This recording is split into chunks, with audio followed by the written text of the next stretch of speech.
One, two, one, two, one, two. One, two, one, two, one, two. One, two, one, two, one, two.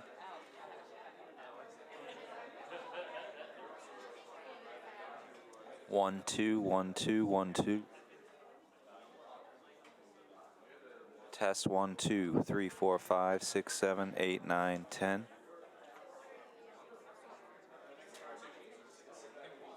1, 2, 1, 2, 1, 2.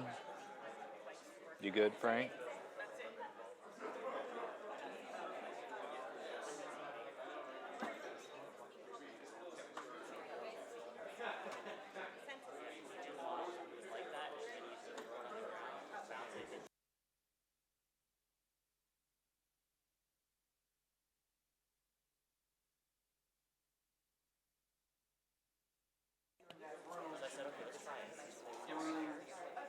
All the way through to YouTube.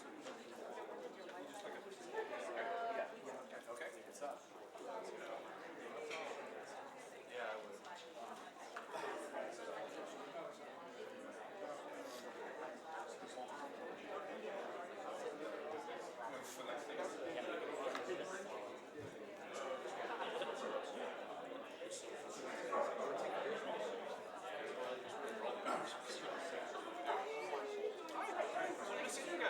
How's it going?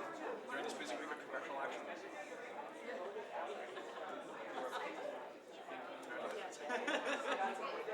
Alright, we're so excited for you.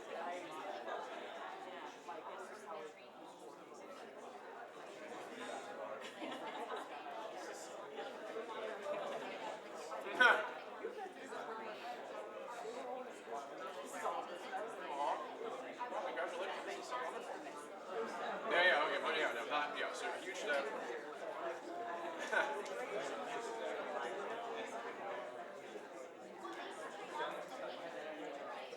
Wow. Well, I mean, even if it's an interim state, would you maybe later on today want to just share just an explanation of why this is a big deal, like just for 5 minutes? Wonderful, yeah. That's right. This time is a success. Yeah, very original because we'll be on the live streaming. But if you just see the bottom of your feet as you're jumping in through, I saw that. I'm happy to pitch this because I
We'll get started in about a minute or two, please.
All right, we're ready to call the second meeting of the Commerce Data Advisory Council to order.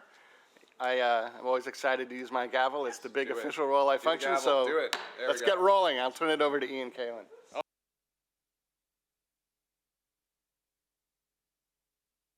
There we go.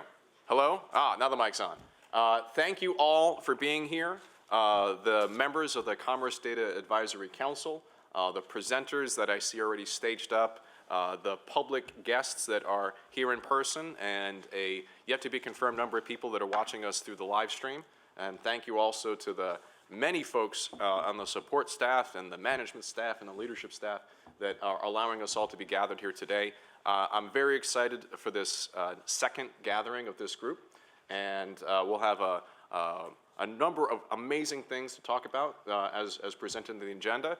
We'll go through a bit of those, but as a means to save time, we've basically introduced ourselves in the last meeting and shared a great deal of information with the public and also the members before showing up here. So we don't need to go around the room and do introductions. I think at this point, we're ready to get to work.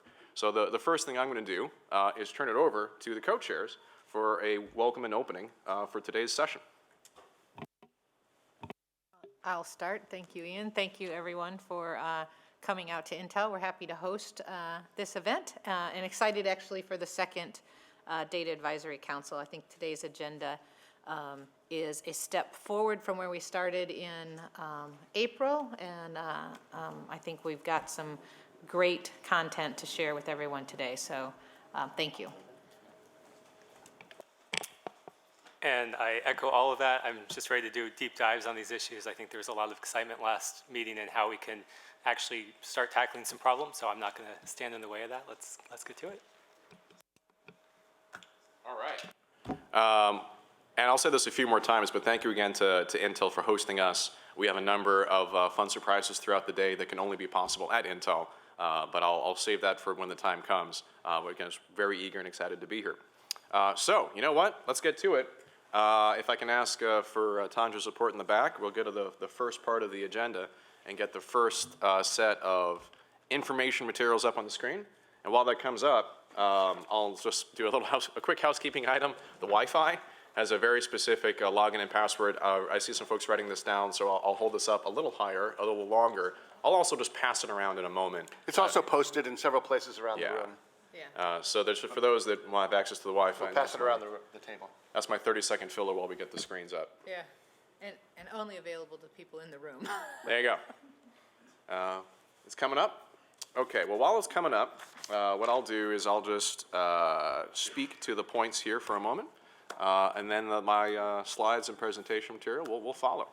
So at the last meeting, a number of brilliant ideas were shared. We basically walked away with a top 10 list, if you would, of recommendations that the Department of Commerce, there we go. So as recorded in this blog with a gentleman who's actually not at the table right now, but one of your fellow members, we published this list in this one document of the top 10 recommendations. What are some of those things that we should do to organize not just ourselves as a council, but the Department of Commerce and by extension the federal government? What should we do to improve the dissemination, quality, and use of public data?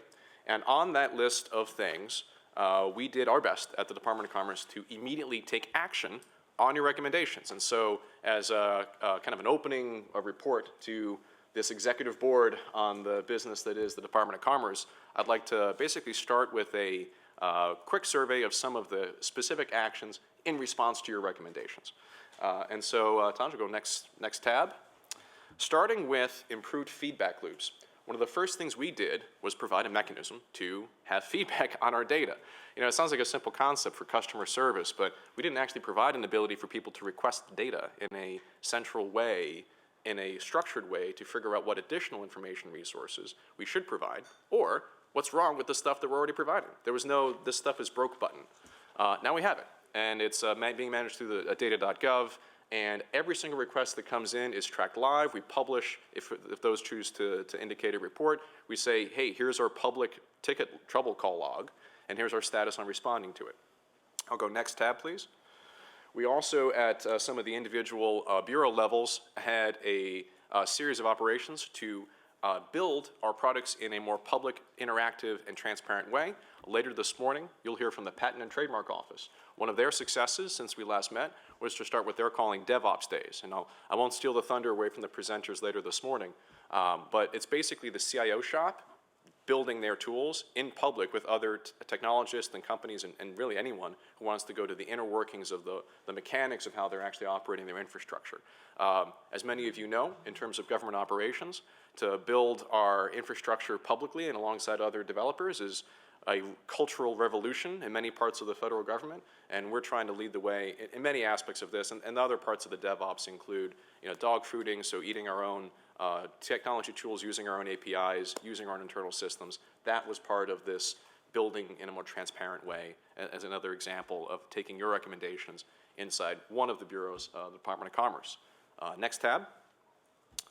We continue to iterate on existing products. We're not just going to launch a press release and then stop. Constant feedback, constant iteration, that lean, agile fashion that all of you in your technology companies deploy yourselves, we're adopting that internally. Again, this is in the feedback loop category of some of your recommendations. The International Trade Administration, and as you can see from this one site, took some feedback that you may remember a wonderful lady named Kim who gave a lightning talk on this portal. Apparently some of you all had opinions about it and walked up to her afterwards and said, you know what you should really do? Well, she did it. And then version 3, I'll say, of this developer portal directly integrated some of your highly specific, very tactical feedback on how we can better engage the power user community, the API community on some of our data. So shifting to another set of recommendations, you know, as you recall from the last session, we had breakout groups, and each group had a set of a kind of a framework for talking about specific areas of improvement in functional areas of data operations. And funny, all 3 groups last time basically said, you all should focus more on themes, not the American Community Survey, but how about inequality? Not, you know, this one random satellite feed. How about climate change? Like, talk about it in the language of what people are actually fighting for, working on. And that is actually the majority of today's agenda. We're going to talk a lot about those areas and specific themes or products, however you want to call it. That'll be a major portion of the agenda, but there's one kind of sidebar that doesn't have an explicit focus on today that I want to talk about, and that's smart cities. It's the way in which our nation is increasingly living. It is the laboratory of so many of the data and technology innovations actually being deployed across not just all governments and all ecosystems. And so in that area of smart cities, the National Institute of Standards and Technology, NIST, launched a Global City Teams Challenge. I always get that wrong. This was basically a very successful conference, specifically talking about the intersection, the convergence of Internet of Things, new urbanization, new technologies, and it was a very successful engagement opportunity on every level, connecting those that are driving the standards directly with the consumers in a really collaborative fashion. Next tab. We, from a product level, because of the fantastic work of some of the folks actually here in the room right now, and we'll be also presenting later, we launched a product called City SDK, so Software Development Kit for the non-engineers that are watching. It's basically a data translator. How do we take the way the census speaks about tracts of land and parcels and relates it to what people understand? Zip codes, my city is San Francisco. How do we connect and translate some of that information in a programmatic fashion? We launched this product was developed in an open fashion, open source, but it had a major focus at the recent National Day of Civic Hacking, and that, in many ways, global event provided an opportunity to directly use this information to power new products and services. We're taking government data and allowing folks to understand, how do I actually use it? How can I programmatically access this? And then test it in an environment that allows me to build software faster and better. This one product was very successful by every level of impressions, by adoption, and of course helping brilliant innovators build products on government data, letting our data be a fuel to power so much of these other operations that are improving city life. Next tab. And then in a very topical way, so since we last met, there have been a number of troubling events in our nation. Without going into the details, I'll just briefly mention, for example, some of the unrest and incidents that took place in cities like Baltimore in terms of, say, a larger reflection of inequality that exists in our country. That being an incident of national importance, data helped frame the discussion. And as you can see on the screen, this is one of the local, basically Neighborhood Alliance, like a local nonprofit, that directly used census data in this case. And we know, we've been able to verify and caught up with some of the reports afterwards, this information was presented to the mayor about how to specifically react to the incident, the crisis, the activities in Baltimore, and also how they can start to improve their city and really understand the scope of the problem. So although a lot of this government data can be very wholesale, very distant, when it comes time to, no, there's a riot in the street, what are we going to do about it tomorrow and the day after?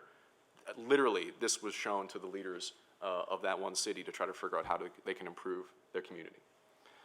So themes, right? The smart city engagement, that was one theme that we tried to focus on and recognize the importance of some of this information. Later today, we're going to talk about income. We're going to talk about intellectual property. And I guess we also will hopefully talk about some of the other issues that you think are important. Next topic. So these are all, again, these are the recommendations you gave to us, and I want to continue to do the quick hits of some of the ways in which we responded to your recommendations.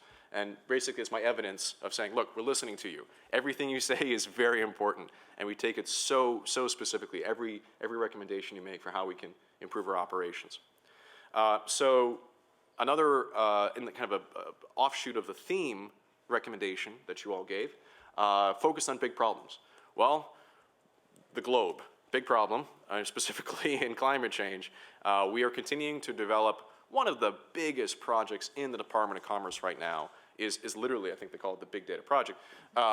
It's, for those of you that aren't familiar, and as you can see from the logos on the screen, many of your companies that you work for are actually represented here, may or may not be directly involved with this project, but if you're not directly involved, please know that it's one of the most fun experiments we got going on right now.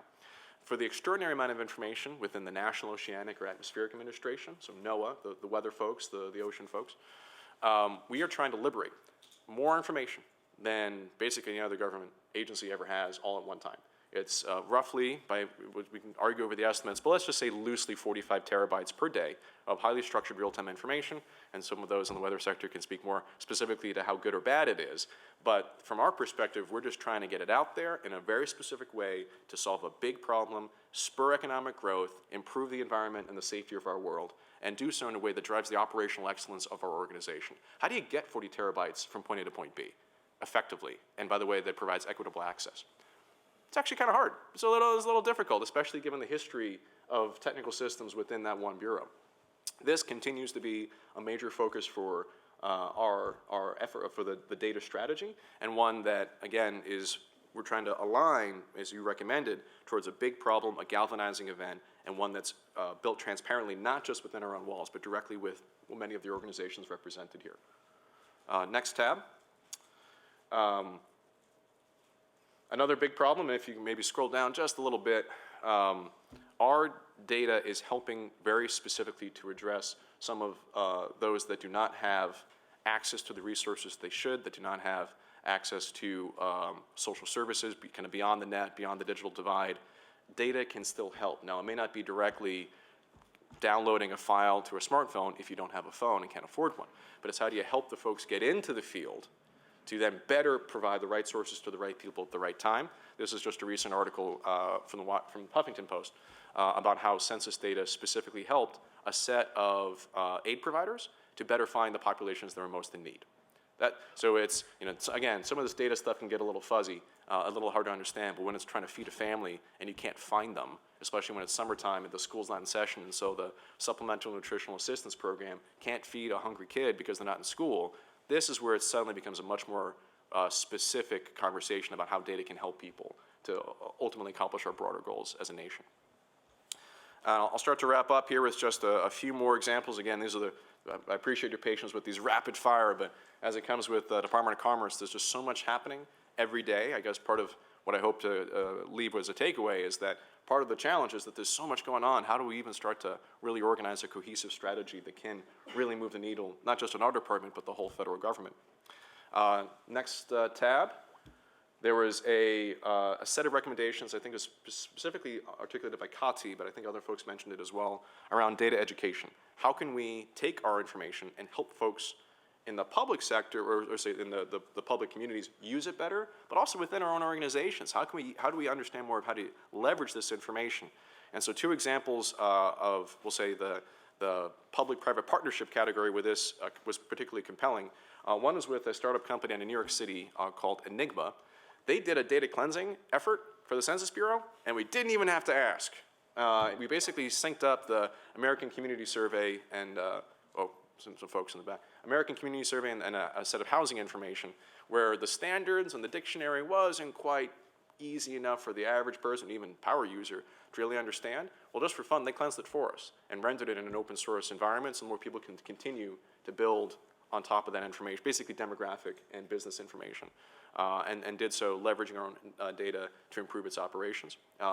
They provided a set of instructional dictionaries for how to clean that data, again, helping us help others and teaching them how to use it. Next example, another educational example.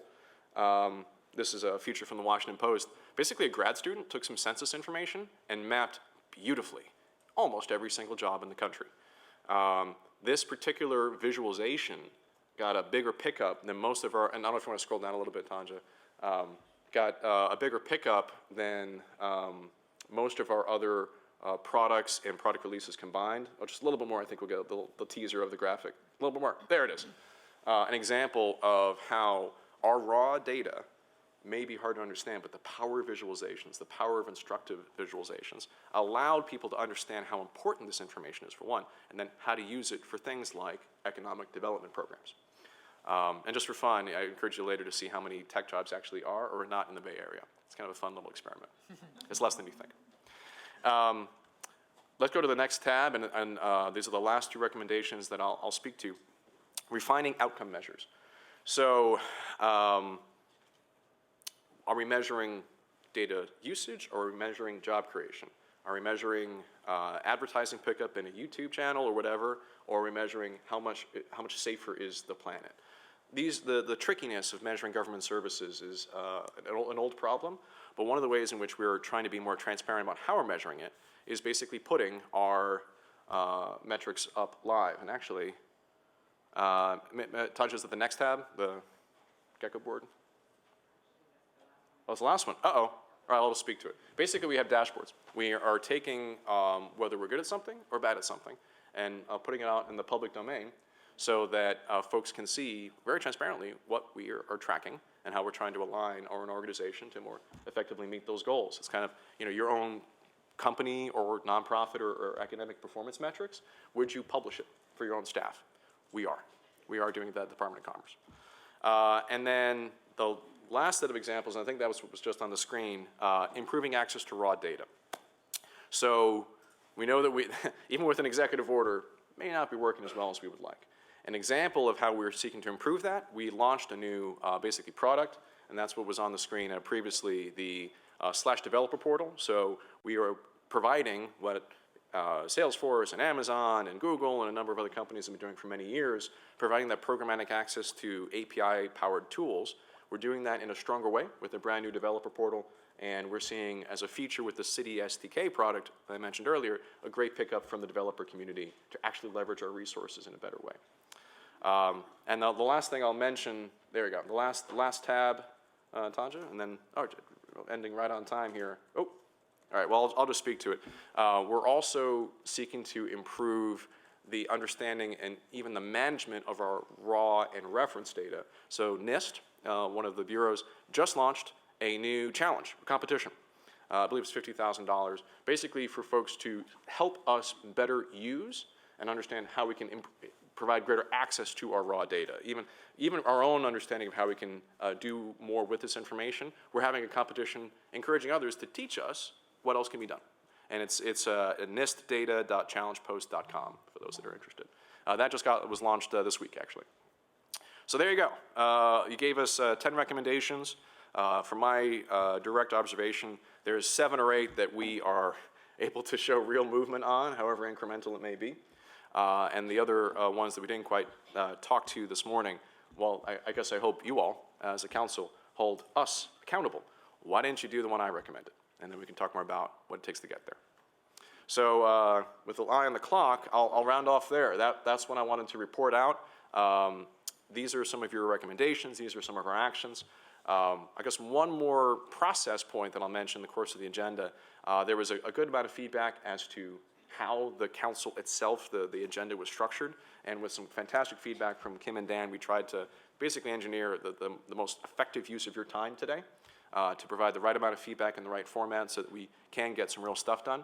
But there's also kind of little changes that we made as a result of your feedback.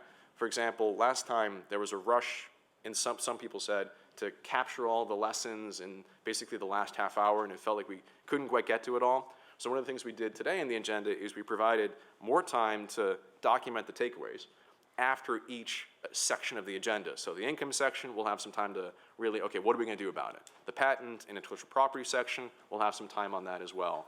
And so that it may feel like we have a couple of interruptions throughout the day, but really that's a direct feedback to some of the lessons from the last session. So that's all I got. That's my opening. That's my report. Back to you, council members. With a little bit of time now, any questions, comments, or feedback about some of these milestones since our last meeting? I assume you will share all those links plus the dashboard link with all of us? Absolutely, as you get the absolutely, and not just with you, but everyone publicly as well. Where we have basically a website presence, we'll put it there. We're also going to provide some of the information through, we have a shared box folder. We'll also be tweeting these out throughout the day. I should mention, for those of you at the table, I forgot this one. My own to-do list has been missed. For those watching remotely and for those in the room, for those at the table, we encourage you to use the hashtag CDAC meeting on Twitter, so CDACMTG. That seems like a lot of letters, but trust me, every other good one was taken. We wanted to find a unique hashtag that only we can reference later. So CD, Commerce Data Advisory Council, CDAC, meeting, MTG. So CDAC, MTG, all one set of letters. And it's on the bottom of your agenda.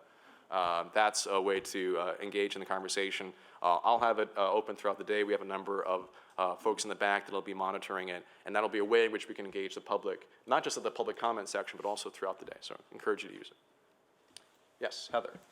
Just a question in terms of being able to link to or reuse the examples that you gave. We're doing a campaign on impact stories for trying to educate our community, the public at large, on opening up access to data in order to, right? Not just open for open's sake, but in order to do these things. Are these sort of repurposable? Can we link to them from our website? Of course. Can we? Okay. Yeah, no, I encourage you to. In fact, rather than do slides, the reason I chose to do websites is because I wanted to show that it's already out there. Please feel free to use and reuse. Great, thanks.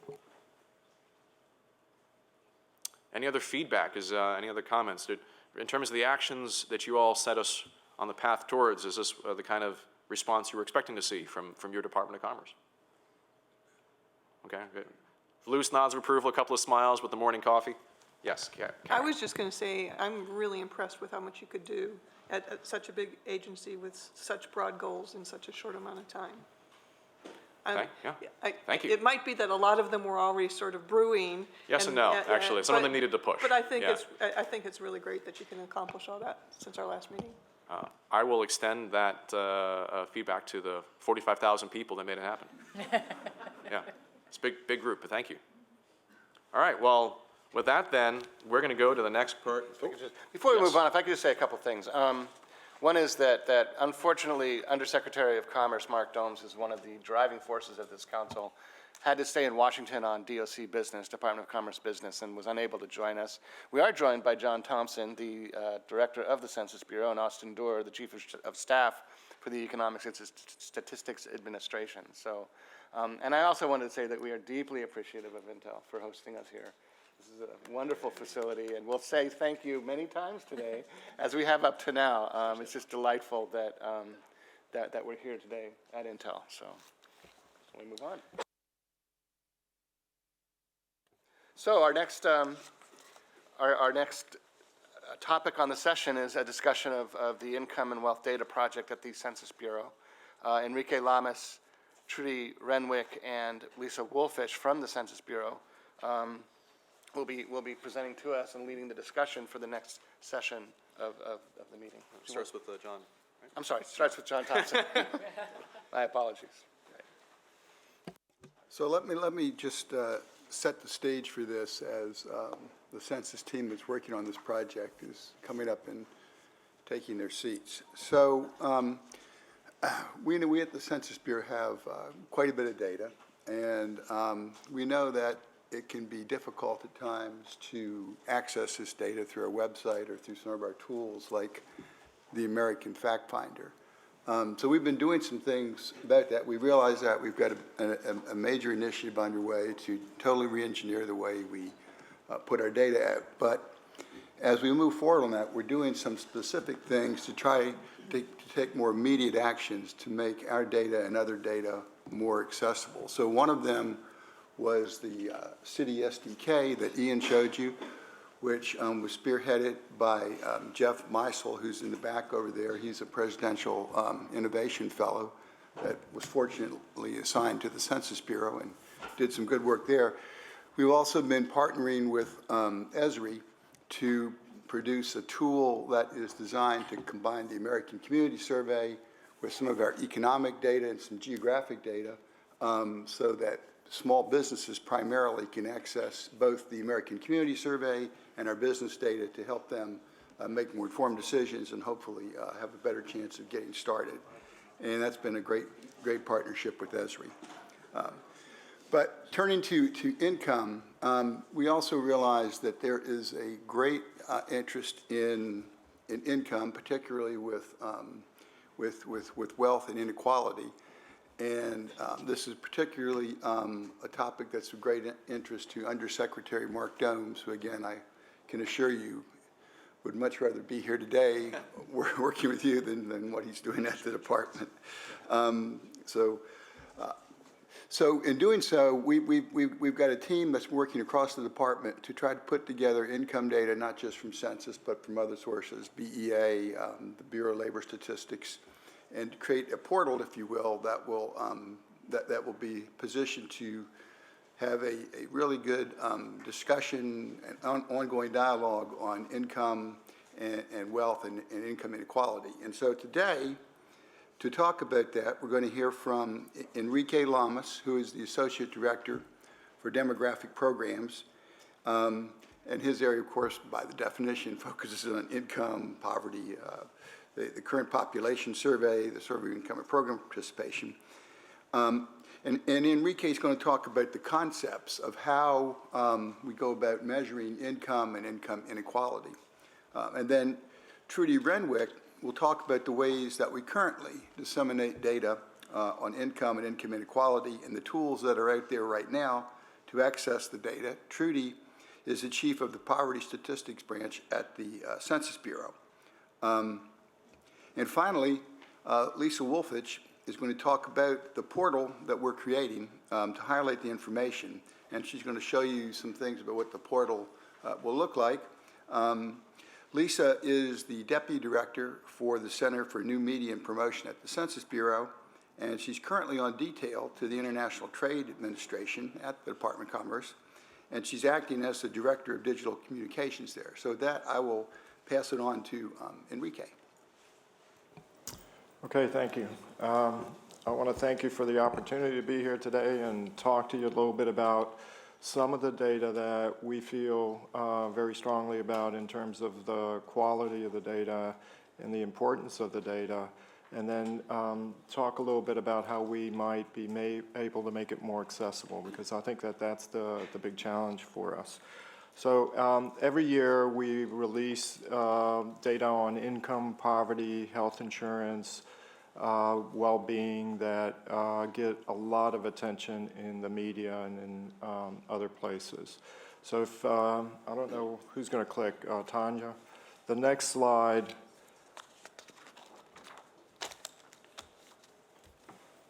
Actually, can we bring the clicker to the table? Just so That would be great. Yeah. Oh, what's up here?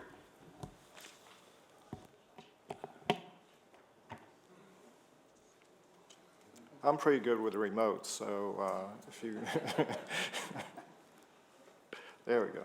Yeah, we'll do the manual while we Okay, however you want. So here's the type of coverage we get on a average week. We get a lot of hits on the term inequality and economic well-being. Thank you. And they go around several dimensions. Some of them deal with how is the local area doing, so comparisons of economic well-being or inequality by geographic area. Other ones deal with changing measures over time, so how is inequality growing or shrinking over time. And then other ones deal with policies, so should we have a minimum wage of $15? What about taxes? What about the assistance programs? So they make, these are the things that these authors or the media are reporting on. For us, our challenge is to put the data out there and let the policymakers, let the advocacy groups discuss it from their points of view, the left, the right, the front, the back, the up, the down, whatever it is, to have the discussion. But have the discussion based on the best quality data that we can put out there. Let me see if I can. Here are a couple quotes that I put up there because it kind of represents our challenge. The first one is from the New York Times, and it just brings out the high level of interest around the issue of income inequality in particular, but economic well-being in general. The second quote is from an article that was in the Washington Post, but it came from an article that was put together by the National Bureau of Economic Research, where they did a survey of the public and to get an idea of how much they know about the inequality. And the challenge for us is we have a lot of data, as John said. It was up on our website based on kind of the historical development of the website through the 90s, the 2000s, and the 2010s, and how do we organize it in a better way to make it accessible to the public. So what I'm going to do is talk a little bit about the concepts to kind of give us a structure of what we're talking about, what the measures are, what are the data sources out there. Trudy will talk about kind of what the data products we have available out there, not just from the Census Bureau point of view, but from the general government sources as well as other sources. And then we have a straw man or a wireframe of what we're thinking of doing. Our next release will be September 16th.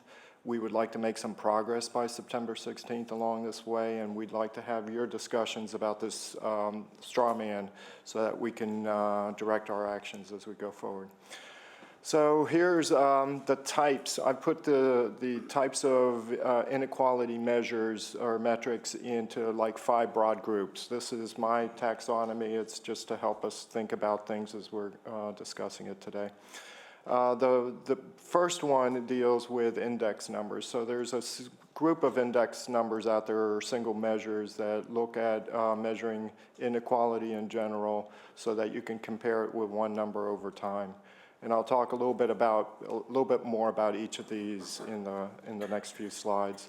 The second thing about, well, one index number, the good thing is that it's one number. The bad thing is that it's one number, and it doesn't tell you all about the distribution. So then the next group, second group, deal with how do you describe the distribution of income or wealth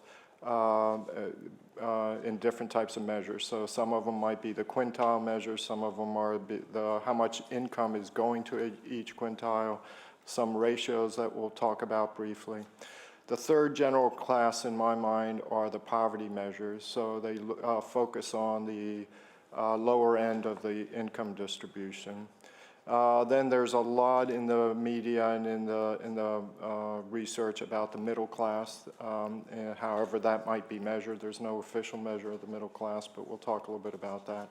And then the other one is, how do families or households or people move along up or down the income distribution? How do they go from the bottom of the quintile to the top quintile, or the other way around?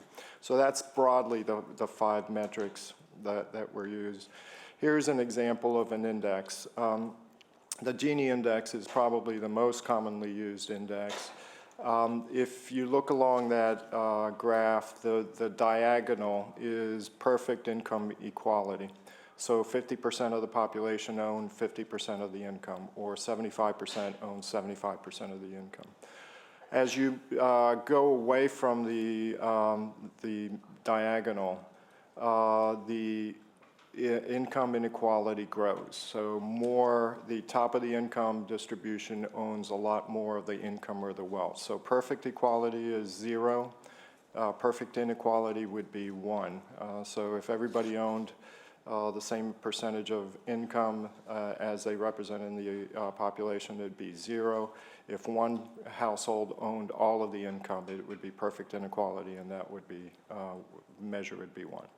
Like I said, the advantage is you can compare that number over time. So in 2013, the number was 0.47. It doesn't mean much in terms of what the number is itself. I'll give you some other measures as we go along, and then I'll kind of sum it up in a slide at the end about what they mean. We also produce a bunch of other indicators that try to tell you a little bit more about what's happening in the distribution. The Atkinson measure, for instance, tries to tell you whether the difference is at the top of the distribution or the bottom of the distribution. Here are some descriptions of the distribution. So this is the second general type of data that are available. We basically take the income distribution and can divide it into segments. So one of the things we could do is we do produce the median household income, median family income. We divide the distributions into quintiles and tell you about the cutoffs. So for the highest quintile in 2013, the cutoff, the lowest bound was $91,700. The top of the lowest quintile was about 19,200. So you could also take ratios of those numbers. So the highest 90th percentile to the lowest 10th percentile, the ratio was 12 to 12.1. So it's you can measure the kind of the dispersion of income using those types of statistics. Another type of measure when you do these quintiles is to look at how much of the aggregate income is owned by each of those quintiles. So you arrange the population in going from lowest income to highest income, and then you measure how much income the top 20% have. In 2013, the top 20% had 51% of total aggregate income. The lowest quintile had 3% of the total aggregate income. A deviation of that, or another way to measure it using quintiles, is to look at the growth of that aggregate income. And in particular, since the Great Recession that took place between 2007 and 2009, people are starting to look at how concentrated is the growth of income as you come out of that recession. And there are a couple of studies out there. One using IRS data, IRS income data, said that 90% of the growth of aggregate income went to the top 10% of the income distribution. Our data show consistent with that is that about 76% of growth went to the top 20% of the income distribution. So those are the kind of measures that you can play around with. This is, in my taxonomy, the third group of measures, poverty measures. They focus on the lower end of the poverty distribution, of the income distribution. There is an official measure of poverty as defined by the Office of Management and Budget, and it comes from the current population survey, which is conducted with BLS and the Census Bureau. And every year we collect income data right around tax time, and it's about the previous calendar year, and that's the source of a lot of the poverty data.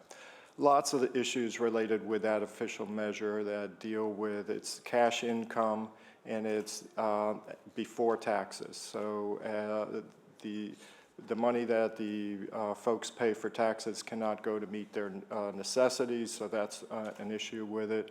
Another issue with it is the fact that there are geographic differences in cost of living that are not taken into account in the official poverty measure. And then also the size of the family is included in it, but there are other issues related to the poverty measure. So what we do is look at, since 2010, we have started issuing a report on supplemental measures of poverty. And they bring into account the after-tax income, the non-cash benefits. So when families get assistance, housing assistance or food assistance, it tends to be in kind rather than in cash. And that gets included in this supplemental poverty measure. We also take a look at the cost of living differences. It's not the same thing. Housing does not cost the same in New York City than in Kansas City, or I'm just throwing those two places out there, but I don't know the cost of living in Kansas City offhand, but I'd see it as being very different, urban and rural, and they are. So the supplemental poverty measure does that. If you, in this graph that we have up here, you see them at the national level tracking fairly consistently together, but if you, as you break it down by demographic groups, you see very big differences. So for children, the supplemental poverty measure is lower than the official poverty measure because a lot of programs that are intended to help families with kids reduces that supplemental poverty measure relative to the official. For the elderly, the official poverty rate is low because of Social Security benefits. They get cash income coming from it and it lowers their poverty rate. But the elderly have additional needs, in particular with medical benefits. So as you take medical out-of-pocket expenditures into account, which the supplemental poverty measures, you see the supplemental poverty measure being higher than the official. So those are the kinds of analysis that you could do with poverty measures. Very briefly, here are some of the other ones that I talked about. The middle class metrics, there's really no definition, but there are lots of measures that are right around the concept of middle class. Median family income, median household income. You can look at that over time to see if it's growing or if it's declining, and you see it go with the business cycle. The size of the middle class being perhaps the middle three quintiles, and you look at those cutoffs and see the change in those over time. Those are the kinds of things that deal with the middle class. Many times people think about earnings because that's related to your work and that's something that you can control, and that people focus on earnings as one of the distribution measures that you want to focus on. And the ratio of men to women to earnings is one that's commonly discussed in the media. In 2013, the ratio of year-round full-time earnings of women relative to men was about 78%, and that number gets a lot of press. Lifetime earnings are another measure out there that you can think about related to consumption and economic mobility, the ability to move up and down the income distribution. This graph is one that looks at three measures that I've kind of talked about. One is the Gini coefficient, which is that single measure to try to measure how the inequality measure of income distribution. And the middle panel is about poverty, and the top panel is the ratio of the 90th percentile cutoff versus the 10th percentile cutoff. The bar in red is the United States. This is tool that is put out by the OECD. And you can see that it's towards the more unequal distribution. It's towards the higher end of all three of those measures. The middle two bars, the blue one is OECD countries, the green one is Canada. They're kind of towards the middle of each of those distributions. And then the purple one is Finland, which is towards the more equal end of the distribution. So these are the types of international comparisons that people do in terms of the whole economic equality. Okay, so those are the measures, but what you're measuring is also important. So there are various concepts that you need to think about. One is the typical one that you see out there is income. Sometimes they talk about earnings as part of that income so that it leaves out property income and other type interest, that kind of thing. After-tax income payments and non-cash benefits and value of health insurance are big deals when you're looking at the impact of income through the distribution. So you will see a lot of studies that come up looking at after-tax income, all of those kinds of things. Wealth. So income is the flow of resources over a period of time, typically a calendar year. How much did you make during that calendar year? Wealth is the value of all your assets minus your liabilities. So your home is included in there, all your bank accounts, stocks, 401ks, all of that, things like that. It's kind of your aggregate measure of your economic assets. That gives you, it's much more concentrated because it has the ability, it changes over time, it accumulates over time, and it can accumulate across generations. So wealth tends to be more concentrated than income. That's another measure out there that's out there. To kind of look at standards of living, some studies focus on consumption. So how much did you consume in a particular year? And people can, at the lower end of the income distribution, can draw down their wealth or can borrow money in order to maintain their consumption. People at the top end of the income income distribution can save money where they don't consume at all. So those are the kinds of things. You need to think about family size. $50,000 for a single person is different than $50,000 for a family of four. So you need to, there are some equivalence adjustments that get done with that. And then there's the whole issue of geographic differences in cost of living. When you include all these are the kinds of impacts. So money income alone, it's the Gini index, that one single measure is 0.47. As you control for family size, you can see it getting more equal, so it goes down to 0.46. When you throw in taxes, or you take out taxes and look at just after-tax income, it goes to 0.44. And then when you include non-cash benefits, it becomes the smaller, or closer to zero means that it's getting more equal in the distribution. The final thing I'll just touch on briefly is the sources of the data. So now that we talked about metrics and we've talked about what you're measuring in terms of income, consumption, or wealth, there are various sources of data out there that have strengths and weaknesses, and they can affect some of your analyses. The current population survey, annual socioeconomic supplement, and CPS-ASEC in our terminology, is the source of the official poverty measures, and it's got national data going back to the 60s. It's a very good trend line when you're looking at poverty. You see how it flows over time, same thing with income. The American Community Survey gives you broader measures of income, but it gives it to you at lower levels of geography. So that's the strength of the American Community Survey. Survey of income and program participation gives you the ability to follow people over time.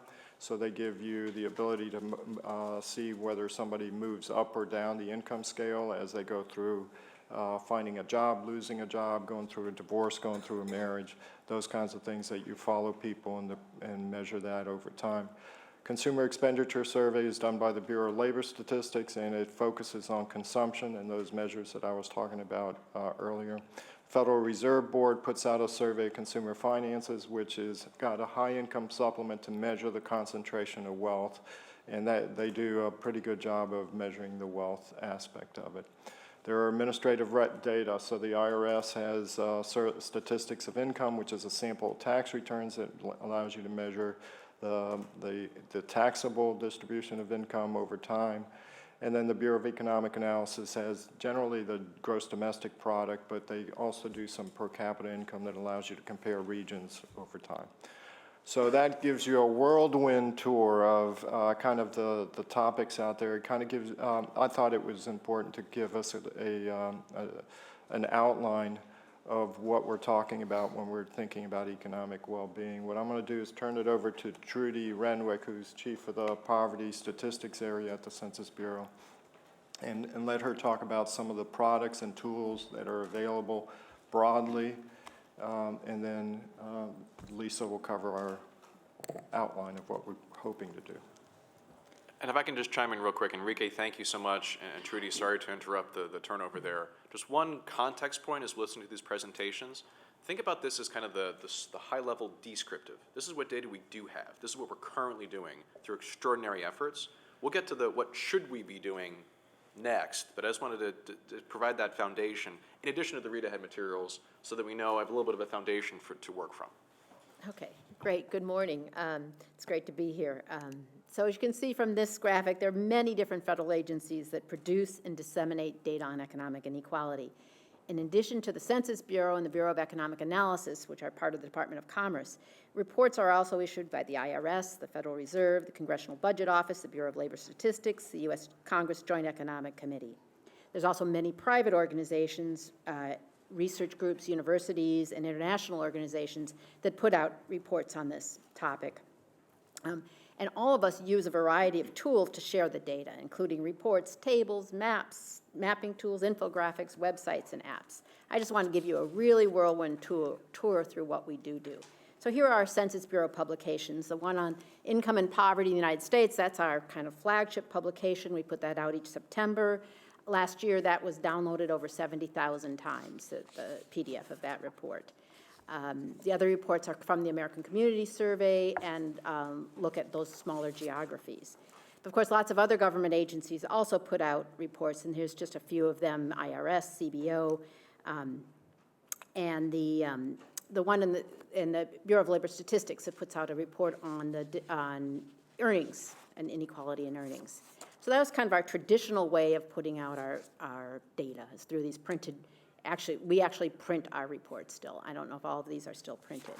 But of course, we also put online a whole bunch of tables. And this is, I'm just showing you some of the Census Bureau tables on income inequality from our most recent tables. And I looked at the metrics a little bit.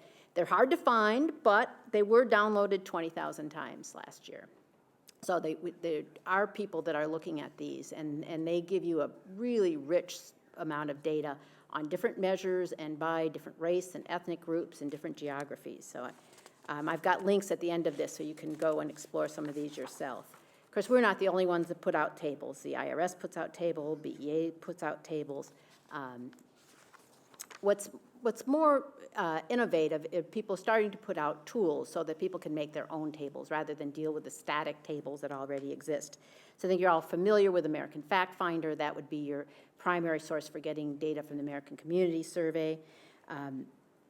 But you can also access American Community Survey data and current population survey data through our Data Ferret tool, which lets you create your own tables from the microdata. Our Small Area Income and Poverty Estimates program has a tool that lets you get data at the school district level, used a lot in distribution of educational funding. We have something on our website called the CPS Table Creator that lets you really dive into the current population survey data and make your own table. And I just have a little plug for our poverty website. We have a little tool that uses Excel, but that lets you look at poverty rates going all the way back to 1960 for every county in the country. We also have a variety of mapping tools. You can make maps of the Gini index by state or by county from American Fact Finder. The Small Area Income and Poverty Estimate people have a tool where you can map their poverty data and their median income data. We have a tool called Census Explorer that lets you look at income over 150,000 that uses decennial data and ACS data to look at 1990, 2000, and 2013. And because it's using American Community Survey data, we can really then you can focus in on, and this is at the census tract level, looking at incomes over 150,000 in the Santa Clara County by census tract.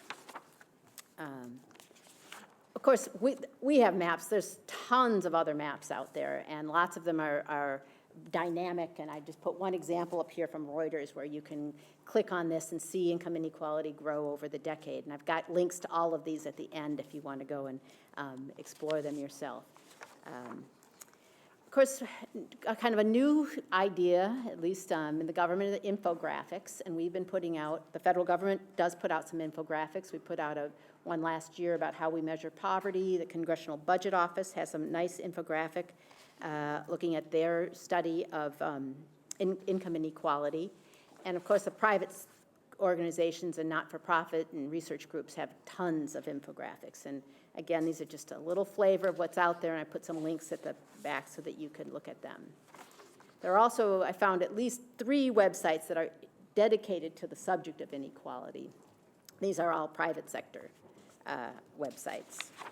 And our newest game in town are these apps. And so we have America's Economy at the Census Bureau, and we're about to put out this small business, Census Business Builder. Maybe a beta version went out. Maybe it's going out this week. There's a pretty cool app that the Federal Reserve is doing called FRED that lets you look at a lot of this data and graph it and superimpose 2 sets of data, one on the other. And then the World Bank even has a poverty and inequality data finder.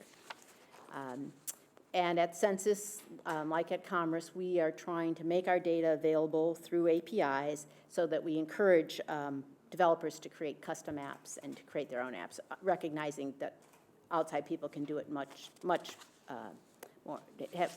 more easily than we can. So what's our challenge? Our challenge is to make our data and analytical assets more accessible to the public than they are. We've got a lot of things up there, but I know they can be very, very difficult to find. We need to link to other federal government resources on this topic. We really are in silos. The Census Bureau has its set of data, BLS has its set of data, even BEA has its own set of data, and we don't link to each other enough. Also need to recognize the wealth of resources in the international and private sector that we need to link to. And finally, provide mechanisms to get user feedback so that we can improve what we're doing and build on that.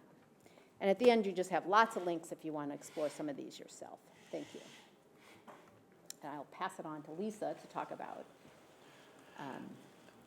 And actually, thank you, Trudy. If I can just chime in again, clearly you can see with Enrique and Trudy, and of course, supported by their teams, you're basically having at the table some of the nation's leading experts on income data, inequality data, when we're actually a little bit ahead of schedule, shockingly.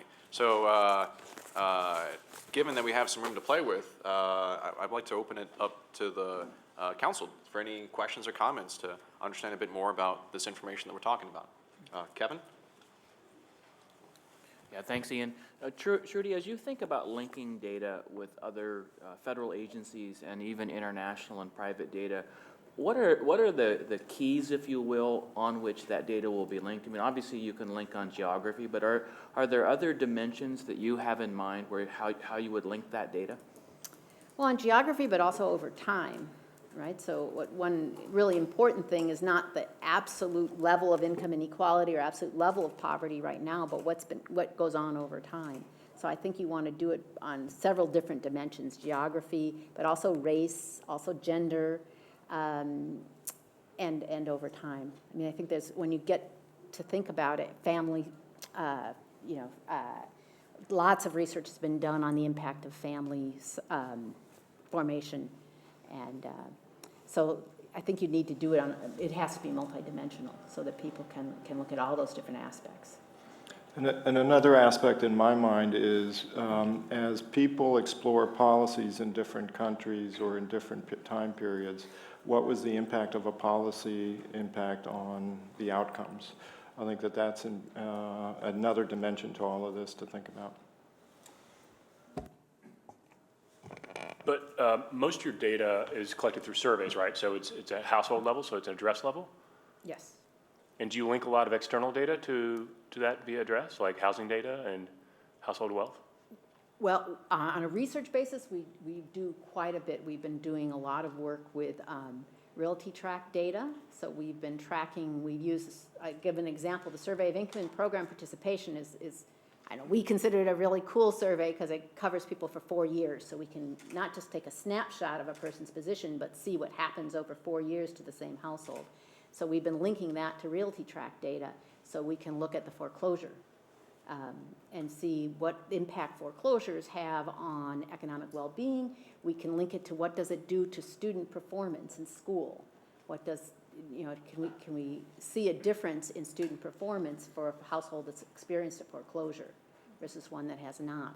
We've also been doing a lot of linking to IRS data to look at the quality of our income collection so that we can link what people report their income to be to us versus what they reported to the IRS.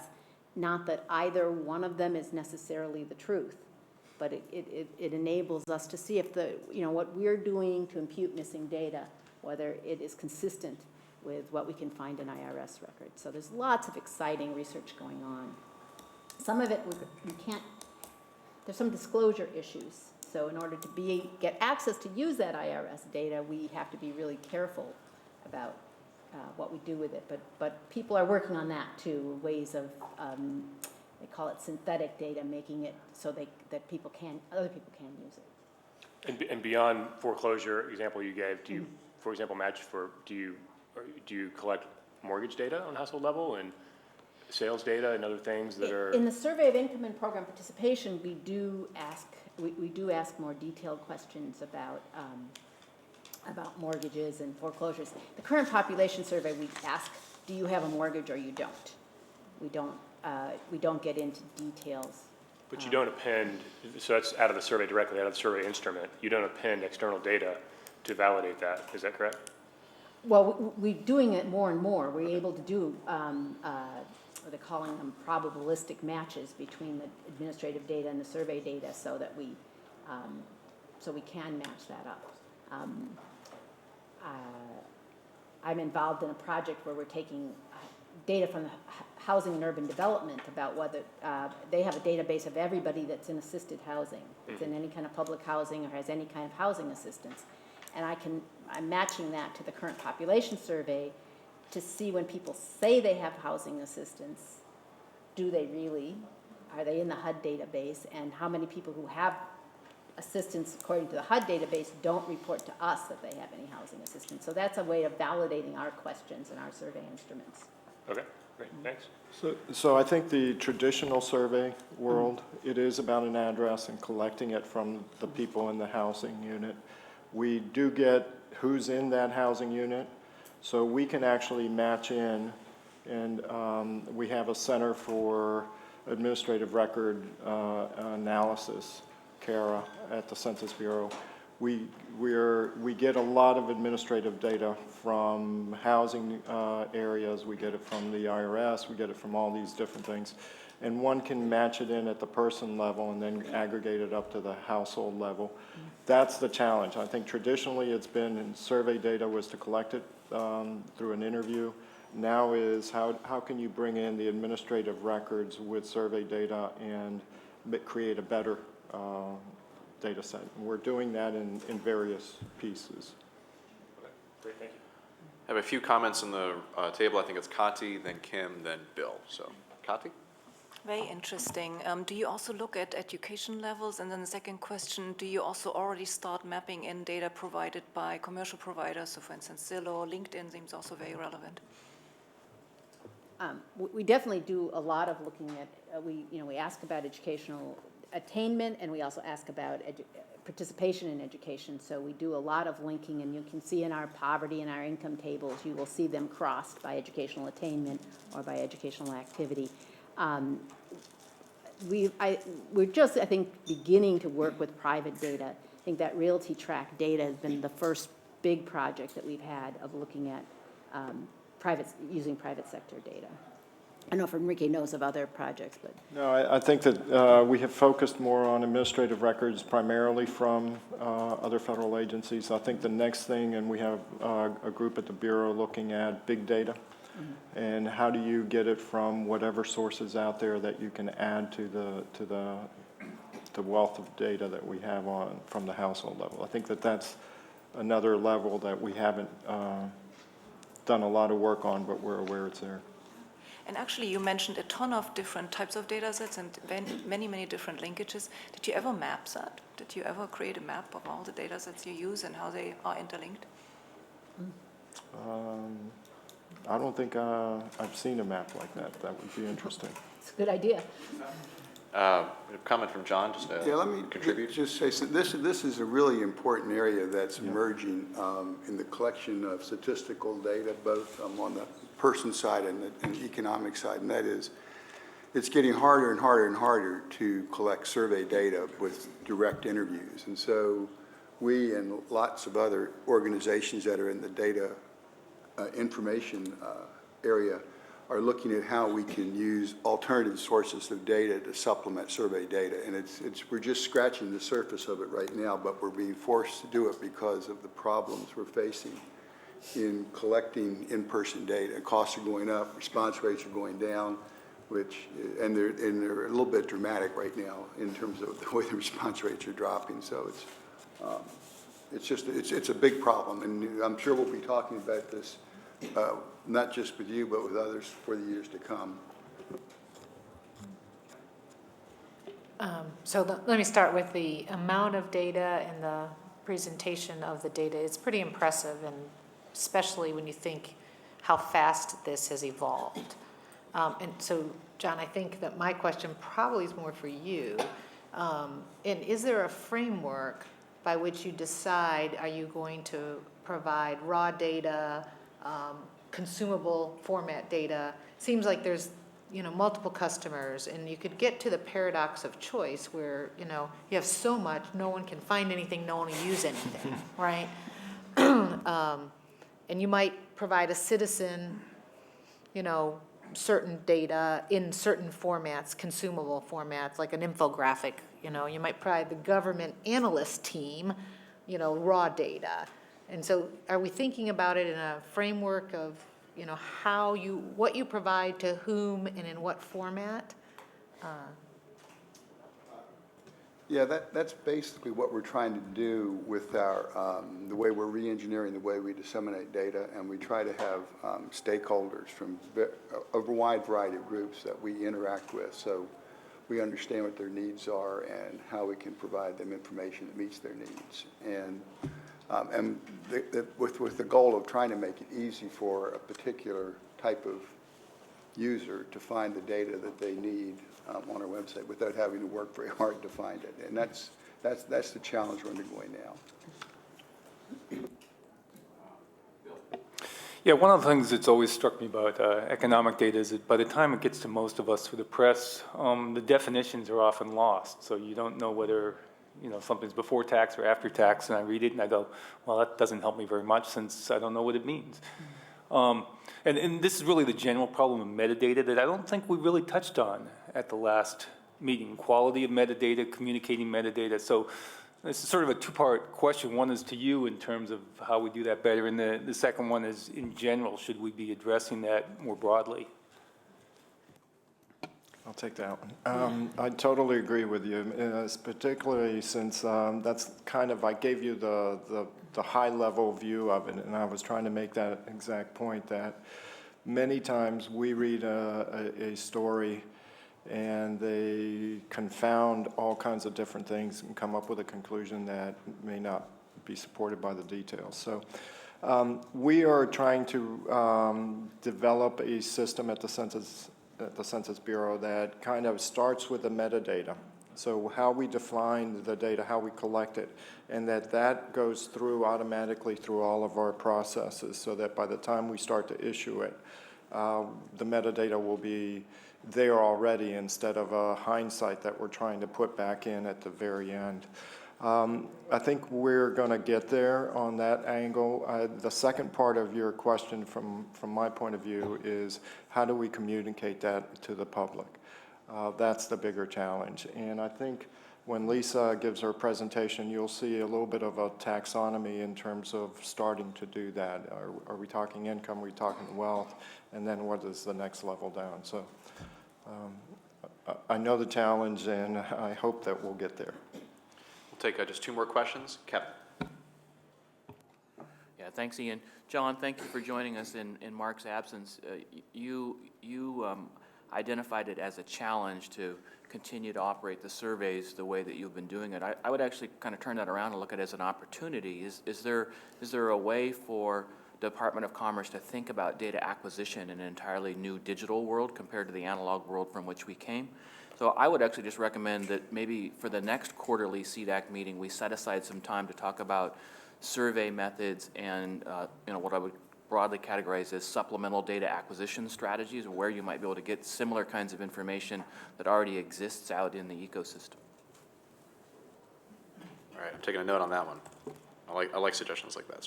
Can't spell strategies. All right, Dan, last question here. Thanks. You've made a couple comments about how there are different challenges now with collecting data. I just was wondering if you could talk a little bit about if there are segments of the population where you have the most trouble collecting data about them, and if that has actually changed over time, or how you're seeing these trends impact that. So, yes. So we have looked at how people, what are response rates by different demographic groups, and we see that for certain groups, the ability to contact them and to collect data from them is more difficult than other groups. In particular, we call them hard-to-count groups, groups that have lower response rates to our surveys. They go by demographic characteristics such as younger age groups are more difficult in terms of their mobility. They're not at home when we go to the household. They go by race groups, so African American young age groups are harder to contact and to get the participation. So what are we doing about it? So we have started to work very intensively on something called adaptive design, which is as we are in the process of contacting housing units and we're getting the data back, we can see that we have collected information from white elderly or white middle-age groups to a representative level, and then we can take the resources that we would have been doing in contacting areas like that have high concentrations of that group and moving those resources to areas that have low income, high minority areas, and doing that real time as we're collecting the data. It's called adaptive design. We have moved a little bit away. We're trying to move further away from response rate as being the only quality measure, but looking at representativeness of the sample that we're getting as another measure of quality of the survey data. John is right in terms of we see response rates declining over time, and in particular costs going up for collecting the data. We've been talking internally at the Census Bureau, how do we bring in the administrative records? And in my world, or what I'm thinking of where we will be in 10, 20 years is that we will be, and I've had discussions with some folks at the Census Bureau about this, instead of supplementing survey, administrative records, supplementing survey data, what we will be is taking surveys to supplement administrative records in the future. It's kind of the long-term view of where we're headed. So I hope that Please. I was just wondering, that's really interesting. Do you also do any kind of adaptive or personalization in the communications you send to the survey participants? Do you personalize basically the strategies to reach out? Yeah, so we have all kinds of tests about the kinds of communications we do with them. We collect, it's called contact history data. When we go in, what time are we going, what kind of data are out there. We have developed a kind of a routing mechanism so that we go to the housing unit when they're likely to be there, all kinds of contact strategies related to trying to elicit the data. It's still hard. There are factors outside of our control, such as people hacking into data and how secure their data is going to be, NSA types of issues that make it more difficult for us to collect the data. But we're trying to do what we can in terms of contacting at the right time and then putting our resources on the areas that we need data for rather than places that we already have the data from. Okay. Let us then, with that foundation and a little bit of a investigative set of questions about what we are doing, we'll transition to basically a description of an experiment that we're seeking to conduct to build on some of your already shared recommendations. So, Lisa. Experiment, I like that. I like that language. Good morning. Thank you, Enrique and Trudy, for that discussion on the concepts and the data involved here around the issue of income inequality. So how can we then address the challenges that Trudy has laid down or outlined to bring this data and information together in an effective, customer-driven way? So as Enrique showed, this conversation is happening all over the place, and it's not just in the media, but it's government agencies are part of this conversation, private organizations, universities, all different groups are contributing to this. And I think one of the interesting aspects of this project is we're very used to presenting information from a survey. And this is a way to bring not only information together from different surveys around this issue of income inequality, but from other agencies and from the other participants that have analyses and information contributing to this explosion of data and analysis around income inequality. So the question we were faced with was, how can we better inform this dialogue, this conversation that's going on? There have been historical challenges to presenting statistical information online. So how can we face that challenge with information around income inequality that's there, but sometimes it can be a little harder to find. So just quickly, some of the goals of this project is we want to help bring a better understanding to the many dimensions of this issue. As Enrique shared in his presentation, there are lots of different contributing factors and different measures around income inequality. So how can we bring these data sources, not just data sources, but different products and tools together to provide that better access? How can we create a customer-driven site? More techniques that we've been employing have been around that agile, get something out, iterate, get feedback. So we want to incorporate that methodology into this. And a more aspirational goal, I think, is can we build a community of people around this issue, around the statistics, to help us improve, make suggestions? Maybe tables aren't the best way to present the data. There could be others, some newer things. What could we be doing to really improve or change the data, not only how we release the data, but the format of the products themselves? Also, as was alluded in the question before, we have a lot of different traditional audiences for statistical data, and they range from the power user all the way down to what you might call a novice user, everyday concerned, people who are reading about this in the media, want to try to do some more information, figure out what their own personal situation is, and there's such an expectation of data tools and access to information that this audience has really expanded for us. So can we create a single portal to serve these different audiences? Over the past few years at the Census Bureau, we've been employing a content strategy, as the discussion right before this alluded to, of different content types aimed at different audiences, from press releases to infographics, through data tools, all the way down to API access for developers. So how can we use that technique or different sorts of funnels or navigation based on different user sets? That's one of the challenges we'll have here.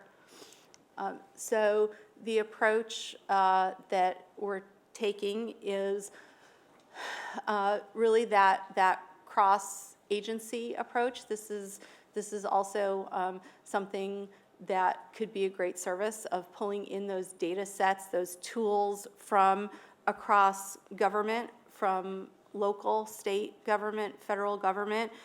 We are already working, of course, within Commerce with BEA on the team that we've pulled together. Ian is working on partnerships with universities and other new ways to really pull teams together to be able to work on the implementation phase. As I mentioned, we want to do that agile, beta release often sort of methodology, that iteration over improvements.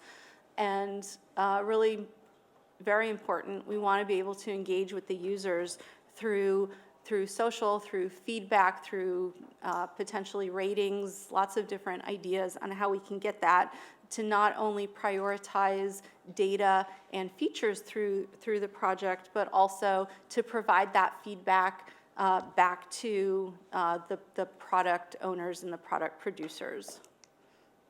Okay, so this slide is a little dense, so we're not going to spend too much time on it. It's a high-level user flow that we've worked up for this design concept, and Ian called it an experiment. And at this phase, we're designing the concept around that experiment.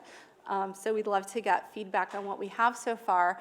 I believe that everyone was provided with the full screens. What I have to walk through right now are some cropped screens within this presentation. But if we have the full ones and we want more discussion, we can bring those up. So what we've done is we've built out mock-ups through one flow, through the income dimension flow, what I call the income dimension flow. We've got some others. So I'm going to move on to show some of those screens, and hopefully if you've got them on your devices, you can look at the fuller ones while we're discussing it.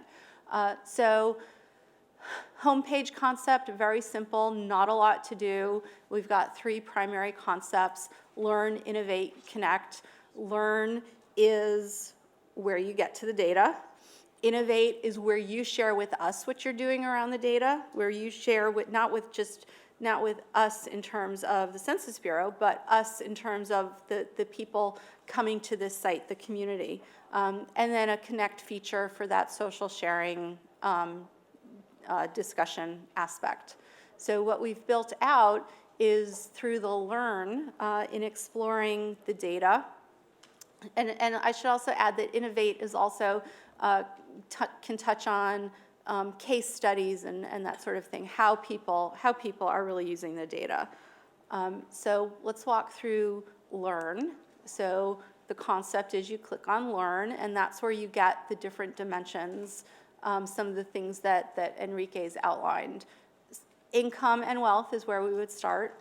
for the first iteration, and then there can be future dimensions that get pulled in as we move along. So the concept would be scalable to be able to add in other factors. So we'll, as I said, we've built out the income workflow. So you click on income, and now you're on that income top level page. We'd have featured content, again, coming from multiple agencies. It could be a visualization, it could be a new data set that's out, it could be a new analysis that's been issued, anything that would be featured. Of course, featuring data implies a curation model that we'd have to employ for this. And then the way you would then get to the other items under income, and there could be any way to navigate those through various facets by content type, such as visualization, report, data set. It could be by agency, which is a little bit more of an expert user path. It could be by most recently added, any number, and that's one of the things that we're seeking feedback on. So you've selected your resource, you've selected your facet that you're filtering on, and you get a list of what's available by that facet or filter. So this is an example of the visualization filter, and now you can go on a resource. Now, what I'm describing is one workflow through the system. We've got some ideas on some other ways to do that as well. So you see where did this source come from and what type is it?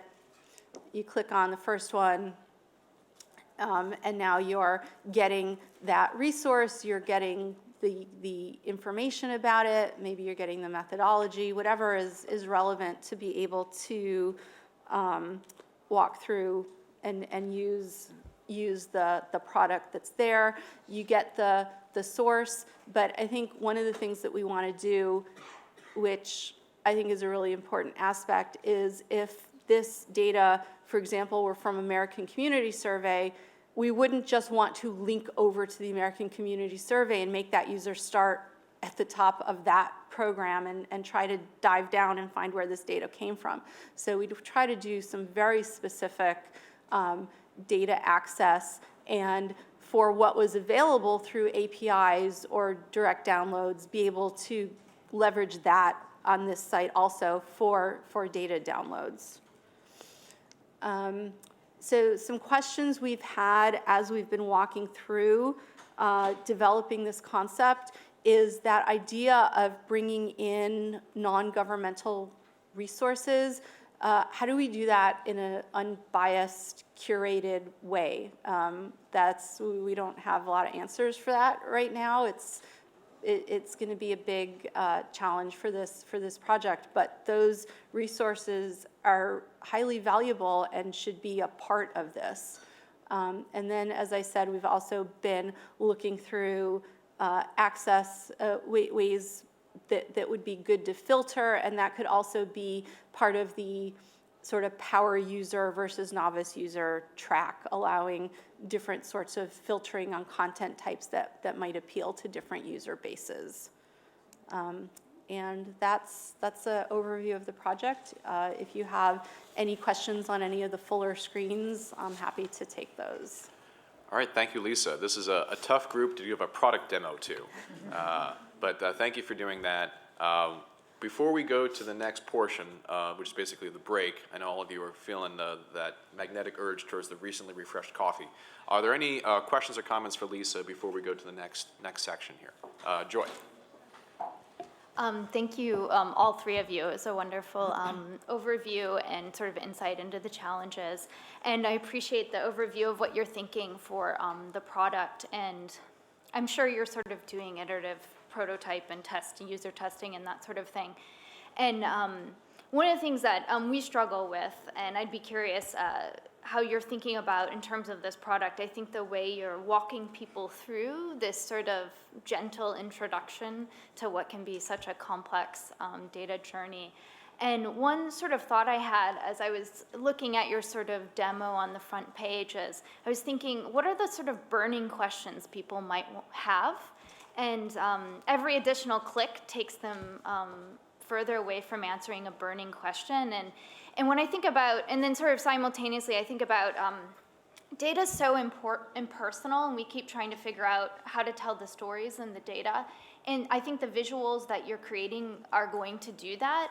But I wonder if we can even personalize those data stories more, like, how am I doing? Where am I in the income distribution? And I wonder if, like, as you're creating that product, you know, thinking about how to answer those kinds of questions and to take it from data that's about everyone else to data about me and how I relate to and how I fit into that data. And I'm not going to try and get into designing your product because that's not my job, but I would encourage to think how people can see themselves in the data and how to foster that.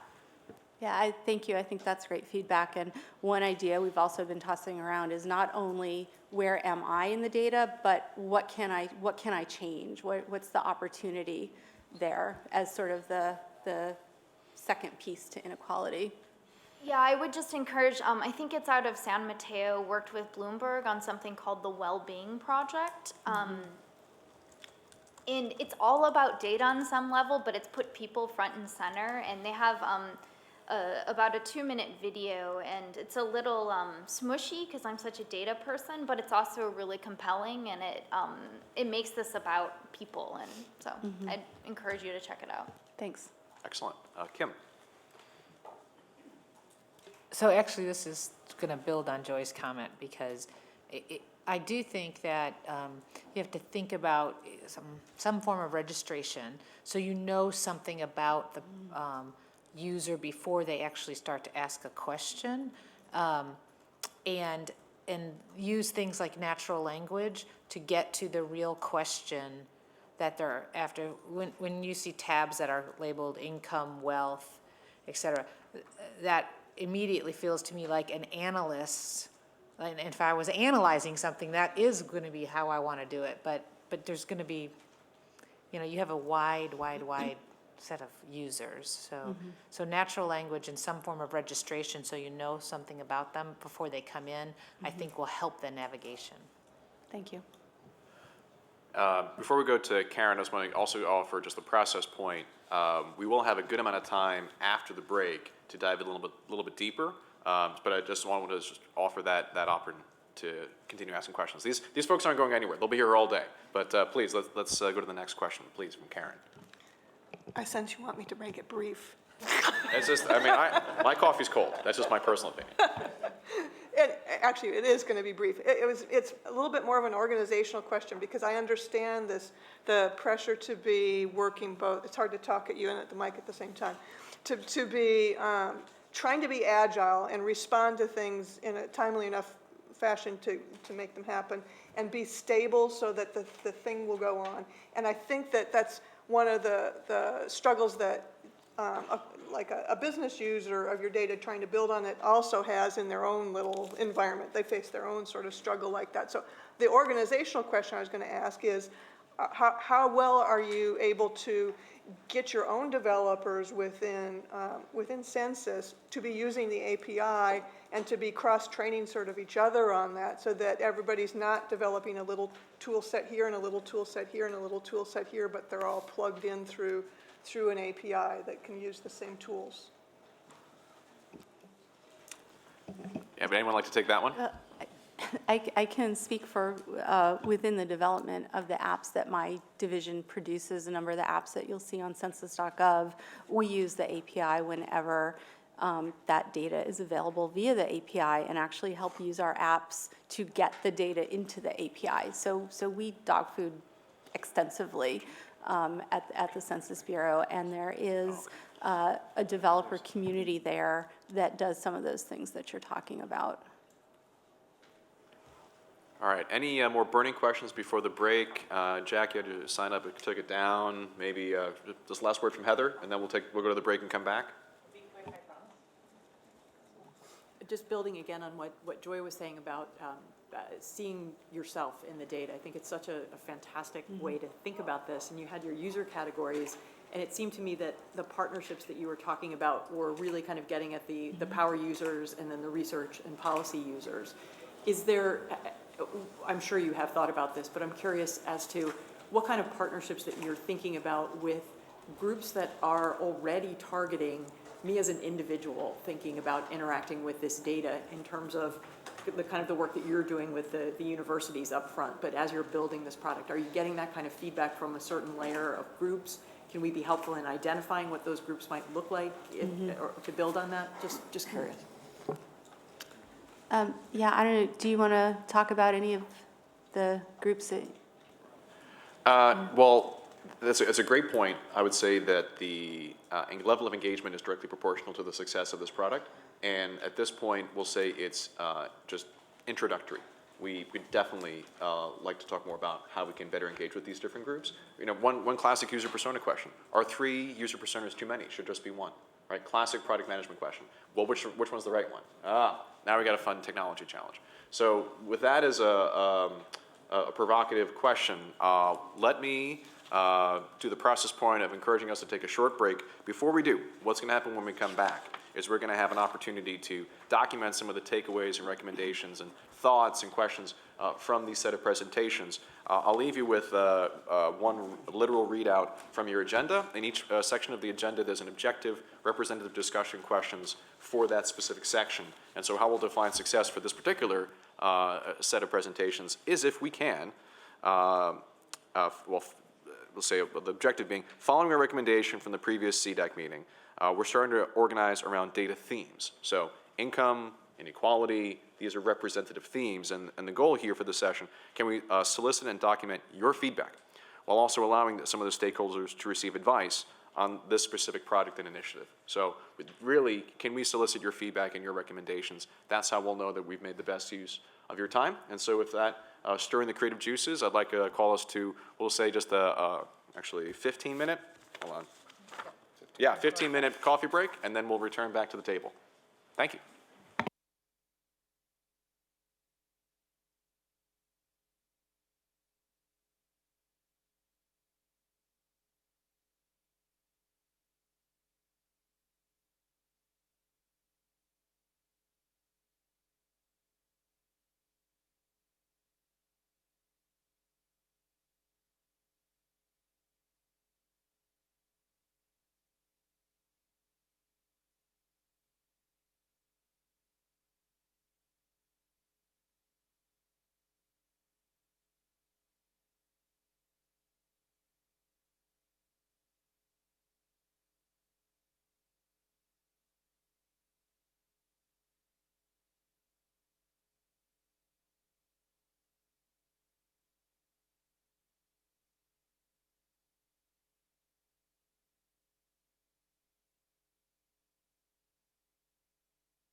Okay, so what we'll do now is open it up for some folks here at the table who have been contributing to this conversation to offer a set of recommendations for how we should go forward. I want to thank again John Thompson, Enrique, Trudy, Lisa. Thank you so much for these presentations and for sharing a bit of what we're doing at the Department of Commerce. And now I'd like to turn to the members. What are some of your ideas and recommendations about how we should take some of these conversation points, these questions, and look to improve the way we are distributing and using data to achieve our broader goals? What I'll do is I'll be taking some rough notes as your recommendations set forth, and then we'll figure out the best way to communicate those. But I'd like to open it first to the floor if anyone has some initial ideas. Alan. Hey there. So thanks again for the presentations. Super useful and valuable to understand what's going on. I was talking to Ian about this a little bit during the break. So just a little bit of an example. At LinkedIn, we have this thing which we talk about called the economic graph, which is basically this mechanism by which we've created a network of 380 million people and companies and so forth. We put it together in one place, and we write about that, and we like blog about it and stuff like that. But none of the writing about it is the goal. The goal is actually pretty precisely focused on solving a specific set of problems for a specific set of people. So for companies, it's basically how do you make strategic hiring decisions, like finding where I can place my next location so that I can successfully hire the people who have the skills I need, for instance. Or for an educational institution, so I can understand what a skills gap actually is, so I can design a curriculum against that skills gap. So one thing which would be really useful in terms of being able to understand what it is that we're trying to respond to here is talking about what the goal is. How can you articulate what that goal is? There was one that you put up on the screen there, which was about, I don't remember the exact phrasing, but about contributing to the conversation around the income inequality. But that seems like a specific, focused kind of goal. What are the kind of other main goals and purposes for collecting and distributing that census data? What kinds of primary decisions are you supporting, and who's making those decisions? Well, maybe I can present that question to put them on the spot a little bit. I mean, John, perhaps the best voice to talk about the overall mission and objectives of the Census Bureau. I mean, how would you think to respond to Alan's point about that type of distilled objective and how that can relate to some of these challenges that we're facing with income data? So I can say a little bit, but I think Enrique would probably be the right person to talk about it with respect to income data. I mean, the Census Bureau mission at its essence is to collect and provide information that supports a wide variety of aspects of government. And then stemming from that, the data supports a broad use of business uses and other uses. But I think Enrique should really. Yeah, so there are various dimensions to the income well-being. So one of the things is how is the population doing now, and how is it doing relative to where we've been? So in particular, as we're coming out of a recession, what happens during a recession, what comes after? And just to be clear, to what end? To what end? I mean, the data is great. What do people do with it? When you design that data, for whom and what decisions do you expect to arise out of providing that data? Well, ideally, it's to develop jobs, to have the economy growing, to put the information out there as to who's not doing well and who needs the assistance, or who is doing well and who needs to general. So is that the primary consumer of that data are policy decision makers? Yes, in my mind. Yes, in my mind, it's also researchers. In my mind, it's also universities. In my mind, it's the general public. We have many. Totally. Let me take an example with the decennial census and the American Community Survey. So the decennial census has a number of purposes. The first purpose is to reapportion the Congress of the United States, and that's 50 numbers that are produced. The next purpose that is used for the decennial census is redrawing congressional districts, and those data come out 3 months after the census year, within 3 months. And then you have the American Community Survey, which used to be the census long form, but is now an ongoing decennial function that happens on a monthly basis with annual data releases. And the first purpose of the American Community Survey is that the questions on the American Community Survey are determined by a variety of federal agencies and are used to allocate about $400 billion of federal funds every year. But there's a huge amount of then other data uses that arise from the American Community Survey. So it goes well beyond the purpose of allocating $400 billion of federal funds. And for example, it's used by businesses to make decisions. It's probably the only comprehensive source of veterans data at small levels, because the VA knows about veterans that are receiving services. But before 1970, all the records are paper, so a large number of the Vietnam vets aren't captured digitally. But the American Community Survey picks them up, so whether the receivers, I'm just giving you some examples of the different uses and how the data reaches so many important areas in terms of its purposes. And it's the same thing for the data Enrique collects on the current population survey. So one big purpose of it is BLS uses that data to put out the month-to-month change in unemployment, and Enrique collects the data to put out the official measure of poverty once a year. But then stemming from that are a number of other uses of the information. So I guess you have to look at it as it's very important data that has a multitude of extremely important uses.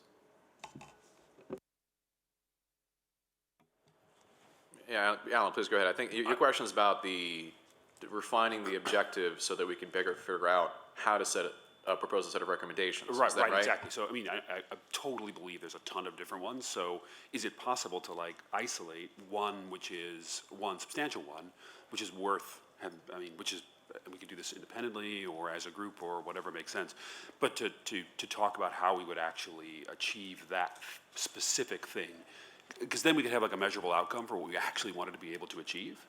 Like for instance, if our goal was to affect and improve the conversation around income inequality, like you had on the slide, it'd be great to have how do we know we've actually succeeded in doing that, just as an example of a goal. And then we could talk specifically about whether this approach will actually get us there or not.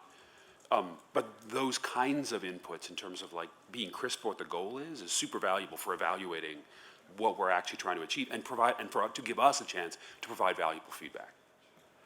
Well, maybe I can just pencil this as a type of action item. I think that last part, that last thing you said, how do we know if we succeeded by connecting our data with economic development? I think that is a type of impact metric that can be, in my mind, inferred from your economic graph project blog series. I don't know what to call it, but I think that is, to Enrique's point, a shared objective. So learning, maybe not necessarily right here at this table, but learning how you were approaching that would be a great piece for us to consider for our own measure of success for our data and the dissemination, specifically with the income data. So I'll pencil that as a type of kind of action item, sort of a question. Answer that question is really what the action item is.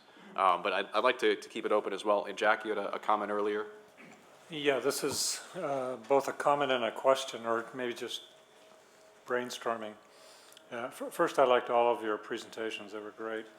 But I liked particularly this last income project, research project, I guess is what you're calling it, because it approaches the whole problem differently. It really is kind of like an organization, like an electronic book.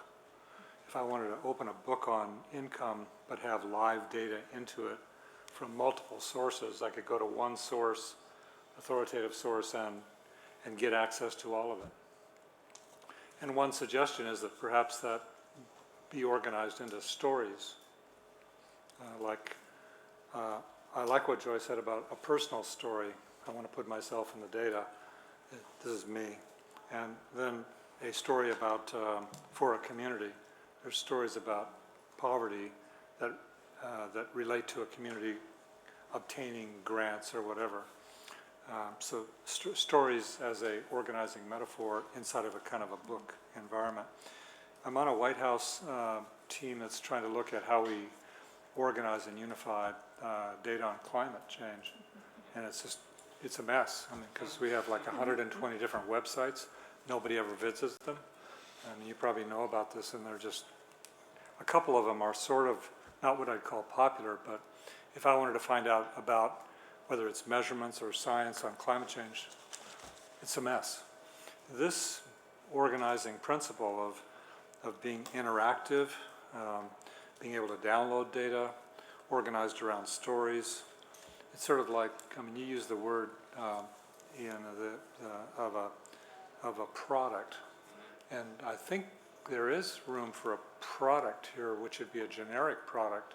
So my suggestion here is not only to drill into the notion of stories, but also to, as you do this project, maybe it becomes a pilot for developing a generic template that could be applied to other subject areas like climate change.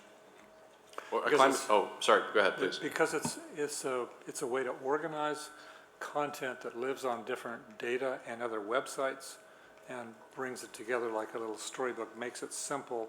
And what's hanging off of that website is, if I understood it right, is access to the raw data, access to interactive tools to manipulate the data, access to tools that might integrate data, like you were talking about laying one on top of the other. I can't remember if that was you, Trudy, or, but the idea that I could interact with and exploit the data around themes, Joy's original comment in the last meeting. Just a very powerful way to connect. It's not about the open data. Who gives a damn about open data? It's about knowledge or information that's brought together in ways that are actually useful to people. I think that's excellent feedback. And by the way, maybe a little bit of feedback on the audio folks, if we can lower the monitor a little bit. Thank you. If I can just make sure I distill that feedback here with some of these notes, that on some level, this product or this experiment is interesting, and I'll infer that to be maybe worth experimenting a bit further, and specifically with an eye towards driving more rapidly to the individual experience, to Joy's point, organizing around stories, serving as a template for other issues like climate, which, by the way, although not physically represented at this table, the Climate Data Initiative is a commerce initiative. Like most of the weather comes from commerce, or most of the information comes from commerce. So yeah, so very much see the scalable potential there. Template. Okay. Yeah. This. Okay. So have these the types of distilled points that you think are accurate? Yeah. Just seeing this project, which you're looking at as a research project to make a cool site about poverty, as a generic template that would address a problem that we see across the whole federal government, whether it's in water, we have this in USGS, or we have, or whatever the subject is, health. This sort of, it's an electronic book which is related to real data, that I can exploit the real data. So it's, again, the profiles that would look at it would be me as a citizen, or me as a researcher, or me as a community. So there's this whole spectrum of different research, or different user profiles that one could have, could be supported through such an electronic book. And who looks at a book? Okay, it has some organization to it. Yeah. But this is much more than a book, and it's more than a digital book, and it's more than turning digital pages. No, it's an interactive research. Yeah. Whole new way of exploiting and integrating and visualizing data. Excellent. Thank you. Very powerful. Oh, yeah, Stan, I think you were next up, or did I go out of order? Sure. Yeah. I seem to recall us circling this issue quite a bit in our last meeting about kind of application versus data itself, and I think we're kind of doing that again here, where I guess my thinking, like looking at the experiment that you showed, was that I guess my first thought was that what you're doing is really hard. Because you are trying to, and to Jack's point, you are trying to tell stories. And I guess fundamentally, I think, when I think of the Commerce Department, I think of them as not storytellers, but data providers. And they fuel other people to tell stories. And I guess I was wondering, are there other people that can do, it's, the maps and the pretty UI and everything else is very important for telling stories, absolutely. I just wondered whether there are enough groups in the US now that are able to do that. It would actually tell this, because there are myriad stories that can be told, and what you're going to be able to do there is tell certain stories, but they're going to be, I don't know, it's the tip of the iceberg. There'll be a whole host of stories that are untold, and I do worry a little bit about asset allocation of our resource allocation around spending time to tell some set of those stories, which are very important, don't get me wrong, versus spending more resources to make sure that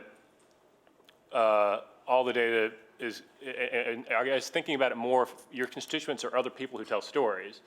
And we kind of had this idea at the last meeting about various government entities organizing constituent groups around themes of like groups that use income data, and that then the job of this unit within Commerce would be to convene those people and see are they happy or not, or what income data would they like to tell stories about that they can't get their hands on, and then the unit's job is to go collect that data. But can I just have a quick follow-up on that? And this gets, I think, to Alan's point about success metrics. I generally agree with you, by the way, in terms of wholesale versus retail. We're probably not the best storytellers. We should, in my mind, generally speaking, fuel others that are better storytellers. But if the data is perfectly accessible, machine readable, good metadata, good dictionaries, non-proprietary, will we be able to know who's using it to then tell these great stories? It kind of becomes this is the struggle, I think, that's at the core of a lot of our success metrics. What do you mean tell who's using it? We don't require a login to download the data, so to speak. Well, so how would we know that people? Do you care? If I'm defining, and this is, I think, this is the real question. If I'm trying to demonstrate that we've had the impact, not the download metric, but the economic development metric, right? And I don't necessarily. I totally point, get the horns of the dilemma you're on, where you were asked to justify, and then you have ideological fights about.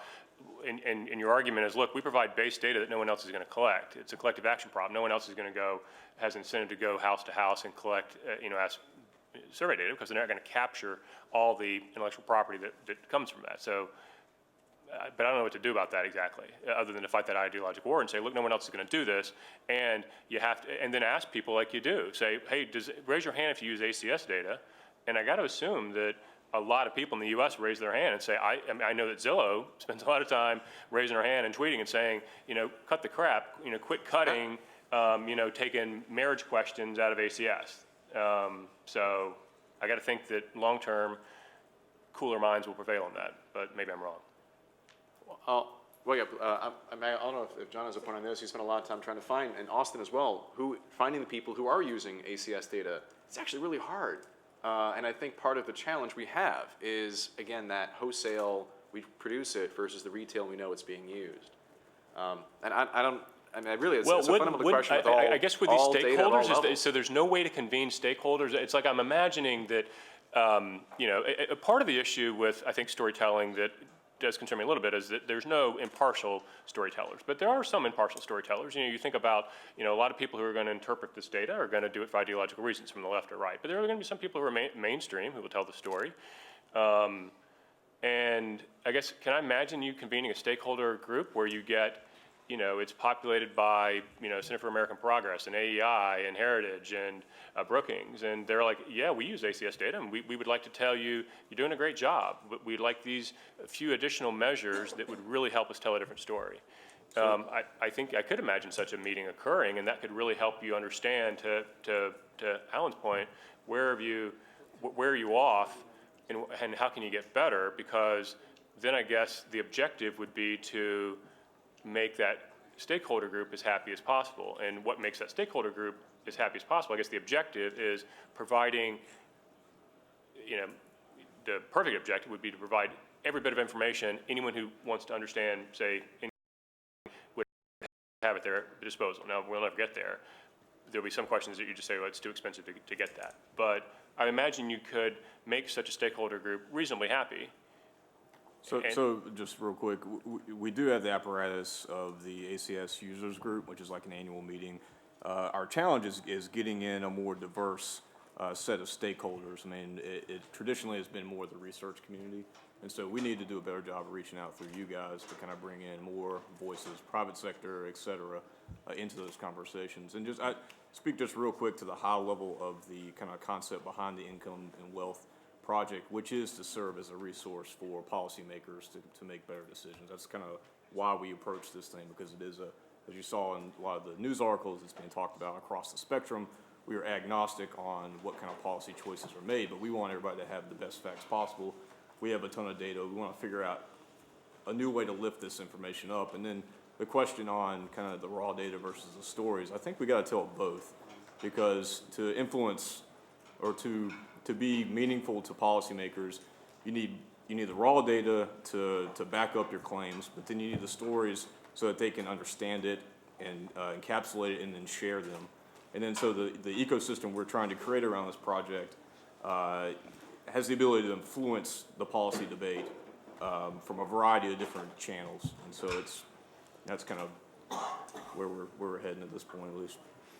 And let me just give a quick process, Brian. We're actually 5 minutes over the agenda, but I do think that this conversation is broader than just income, right? Just in terms of the, so I don't mind going over a little bit, because we can also, this will apply to the future discussions, but I guess I also hope we spend more time on this general topic. So what I'm going to propose as a approach here is, unless there's any burning questions specifically on the income piece of this larger question, I'll ask if you can hold on to your comment to the larger operational question for all government data, and that will allow us to welcome in the next guest speaker, which apparently is in the parking lot and walking in any moment now.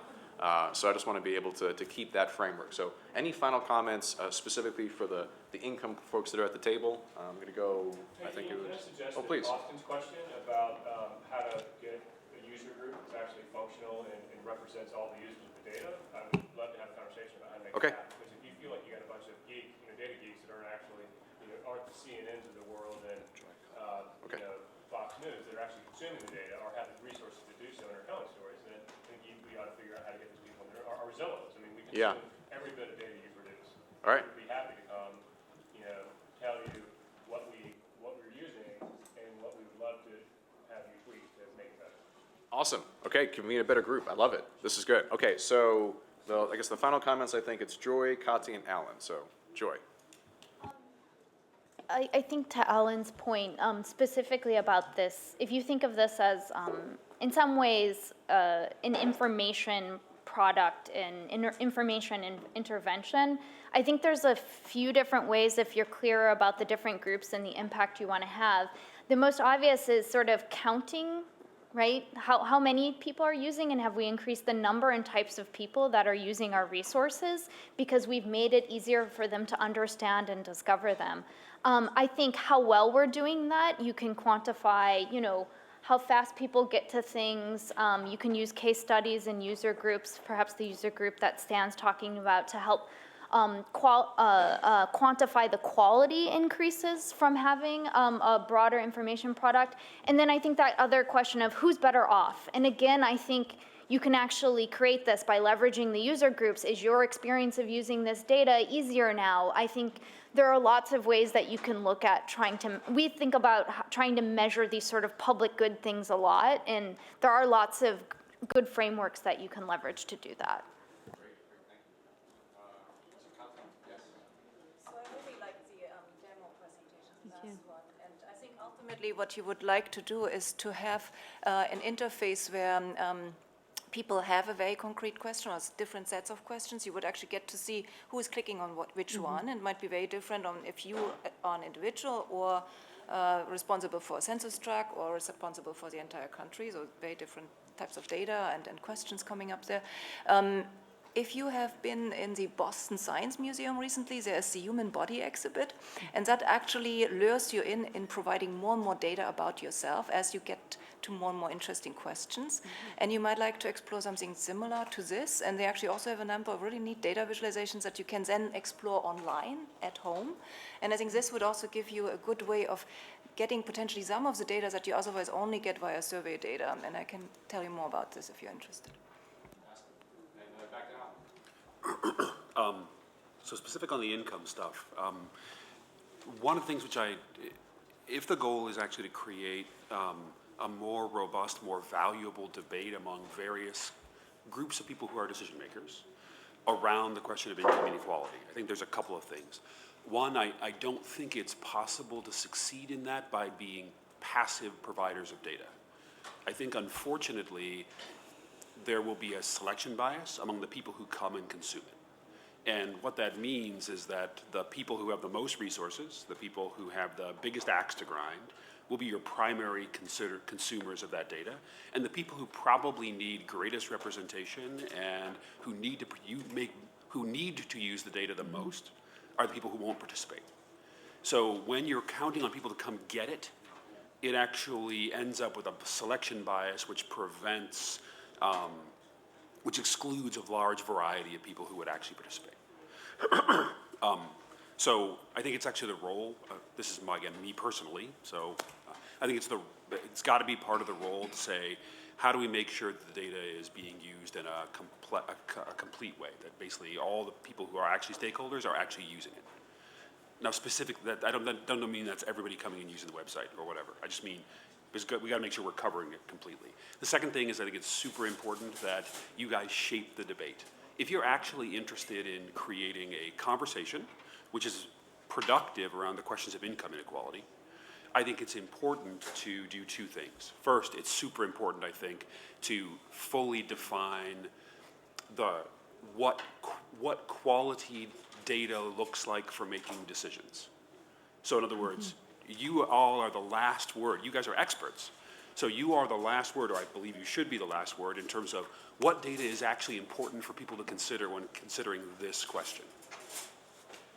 Which I just don't know. I mean, I feel like if there's anybody who's going to stand up and raise your hand and say, this is the right data, that's the right data. And the corollary of that is, I think you need to object when the data is used improperly. So you need to listen to the way the data is actually being used, and you can see it in the press, because you can just set up a Google search to say, hey, anytime U.S. Census Bureau is quoted, we have to have somebody look at it and make sure that we're not drawing the wrong conclusions. That came up out of a comment you made earlier about the fact that people use the data in ways which are unsupported, and then they draw conclusions that are unsupported. There's got to be some way to object to that, so that basically you're not only defining it in a positive way, but you're also correcting it when it fails. That's really hard, I think. Right? Oh, it's totally hard. Well, I mean, and actually, because I mean, just to be clear, I mean, I think commerce shaping a debate is, I mean, I don't see how that's that's really dangerous. I mean, the people who shape the debate are, NEC, HUD, and I do think there's a tussle of ideas that happens out there. I think your point about, I think on an individual level, you're right. People with means will avail themselves of, but I think on the institutional level, if you look at like housing debates, I mean, there are plenty of debates that happen between, there are, people in the groups on the left and on the right that have a healthy debate about housing policy. But the specific... Let me see if I can offer this as a transition too, and I don't mean to interrupt the discussion, but I'm going to try to be a little bit of a police person on the agenda in terms of the misrepresentation and the interpretation of data. Not only is Census Bureau at a core piece of that debate, but the Patent and Trademark Office is hearing that a whole lot. And so that's my best attempt to transition with that one topic. That was a little rough, right? That was a little bumpy? Okay. To the next portion of our agenda, if we can. Before I do that, I'd like to thank again Enrique, Trudy, Lisa. Thank you so much for being here. John, thank you for the moderation. And with that, we will change the slides, change the name cards, and welcome a few more folks to the table. I understand that we're actually going to do a little bit of a call an audible and change a bit of the order of our presentation. And so with that, I'd like to welcome Michelle Lee, who I understand a few of the folks at the table already know. But for those that don't, Michelle is the Undersecretary for Intellectual Property and the Director of the U.S. Patent and Trademark Office. And we are very excited for you to be here, Michelle, to share some of your perspectives on data. Thank you so much, Ian. I'm also a Bay Area local and native, and it's good to be back in my hometown and see some familiar faces, so thanks so much. I'd also like to thank Scott Belvo and the USPTO data team, and of course Ian, and all of you for your interest and your contributions on this committee and council. Based upon my experiences working in the Silicon Valley and for Google with Chris back in the day, I understand. So sorry. I understand firsthand the value of big data and the business opportunities it presents. I hope that you will find our discussion of our plans for use of our data and the efforts that we have underway that you'll be hearing about shortly after I speak. And I hope you'll give some thought as to how we can make greater strides towards achieving our data goals more quickly for the benefit of the public. But I'd like to take a moment to step back and from the details and talk about how data fits into what the USPTO, the U.S. Patent and Trademark Office, is doing to improve our patent system. You may know that disclosing and disseminating data goes to the very heart of our mission, embodied in, believe it or not, Article 1, Section 8, Clause 8 of the U.S. Constitution. It goes way back to the Constitution, which empowers Congress to promote the progress of science and the useful arts by securing for a limited period of time to authors and inventors the exclusive right to their respective writings and their discoveries. And at the core of this progress clause is a bargain between inventors and the rest of society. The inventor gets the exclusive right to the patented invention in exchange for teaching society how that invention works. And that exclusivity makes it easier to secure investment and to commercialize the invention. And the public disclosure of how the invention works also allows others to begin, of course, working on the improvements and letting businesses know which technologies require licenses or a workaround to the invention. So that bargain, in which the inventor provides the information to the USPTO and the USPTO publishes that information, is at the heart of the Patent Office and what it has done for 225 years. While the mission hasn't changed, the role the patents play in our economy certainly has. And it wasn't so long ago that the most valuable assets of a company were oftentimes tangible assets. It was the plants, the warehouse, and the inventory of a company, and maybe the customer list. But as you know today, we are living in an information economy, and in which the most valuable assets are no longer the tangible assets, but rather more so the inventions, the processes, the designs, the algorithms, and the data. And we call that intellectual property. So because intangible assets can be more easily copied, the system that we use to protect and enforce IP rights is critical to protecting investment, and patents are an important part of that protection. And so the USPTO, as a steward of our patent system, plays a critical role, not just in maintaining the system and ensuring that we examine and grant the best patents possible in a timely manner, but also in making sure that we're improving the patent system to keep information, or to keep up with the needs of a rapidly changing innovation economy. And the open data part of that role, when our data is easily accessible to all members of the public, inventors can better understand the scope of their rights. Entrepreneurs and businesses have the information that they need to make informed business decisions, such as where to invest their limited R&D dollars, and when and how they might have to design around or take a patent license. But we can't just stop at making our data accessible. We also have to make our data better. And our patent examiners have an important duty of examining patents and issuing applications and issuing patents that meet the legal requirements and rejecting the patents if they should not issue. And this is one of the reasons why we launched the Enhanced Patent Quality Initiative this year. Our efforts on quality include initiatives to ensure that the scope of the patent rights are clear, and that the record in the examination is complete, so that the data that we release and that the inventors and entrepreneurs rely upon is the highest value and highest accuracy possible. In contrast, in the late 18th century, when the Progress Clause was written, there is today now a much greater market for patent assets. I saw this firsthand during my time in the private sector. In the past, operating companies would build their patent portfolios, sometimes cross-license them to competitors, but they wouldn't oftentimes sell or transfer their patent assets.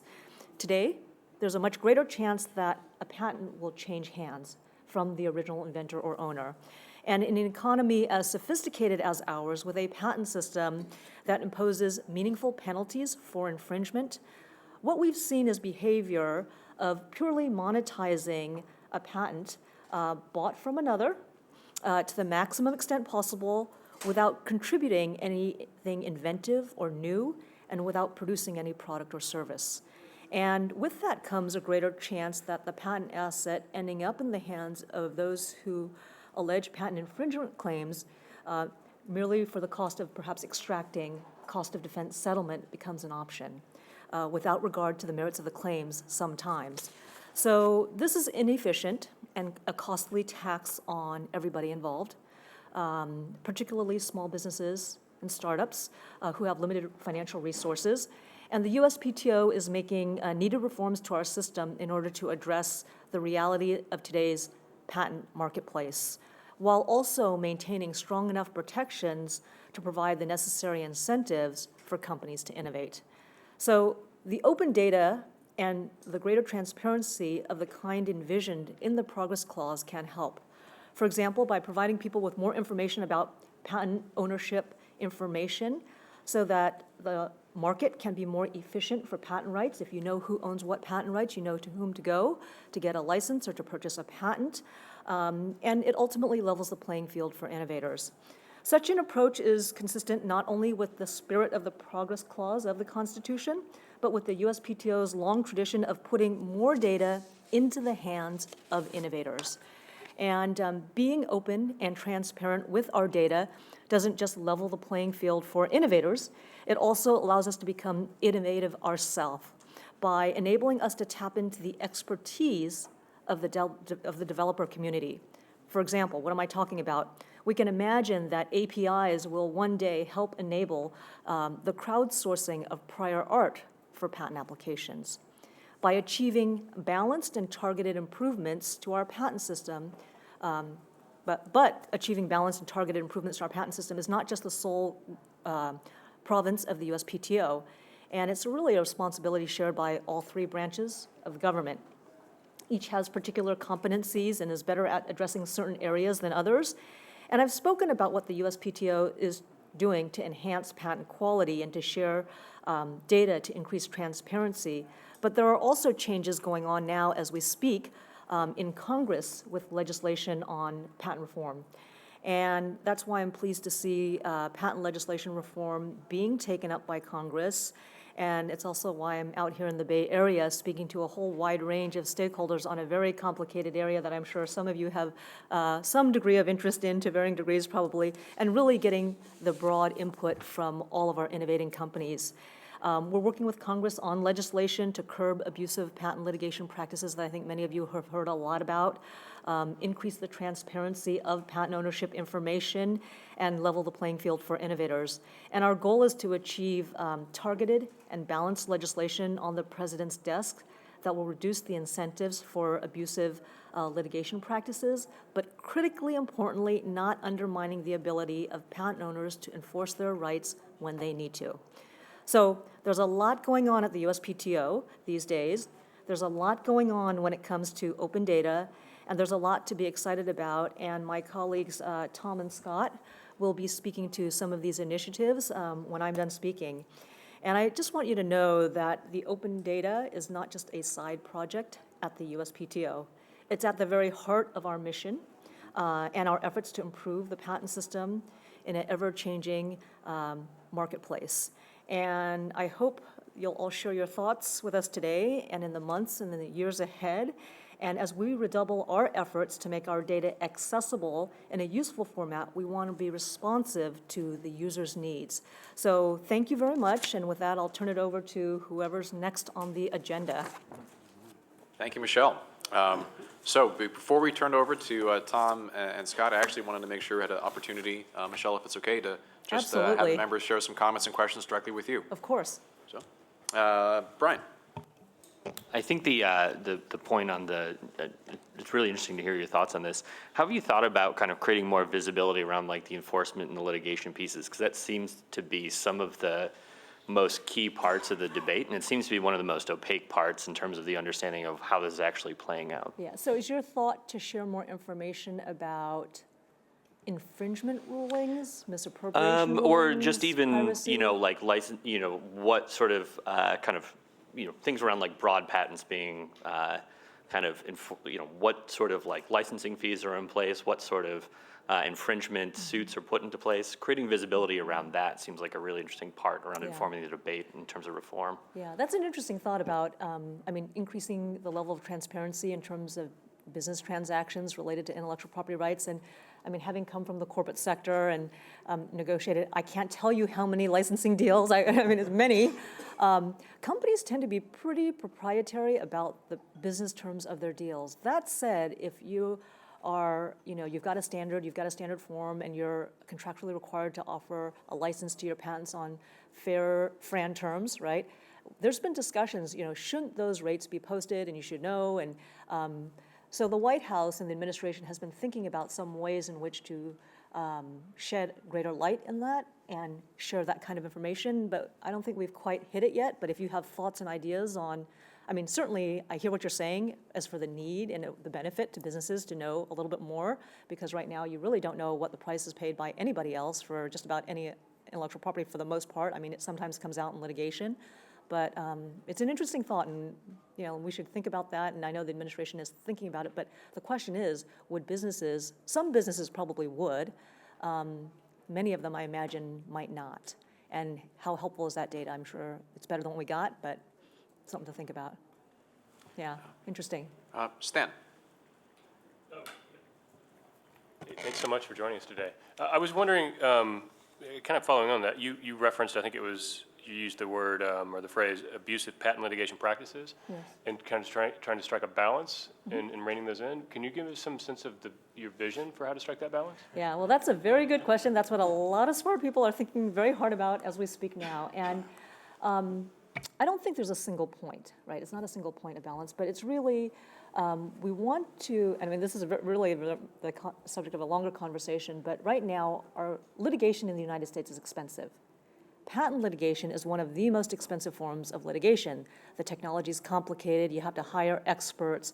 Oftentimes there are reams of technical documents that you have to go over, pore over, to either prove or disprove your infringement case. So what that does is the economics of patent litigation create a lot of strange incentives, so that if it's true that you don't have to do a lot of investigation and analysis on the reasons for your infringement claim, and you're able to send that out to lots of people, and you don't really want them to look at the merits of the case too deeply, but you know that the average cost of defense for a patent litigation can be anywhere from $1 to $3 million, and you're a tiny little company, and you get a patent infringement claim every once in a while. There's a strong incentive to just write the check.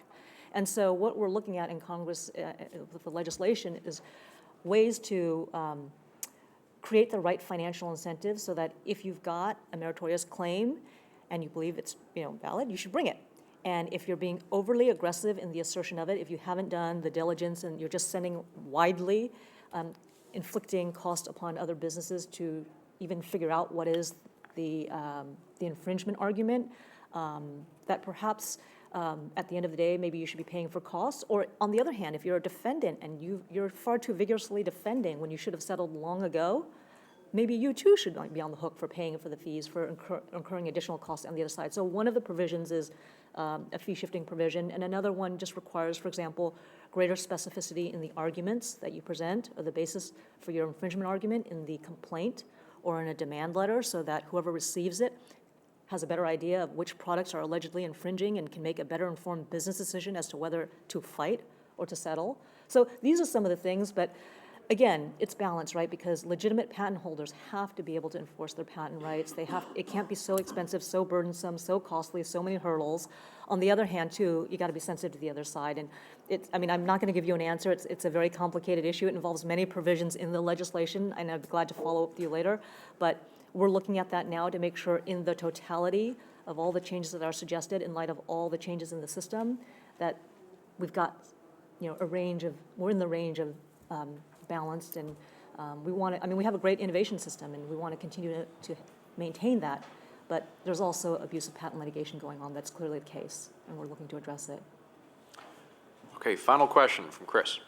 Yeah, hi. So we've actually had a pretty good relationship getting data about patents and the patent flow from the USPTO, and it's been great, just speaking for the patent search team at Google. But one thing that I was sort of intellectually curious about, and I think it might be more Stan or Tom might be about to talk about this, is have you considered, or have you, and I just missed it, releasing like sort of almost like a dashboard of the current status of incoming and outgoing patents? Like even though I know we can't always dive down into them, but like how many are pending, how many are rejected, how many are being sent back for more information, et cetera, et cetera, et cetera. You know, I don't know if that's too sensitive or weird or, you know. So our numbers, I think the volume, the aggregate volume we share, by technology area, you know, how many, that's interesting. We should, you know, it's not confidential information to share how many patent applications we have in various of the technology areas in which we receive patent applications. So in our effort to share data with the public, that's an interesting point. And then, you know, as to the status and the progression, that's not confidential information either. So I don't see why information like that could not be shared. And the question for you is, I guess for your planning purposes, I guess if you're in a certain sector to see the level of activity, Yeah. I mean, you're not seeing much more other than total volume aggregate numbers.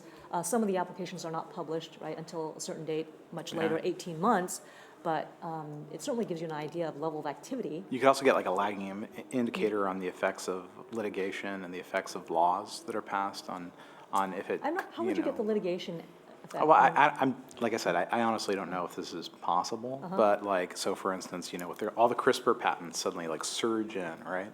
And then, so you say, okay, so have pharma applications gone up as a result of the CRISPR fight? Have they gone down? And, you know, depending on how litigation exposes a patent or invalidates a patent, does it change how people file? You know, stuff like that. I think it's Or do I just have some magical belief the data will show us? So there's so many factors that influence the filing rates of patent applications, including many macroeconomic business factors that, I mean, while I like to think that maybe a change in legislation or change in rule might affect, and I think it would be hard to draw a correlation or a causation, but yeah, an 18-month, exactly. But I think, I mean, you raise an interesting point, which is we probably could, and we probably should think about publishing breakdowns by technology areas. I mean, they're categorized in that manner. There's no reason why we can't share that sort of information. So thanks for that suggestion. I'm writing it down as an action item here. This is the fun part. Well, thank you, Michelle, so very much. My and pleasure. Thank you for the comments and questions. What we'll do now is we'll shift over to the next portion of this agenda topic. I'll turn it over to Tom and Scott to share their presentation, and we'll also afford the opportunity at the end of this session to provide some very specific feedback. So, Michelle, thank you again, and we'll turn it over to, looks like, Tom and Scott.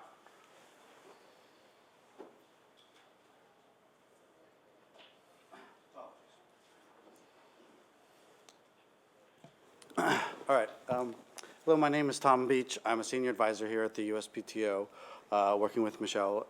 And one of the great joys of my role is executing on one of these missions, which is open data and progressively to big data, which is an area that we, in our agency, as Michelle pointed out, we've been disseminating data for 225 years.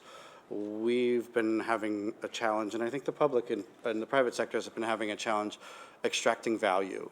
So that is a long-standing issue, and I think the more we push at that in concert with the other ecosystem issues that are going on with intellectual property, enables us to open new doors and open new opportunities. So I'll take a step back and paint a little bit of a picture of some of the themes that I'd like to hit on today with Scott and myself. One of them is accelerating. So we'll touch base on an open data roadmap. There's a handout that we have on it that's full of acronyms that should bring delight to everyone because right now I'm sure they're meaningless. But we'll touch on those. And then we're going to get into the acceleration aspect, which is why that's the big ask. I think that was a great point that, Alan, you were driving at, which is what are we trying to achieve here? What are we coming here to ask for? And basically, we're asking for your help and insight. So you'll see we have an aggressive, robust plan of activities to be done. We, as a federal agency, face many challenges as others, limited resources and execution. So we desperately seek allies in the private sector to create new ways to come together and execute. So a couple interesting facts I'd like to bring up, since this is a data group. I will try to resist the temptation to go into what patent prosecution is, unless anybody really, really wants to talk about that, because that aspect is fascinating to us. It may not be as equally fascinating to you all. To get to the first 1 millionth patent, it took 121 years. To get to the 3 millionth patent, it took 80. To get to 8 millionth patent, it took 16. To get from 8 million to 9 million, it took 4 years. So you can see the rate at which we're accelerating. We are ingesting and innovating aggressively as a country and worldwide. So this massive amount of information that's coming in is part of why we have to get ahead of the curve for us to be an enterprise agency that can make strategic decisions on limited resources. And how do we do that? We do that by getting ourselves ahead of the curve on big data, and only to get there, we have to start opening our data. We have 13,000 employees. We have 8,000 patent examiners. So if you can imagine, consistency and quality, as Michelle had talked about, are very, very critical themes. So that's some of the issues we'll talk about today. On this front, the last time we met, I believe Jay did a Ignite presentation on how we want to deliver, engage, and innovate. And so for here, a simple way to look at our data that is a little bit different than I think some of our colleague subcomponent agencies is, we deal with not only measurement data, so we can file and forecast on numbers and volumes, technology sector filings, interesting information like that.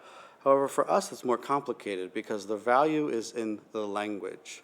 So linguistic and analytics is going to be key for democratizing our data.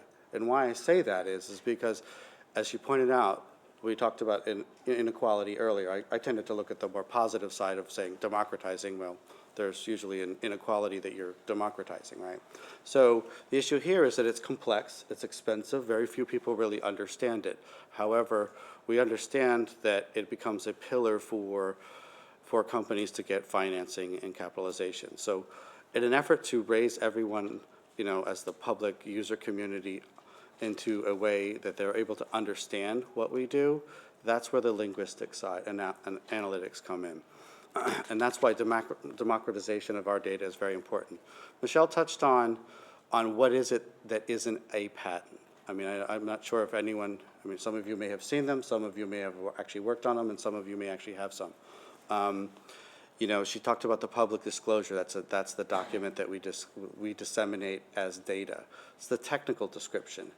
Buried in the back is the kernel of a patent. These are claims. These are one-sentence, numbered sentences they create the fence posts, if you will, for the patent intellectual property territory you have staked out. So if you can imagine visually that you have an open plane of technology and who is fencing out what parts to their innovation, that's what these claims do. They behave like fence posts. And to understand that,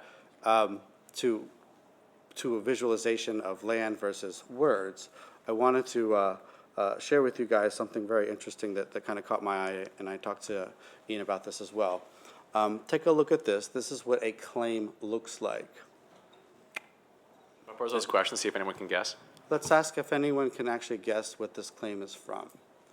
There's a particular company that owns this. And as you read, I'll continue to talk I know many of us can multitask. What's that? You know it already, don't you? Yeah, Early Bird, great. So this is Theranos. This is Elizabeth Brown's company. This is one of 4 patents that have been issued. There's a multiple series of claims contained within these. I think last we checked, the venture capital funding was around $9 billion. And so I look at this, I don't know that I see $9 billion or several hundred million. It's very, very difficult to understand. Where do you see the value in this? And for us that work in this field, it's very important that we understand that this is almost like its own syntax. You'll see this type of language is very complicated. I certainly hope nobody speaks at home like this. unless you're married to a patent attorney, of course. But so. Is that required to work? Yeah. I think one of our requirements is not talking shop at home. I know we've required that for any happy hours we have, is to not talk about work. Very much a requirement. Yes, so it's difficult there. So some of the interesting things is that, you know, we get 2,200 applications every weekday. So we receive applications not on the weekends. So 2,200 applications a weekday. And the average number we issued roughly last year around 305,000 patents.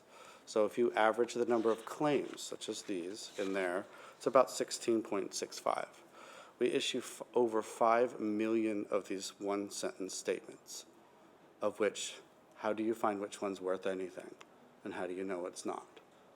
And this is when we talk about the treasure trove of data, the complexity at which, how are we going to get there? How can we convert this into a precision measurement? So, you know, this is what I spoke of earlier, is that something that's unique is that we don't deal with measurement data. We deal with linguistics data. And how can we have the precision to the level that NOAA and NIST and others can have to create this private sector explosion of companies? So you can start to see why this is so complicated and try to deconstruct this in a way that says, okay, how are we going to get there? Do we even have technology that can get us there? That's yet to be determined. Is this, blue ocean? Is this where folks need to start paying attention and say, if I could write a series of really sophisticated algorithms to translate this into something that I could use to value, maybe there's some value there. So I did want to share that. So one of the interesting things about being part of this program, Scott and I got together about 20 months ago, right after Michelle started at the USPTO. We sat down and we got to understand her vision, her interest, and her stated importance in this space. And so, it started the two of us working on this project, only to find that there are many, many people, hopefully some online, that are watching back at headquarters, that are already part of this program. So we disseminate. We historically have, up until 10 years ago, we used to disseminate our data on CD-ROMs. And actually you can apparently still order such things. So we're lagging a bit. We want to be innovative here. We also disseminate our data in bulk files. They're very difficult to work with. And so that's where we started to get together and say, hey, let's get everybody who touches data in our organization and be able to create a team and start to understand it from the front. So I hate to jump back and forth, but when I talk about what we do at the USPTO, we have legal reasons for this. However, we ingest our data predominantly electronically. There's a subset that has to be paper filed that has to do with secret clearance and that kind of stuff. So as it goes along this process, it converts from image file back to text, image file back to text, and for legal reasons. Now, we also have the joy of having what many other agencies have, which are legacy systems. So we're not allowed to really pipe directly into this information and start accessing it because of load issues. As you may be aware that we are a production-based organization. Our CIO, John Owens, will emphatically tell you that we are up at about a 99.9%. We have to be working. The IT systems have to function. We have a large remote hoteling workforce. It just has to be available and constantly running. So, this area, this initiative for our agency, albeit is important, we're struggling with it doesn't bring in money and it's dragging down our system that already exists. So why do we want to talk about open data? Well, so this is the launching pad, if you want to call it, for us. So, what we initiated, we started a process, we started a roadmap. We're very aware that we wanted to involve our stakeholders as much as possible, our user community folks. So last December, we did a open data roundtable, which was a very interesting experience. That document's been published, it's on the web. And that was a very interesting chance to bring in folks who are trying to create value out of our data in other ways besides, searching. There's visualization. There was companies that are trying to do portfolio management, giving you a way to make a decision on what intellectual property you should keep or not keep. 5 minutes? Okay. So, what we're launching, we also provided some read-ahead materials. I'm not sure if that was disseminated to you guys as well, but that was our open data and mobility strategy document. I encourage you all to read it, provide any input you have. It's in draft format, and we would love to go publish on that. We have, since this time, been able to create in this 20 months with a great team at the USPTO. We've now created a new portfolio called Data Analytics and Digital Services. It's one of 6 portfolios in our agency. We're very excited about it. It's launching. It's going to carry with it open data and bring us into this big data analytics space. So for us, we're just at the beginning on that process. I'm going to go to our next slide, which is a handout you guys have on the open data roadmap. So what I want to do is draw your attention just quickly to a couple things in the effort of time. The upper left of each, so on the top is our outreach section, and that's what we talked about, more roundtables, more hackathons. We're even doing an iconathon. We're building a developer web page, a great hub for folks to come. I've affectionately called it, trying to build the API factory within the agency, and really harness on that. What I also find very interesting is we have a very talented workforce. We created an affinity group of one of a kind, I believe, in the federal space called CODE, the Club for Open Data Enthusiasts. So we're starting with the people who do this job for a living. And on the weekends, they have fun coding. And what better information to give them than our own? So it's a great group. We're very proud of it. Ian was gracious enough to come visit them and inspire them. They were very, very appreciative of that. So on the lower side, on the upper left for each of those sections, there's something called pair bulk data. I won't bore you with patent application information, retrieval information. However, this is the documents inside of prosecuting a patent. So as Michelle pointed out, the way in litigation, the understanding and the metes and bounds of an issued patent are harnessed from understanding how did we start and how did we get there. It's the in-between. Those were the documents I talked about that were converted from text to image to text to image, the responses, the statements on the record. So that information we have yet to be able to harness. We were proud to do a webinar and release our very first, on the far left, pair bulk data, query-based and an API downloadable system. It's now up and running. We also have an assignments similar website that runs off an API that will now allow someone to search and understand who the owners are of particular applications. One of the things that Michelle was discussing there was assignments information is voluntary. So we wrestle with another issue, which is we can't force folks to tell us exactly that information. So in that, what you see is each pair bulk data occurs in FY16 and 17. And until we get to 17, which is full searchable text, how do we get there? Because right now, we're at 15. We need to be at 17 by early next year.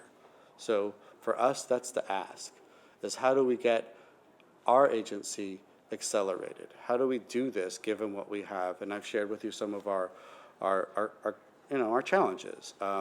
We are upgrading our systems. We will have next generation tools coming in the next 2 years. So in concert with that development, we're trying to be conscientious and put the spigots in there for big data analysis to be done later. What we don't know now, we don't know. But we're doing our best to really optimize a balance between inserting that and making it available in the future. So with that, we seek the expertise from the outside to understand what matters. We've been able to break this out into 3 different areas, which is ingestion, analytics, and visualization. And we talked a lot about visualization. So what we want to do is initiate more feedback on our open data and strategy document. We want to learn more on what the customers are asking for. We want to learn more about what they need. And we wanted to understand the personality, the people side, as Joy was talking about, how to make it personal. Why should someone actually care? Well, if I'm in the IP patent business, I should know who else is in it, easily understand it, and be a player. I don't think the barrier of entry should be so high.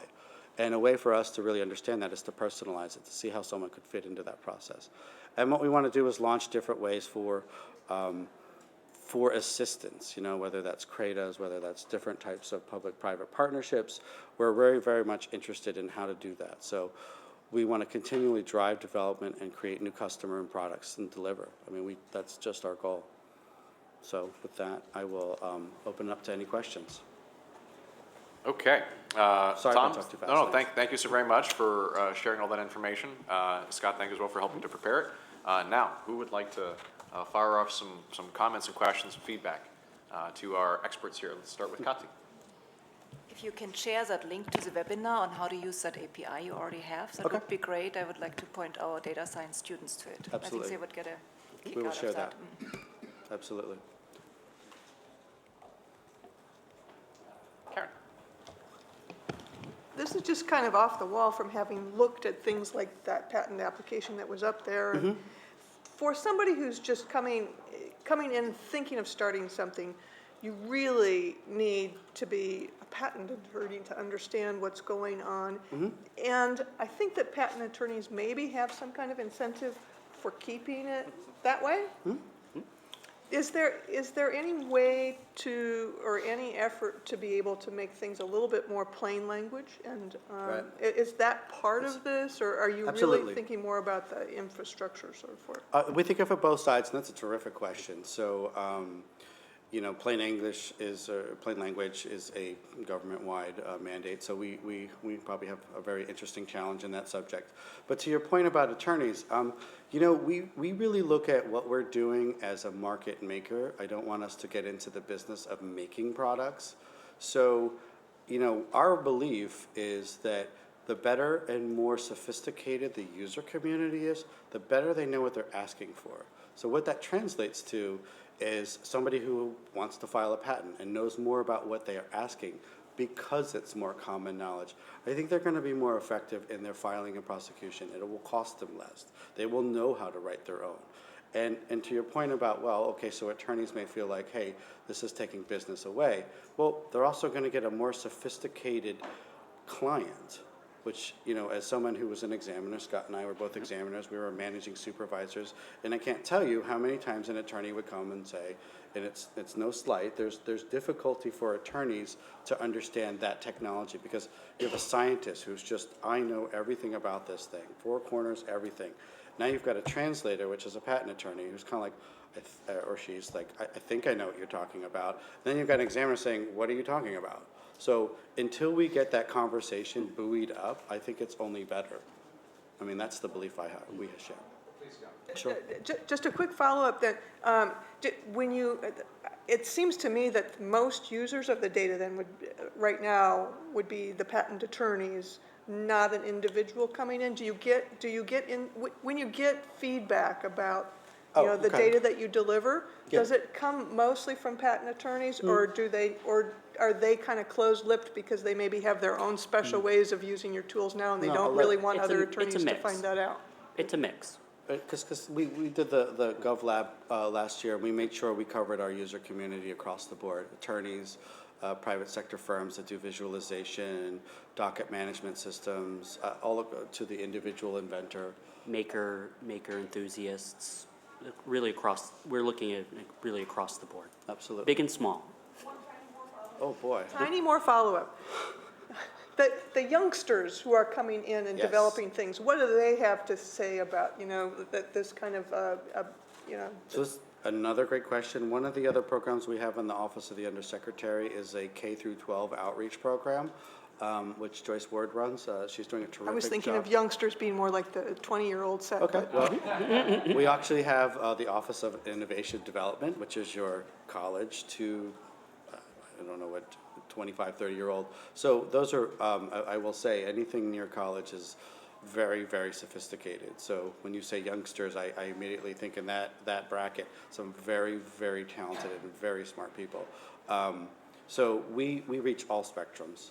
Our engagement is to be there. Our goal is to have that understood by all. It kind of goes back to that concept of the democratization of our data. How can we lower the bar so when you can look at that claim and that language, you can understand what you're looking at? Simply to make a better product, that we can then look at and make a determination of compatibility. Absolutely. Without having to hire a lawyer to understand it. That may be. That might be the case. Joy? Yeah, sure. Thank you, and thank you for the read-ahead materials. It was very helpful, and for your presentation. I found it's very helpful to have a roadmap to keep you on track. We do as well. So I was looking through the roadmap, and there's a lot of deliverables, it looks like, around APIs, and I think this is more of a tactical question. How are you approaching sort of going to manage the shift from bulk to API, how you're going to deal with your bulk repositories, and then how are you going to manage the proliferation of APIs? Because if there's too many APIs, that introduces its own new barrier, potentially. And so just curious how you're handling that. So yeah, I mentioned the portfolio, the digital data analytics and digital services portfolio. The goal there at our agency is matrix-based for the CIO shop, so it's a very complex, it's a great question. It's about governance. We are creating an internal data governance board, which is made up of our executives to not only deal with privacy and security concerns, it is as well to really look at, okay, where's our best value? When we bring in data scientists, when we execute, how are we spending and working on this in an effective way? And, it's very challenging for us to get folks to evangelize and understand the value of APIs and to get us away from an operations and maintenance paradigm to a project-based paradigm in the dissemination area in particular. So we're aggressively dealing with that. I think we must have that. We fight that question, I think, at least 5 or 6 times a week. Like last night we were talking about it. So is it different subgroups within your agency are creating their APIs, and this is sort of stitching it together? Yes. Or is it your hope to bring them into an API fold, or? It's very much stitching together. So I think at first we were just scavenger hunting, and we were like, oh, there's one. Oh, there's another Right. one. Oh, well, who knew? There was right, and it's trying to hundreds of them. stitch together to create a larger enterprise data architecture by which you can then, internalize or organizationally build off of that to a larger enterprise-wide data analytics. Absolutely, And and starting- understanding standardization. I mean, you obviously know it's very difficult to get everyone to go, if you could just stick with the standard, we could have the public really engaged. So that's not a conversation they have daily, but we do that. And we have a hybrid of customers. We have bulk customers who will remain bulk customers. And we have others who are looking for the small subset data sets. I mean, so we're still looking to support both in terms of some of our, distribution or dissemination aspect. One interesting, we're looking at kind of, to coin the dog fooding phrase, looking at our API data sets as the means to provide the bulk data sets. So when you actually are accessing the bulk data sets, you may actually be looking through our APIs and grabbing a custom data set of all. Yeah. Please. In the process of sort of, when I look at the open data movement broadly, no one's really addressing the document and the image dissemination very well. So I think if that's an opportunity for you all to point or show the way, I think that could be interesting. And by image, are you speaking sort of figures or just the image files that we do? Image files. Yeah, it's definitely for us, it's an ongoing strategic planning battle. Absolutely, and we welcome input on that. That's one of our very much challenges. I feel like we're. We'll go to the next question, I think is from Kevin. I will also say, excellent. I'd like to continue this conversation. If by chance, in addition to the grumbling of lunch, you hear another distraction like the next 2 or 3 minutes, please let it be a fun distraction. We'll keep using the time. I just want to give you all a heads up that maybe getting a surprise here in just a few minutes. But Kevin, please. Thank you, Tom. Can you talk a little bit about how you think more prolific sharing of your data externally can help you streamline your operations internally? So as an example, are you guys thinking about maybe human augmented machine learning to run through those patents and try to kind of get 95% of the way through machine learning, and then use your 8,000 application examiners to review that kind of last mile? So yes, I will, in full disclosure, as I like to do point out, we are a union-based government agency. Our examiners are union-based, so there are some challenges in terms of adoption rates and evaluation of technology. I will say I myself am working on a project called Automated Pre-Examination Search, which I think is kind of what you're touching on. There's an RFI that just closed, I believe last week, or no, I think it was actually extended. In any event, it's out there. We are aggressively having this conversation. What can we do to provide, as I like to call it, the ocean of prior art, which is what is any sort of published documentation that can be used to say a patent is not novel and new, is rising constantly. So we need beacons to at least tell you how are we going to search every four corners of this earth to make sure that nothing like this has been done before. And to your point, it's an effective use. I mean, I look at it as, and I share this a vision with both Michelle and our team, that this is a resource allocation issue. If we can get more information digested before the examiner, so the examiner is always making the human question, is this new or not? Not the question of, did I look under every table, right? Some things we can automate. Absolutely, there are things that we cannot. So to your answer is yes, and that's why we're very excited. I mean, we feel like this is a frontier of linguistics. I mean, to me, I'm just tremendously excited to see what's around the corner. We share a little bit of fear of we need to be much further along, so when something actually arrives, we can use it.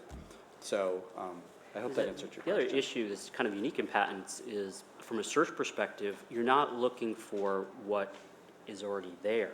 Someone is claiming that this has never been done before. So the examiner is trying to find something which which is being said, never been done before, versus a more traditional kind of search type. You know what you're looking for, you ask for it, you kind of find it. The onus is on us to prove it wrong, right? I think the next question was from Dan. Okay. Thanks. I found this presentation really interesting, especially coming off the last one, because it seems like there's this real tension that agencies have between kind of being more like a library and figuring out how do we manage all this data versus being like a museum and saying how do we present this information. It seems like you're kind of on the library side. Yeah. So it's a good conversation.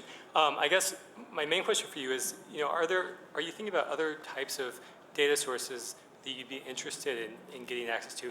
In particular, I'm thinking in this case, judicial data would be very relevant. And when I look through the slides in the draft document you sent over, I didn't see anything about the patent review processing system.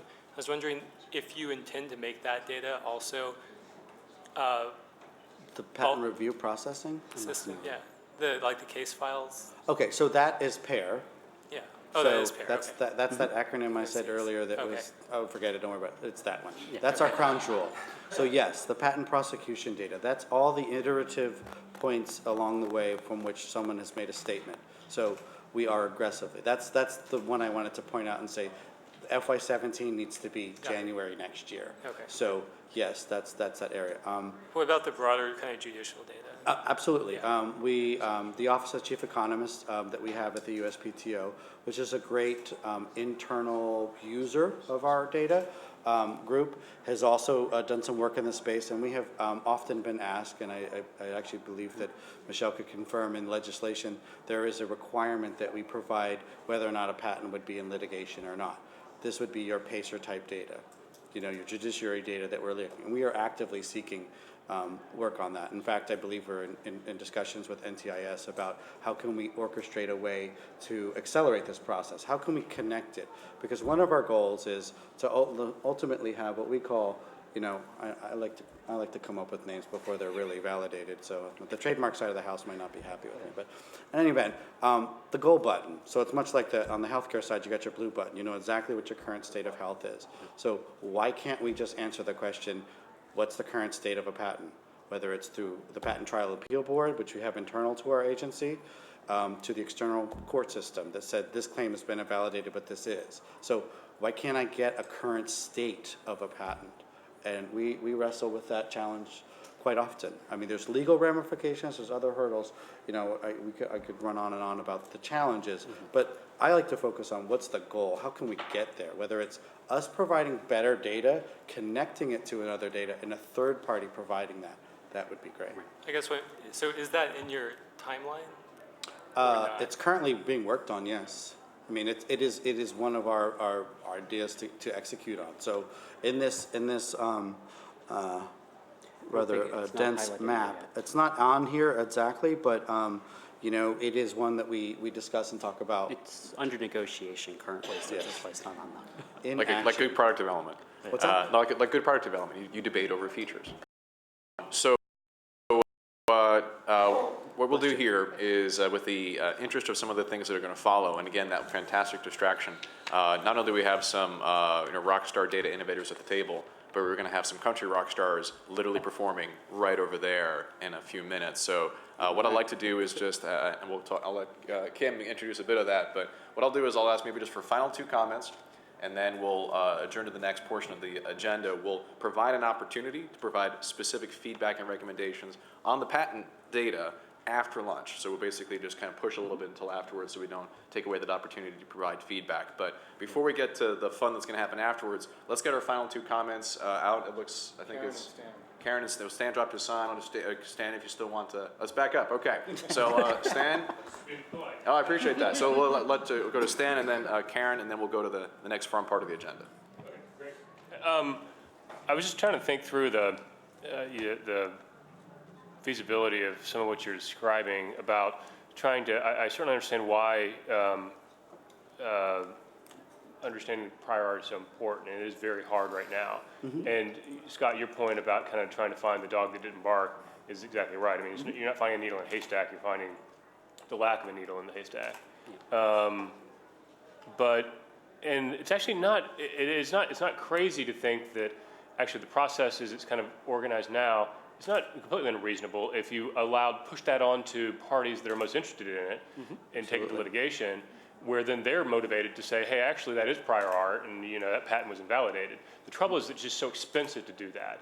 So you know, there's a lot of incentive to create a patent that is just, won't, to put a patent out there and get it and then say, well, come challenge me on it. Or then you use that for infringement as Michelle kind of pointed to. So I'm just wondering, I can't think of any way to lower the litigation costs though. It's like I was starting, maybe, a mediation process where, you get a patent, then you just agree to some administrative review that's just so low. So then you could say, hey, I'm looking at this thing and actually, because the problem isn't just searching prior patents. For prior art, you have to search all prior knowledge. Yep. So it's really, really hard. So there's a couple things in there I'll let you touch about, because Scott's done some work on crowdsourcing and third-party filing. So we obviously are held to all sorts of legal statutes on how and when somebody from the third party could file. Let's say someone knows about a particular prior art that could be applied in an application. The behavior side of this is a bit more complex because as Michelle talked about, and I worked for IP-focused Fortune 500 companies as well as startups and patent valuation. There's strategy to coveting information as well. So you do have to wrestle with the fact that it feels like everybody wants that, and the infamous NIMBY, but I don't want that against me. I'm not going to play my cards, but I want you to play all yours. So, you have to look at it, I'd like to look at it one level higher, which is as a government agency, who are we serving? We are serving, the American public. So that's, that individual will be best served if we deliver on the highest quality patent. And as she talked about, whether they know anything about patents or not isn't really the point. The point is bigger than just our user community, the IP attorneys, the inventors. It's really the public. That's who we really serve. And so with that said, it gets complex. We can only create systems and ways to promote that.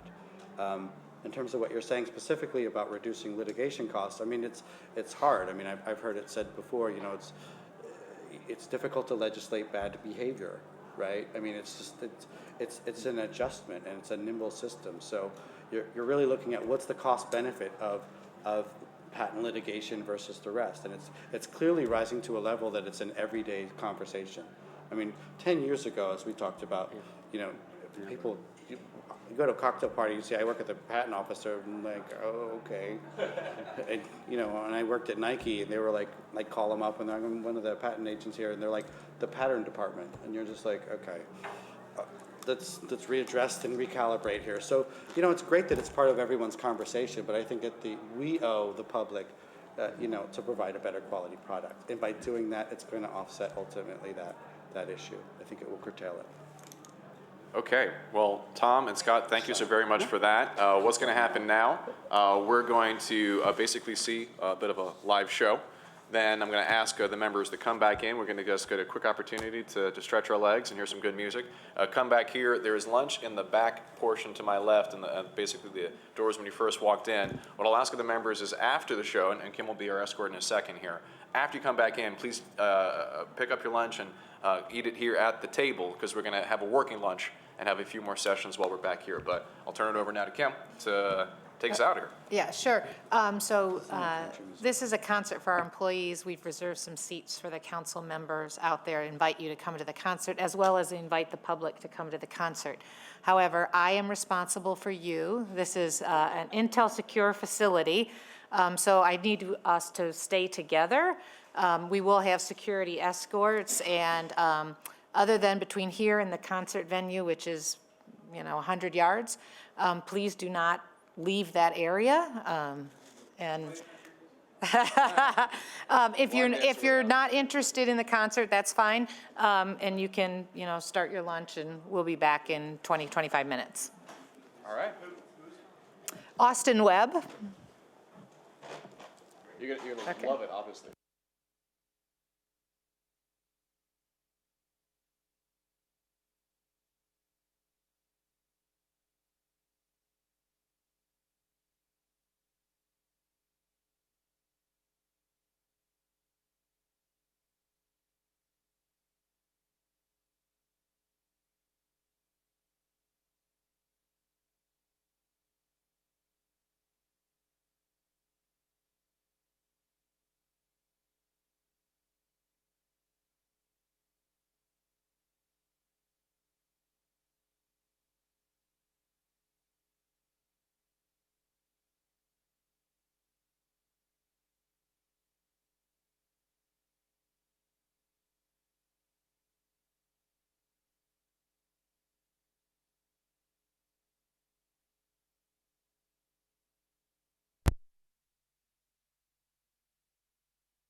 Continue eating while you come on back to the table.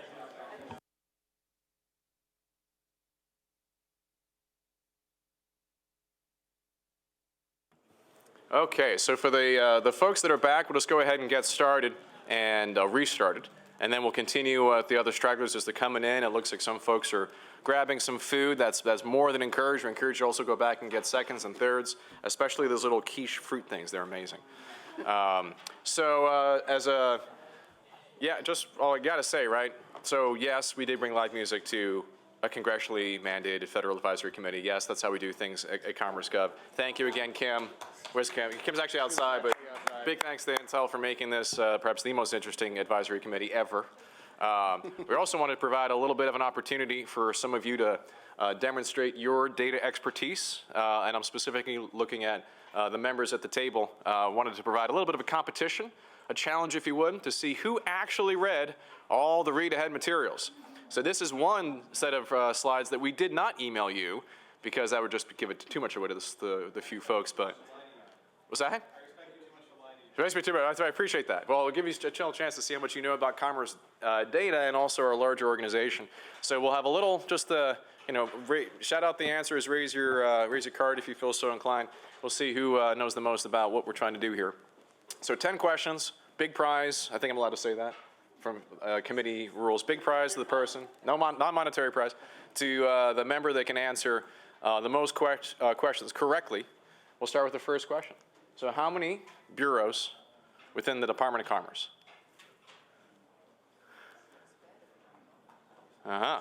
Too many? It's a good question. Wrong answer. Anyone give it? You can't go wrong. Just number a number. 12 says Joy. Congratulations, Joy. Okay, bravo, bravo. One to the city leader, the civic leader. All right. Any guesses here? Perhaps some folks of the weather persuasion. Any estimates as to how much of your federal tax dollars are spent? Public information. The fiscal year enacted budget of the National Oceanic and Atmospheric Administration. Googling does not help. Searching is not going to help you get that answer. Any guesses? Bill? 5? 5.4 billion. Wow. Bravo. Somebody knows the way our tax dollars are being spent. We're very impressive. I was way off on that one myself. Okay, moving right along. Who's this person? It's the visual quiz, the visual trivia. It's a little hard to see on the center panel. The side panel's a little bit easier. No guesses. All right, open it up to some members from the audience, the public. Is that Lisa showing a hand? Bruce Andrews, Deputy Secretary Bruce Andrews, the number 2 at the Department of Commerce, behind Secretary Penny Pritzker, who of course you all heard speak at the last CDAC. Okay? It's better in black and white. Yeah. He's also one of our core sponsors for this entire initiative. I won't tell him. I won't hurt his feelings. But we do owe a degree of gratitude and for his support to make this entire event possible. Okay. Moving right along. Inspired by our patent presenters with the keywords and tricky phrases that makes intellectual property so important and so complex. Any guesses as to which company owes their success, at least to some extent, to this one sentence? Well, I have one click. I have Amazon. Amazon. I think Joy, again, with two correct answers. Oh, it was one click. Okay, equal. That's fair. Fair point. All right, this is a long one. Another one here. Any guesses on this one? It's a long sentence, so feel free to take your time. Wow. Well, Priceline. Yeah, I was going to say if you were able to figure that one out. Give it to you? All right. So last key was really small text. So I'll wait a little bit longer on this one. I hear 2 eBays, I think. Was that Chris and Joy? Anybody else? Fair guesses? eBay. Somebody did the read-aheads. You said you didn't. All right. Okay, all right, fair. Oh, yeah. Really? Mm-hmm. Huh. Okay. Another fun fact trivia. What day of the week are all patents issued? I heard Thursday. It's only so many guesses. Anyone else want to venture? See if we can dethrone Joy from her trivia mastery. Go back. Tuesdays. Who knew? Now you know. Almost at the final piece here for you to get more points than Joy. For how long have women had more bachelor's degrees than men in the United States. 7 years, I hear 7 years. Thank you, U.S. Census Bureau, for this information. Any other guesses? I hear 22 from the back, for the public? At least 2 decades, yeah, that's right. So for as long, at least since 2 decades ago that we started to measure that. Question number 9, true, false? For U.S. kids under the age of 5, we are a majority minority. Defined term, but I think you can figure it out. Well, that would count, yeah. So is it true or false? Here are a couple of trues.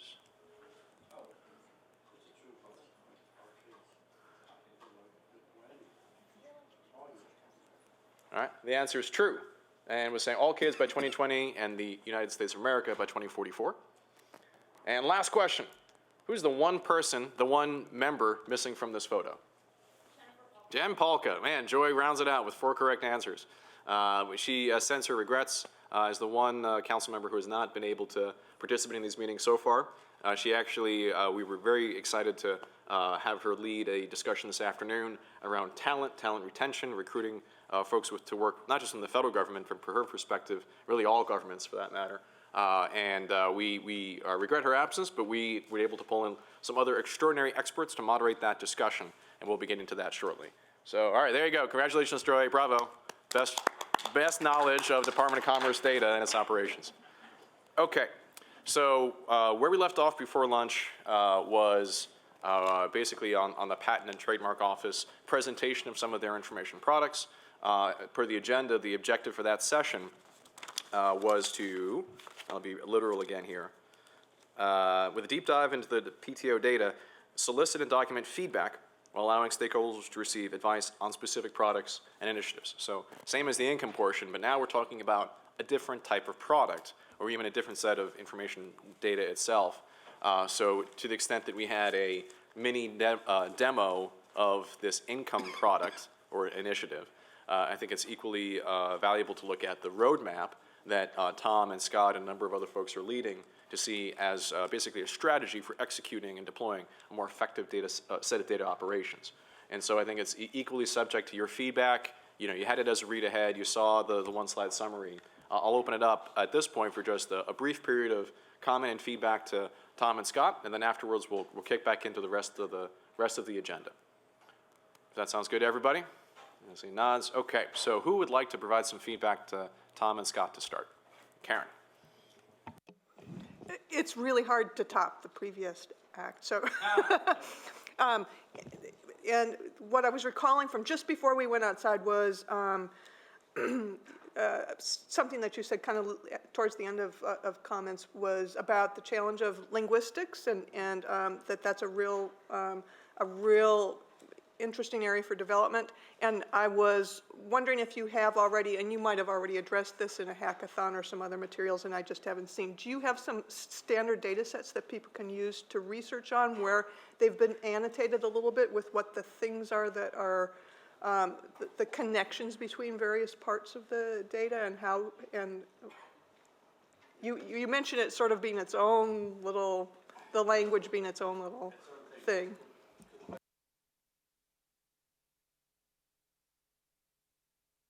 Thank you. We are not terrifically far along on this particular area, so the short answer is we don't have a lot currently. We just have the large 7-8 terabit flat file that has everything in it. So we're aggressively working to get to that point. Like I mentioned before, there's a couple different programs that we're working on that revolve around search tools. So there eventually will be that access. I think we have a release. We discussed yesterday about EDH release in the fall, so by January. Publicly in January, there'll be the ability to do PG pubs and PG grants. So grants are issued patents. PG pubs are, the short story is after 18 months, they're published as is. They're the closest to what you'll see as originally filed, right? So it's coming. So I was just going to say, I think that would be a really exciting opportunity to get community engagement, is having some kind of a competition or challenge that says, here's a stat and data set where you sort of know what the, you know what the experts would have said about it, and see if creative people can come up with a way to regenerate something close to the expert opinion. It's a great idea. We have the ability to take an expired patent, potentially one that was abandoned, which is your other course of action other than being issued. And we could run algorithms and see if the algorithm finds the same cited prior art that the examiner did. So we could, start, I think if that's what you're saying, it's a great idea. Okay, wrote that down as an action. I appreciate that. Joy. Yeah, just a question more than anything. How do you see your open data strategy as integrating with other, if any, data strategies in the patent office? Just because my experience is that open data can be a butt off to the side if it's not integrated into sort of other data work across an entity. So just curious if you could comment on that. Sure. So we live in a unique time frame for the USPTO. The next generation examination tools are being released calendar year next year. So in concert with that IT development, the strategy is to be optimally involved. And of course, as many people know, added requirements to an IT project just slow it down. So we don't want to be looked at as a drag on the process. We're looking at being an effective way to augment the process. So it's a great question, great point. So we've developed the portfolio, we've developed a lot of awareness, and our CIO shop is very, very much involved and supportive.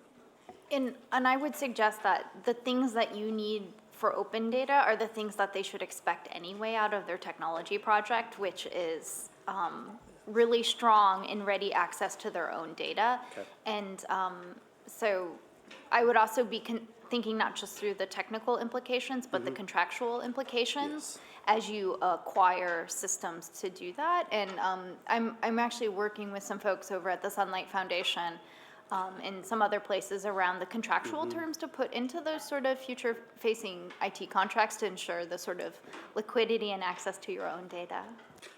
Terrific point. That's one of the things on the SDLC side. We have this conversation many times, but that's what part of our role here is to evangelize.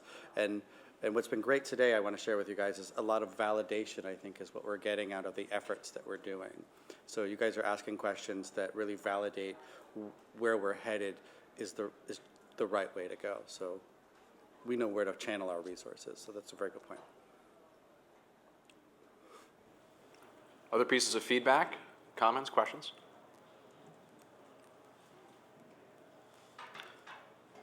Okay, well, Tom, Scott, thank you so very much for being here. What we'll do... Thank you. No, thank you all for having us. Appreciate it.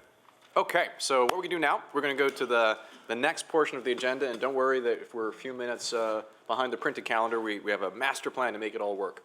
So what we'll do is, I'll actually bring up the slides for the next presenter, and I know that some folks in the back may be pulling it up. We'll also ask our next set of folks to come to the table. We're going to move to kind of a different set of approaches. I mean, the first two sessions were basically deep dives into income and patent information, and then some of the products and services around that, providing an opportunity for feedback. The afternoon session has a slightly different approach. We're going to talk more about, I'll say, approaches and opportunities versus the data itself. The afternoon session, we're going to talk about workforce and skills. We're going to talk about public-private partnerships, and then we're going to have a public comment period, and that's basically the home stretch. So for the workforce and skills session, we have a couple of folks here to basically share a couple of case studies, some specific stories on the way we're approaching this larger problem, this larger opportunity of bringing the best and the brightest folks to come into government service, keeping those that have those skills to remain in government service in the right way, and also the rewards that go along with that, and of course, building up our own capacity internally to find and retain those right capabilities within government. So we have asked Hillary Hartley, a co-founder for an organization called 18F, to share a case study. I'll actually share a little announcement right afterwards, and then we'll open it up for discussion. And so Hillary, do you want to introduce your guest as well and kick it off? Sure. Here, I'll also pass the clicker over to you. That'd be helpful. There you go.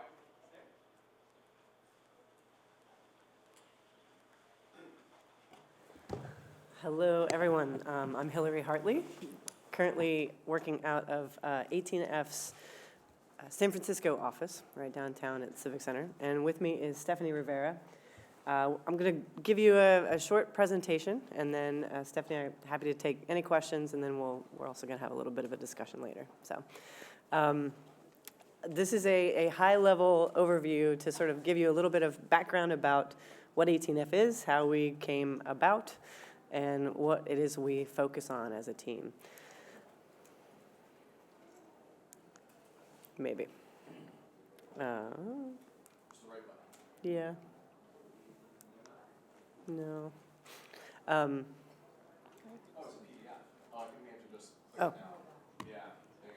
Okay. I will just say, I'll just give you a heads up. Thank you. So yes, just very briefly.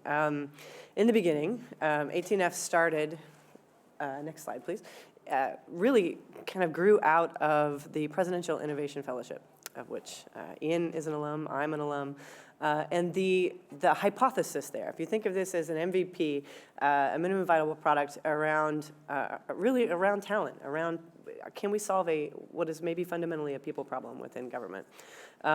So the PIF program, rather unfortunate acronym, but we're stuck with it. But so the PIF program really was this initiative started in 2012 to bring the best, brightest folks from the technology industry into government for short, quote unquote, tours of duty to work on projects that had the potential to save lives, save taxpayer money, impact the economy, fuel job creation, et cetera, and generally just making government better. Next, please. In the second year of the program, in 2013, the White House, it was originally a White House program primarily sponsored by the Office of Science and Technology Policy, where the CTO's office is, where at the time the CTO was Todd Park. And in the second year, the CTO and the administrator of GSA worked together to essentially bring the PIF program programmatically inside the General Services Administration, which gave it a home, it gave it, gave it a staff, really gave it the power to build a program around it. And I'm just going to assume that I don't need to go into the GSA for this audience, but again, have any questions, feel free to ask later. Next slide, please. About a year ago, year and a half ago, there were several of us that were wrapping up our 6-month fellowships. So at the end of 2013, there were about 8 of us that had kind of picked up on some threads, pulling a lot of threads together about how can we build a team that will essentially be a landing pad for some of the more successful projects inside the Presidential Innovation Fellowship. And 18F was born. There were about 8 or 10 of us that just kind of felt like we weren't quite done with our tour of duty, with our service. And so we stuck around and were essentially given room to experiment and given room to think about what it was that we needed in order to build a production floor, to build a true, kind of development consultancy shop within the federal government. And you can skip the next slide. So that's us, and just as a slight side note, 18F comes from, people ask all the time what it stands for. The General Services Administration headquarters building in Washington, D.C. is at the corner of 18th and F. It's our little homage to 30 Rock. Next. Over the last year, we've really embarked on this mission, asking ourselves, how can we help the U.S. government transform the way it builds and buys digital services? We're currently working with about 15 different agencies. We've engaged with Commerce to help them deliver on their missions.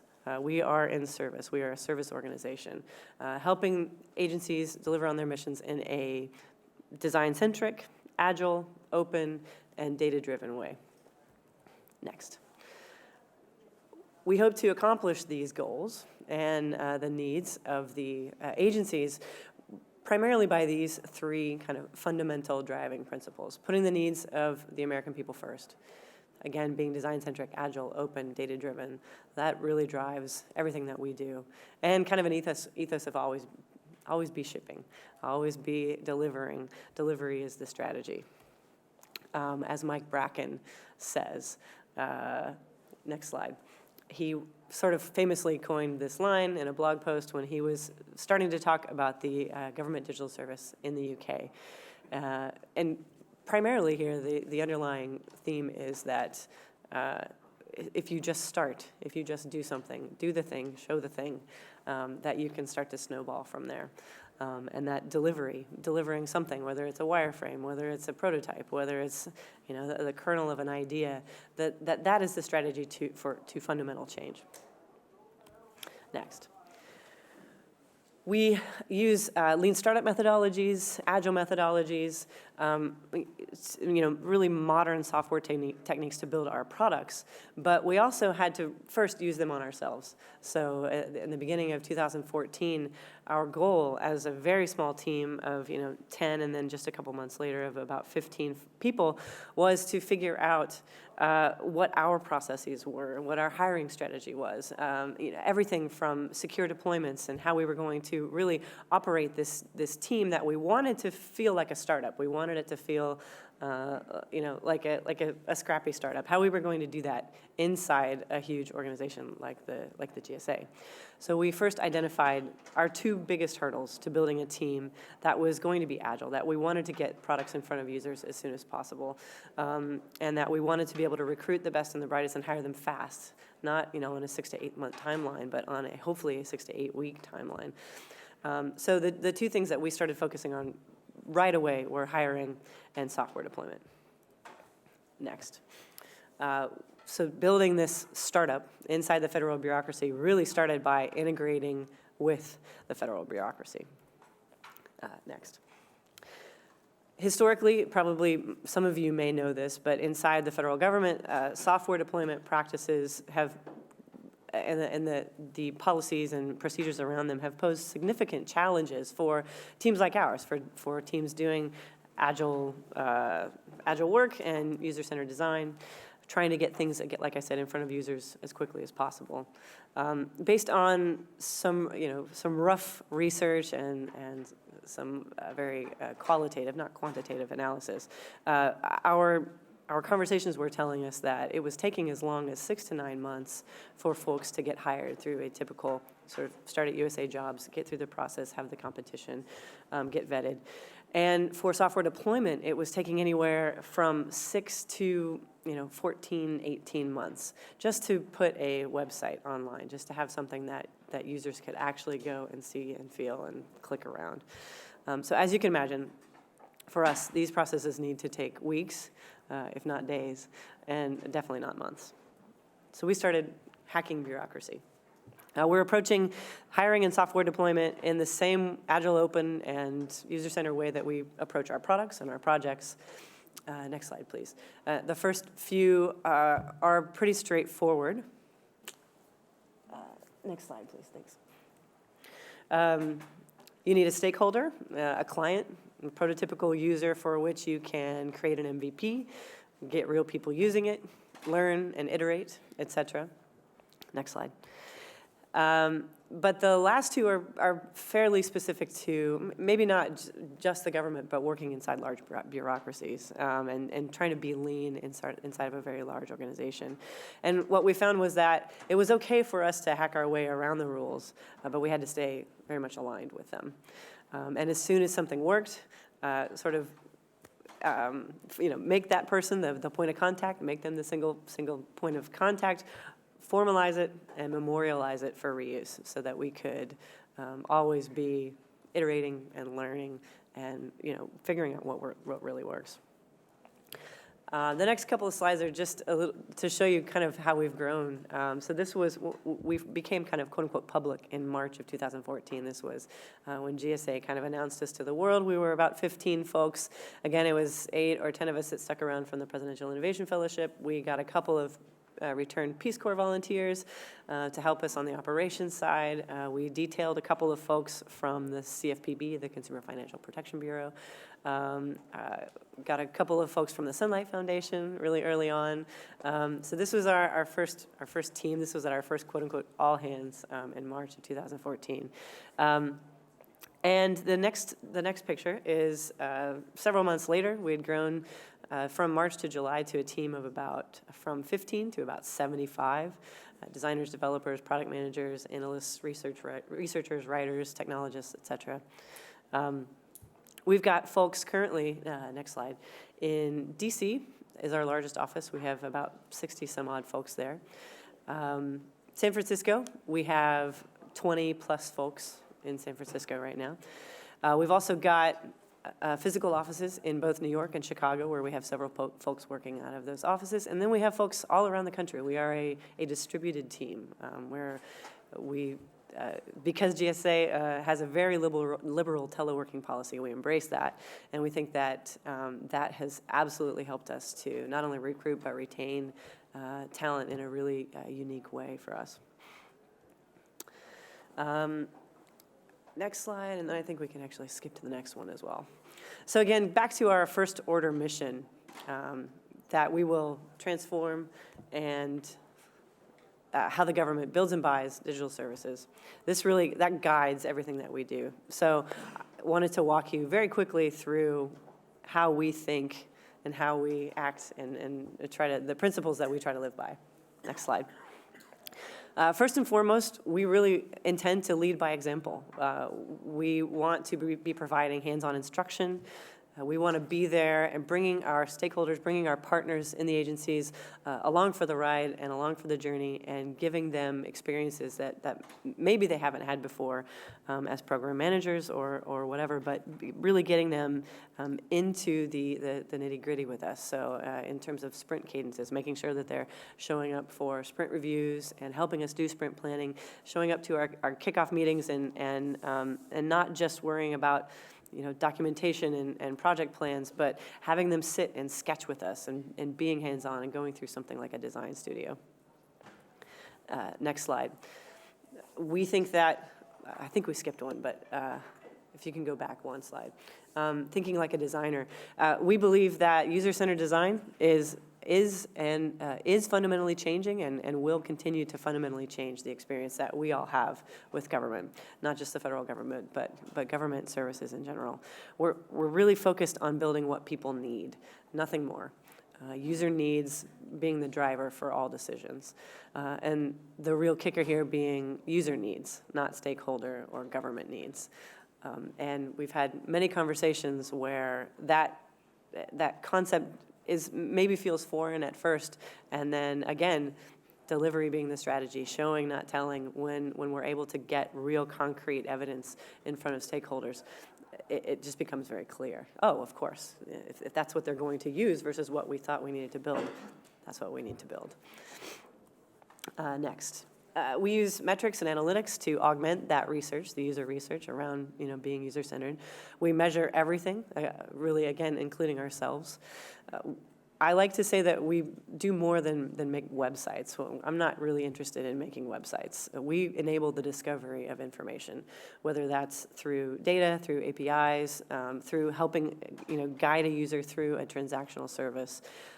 That's what we are primarily here to do. And whenever possible, the last thing they're saying, API first, really trying to think about being API first, leading with data, not wanting to build the pretty infographic or the pretty website, but being able to enable not only us to build on top of something like an API, but the rest of the public as well.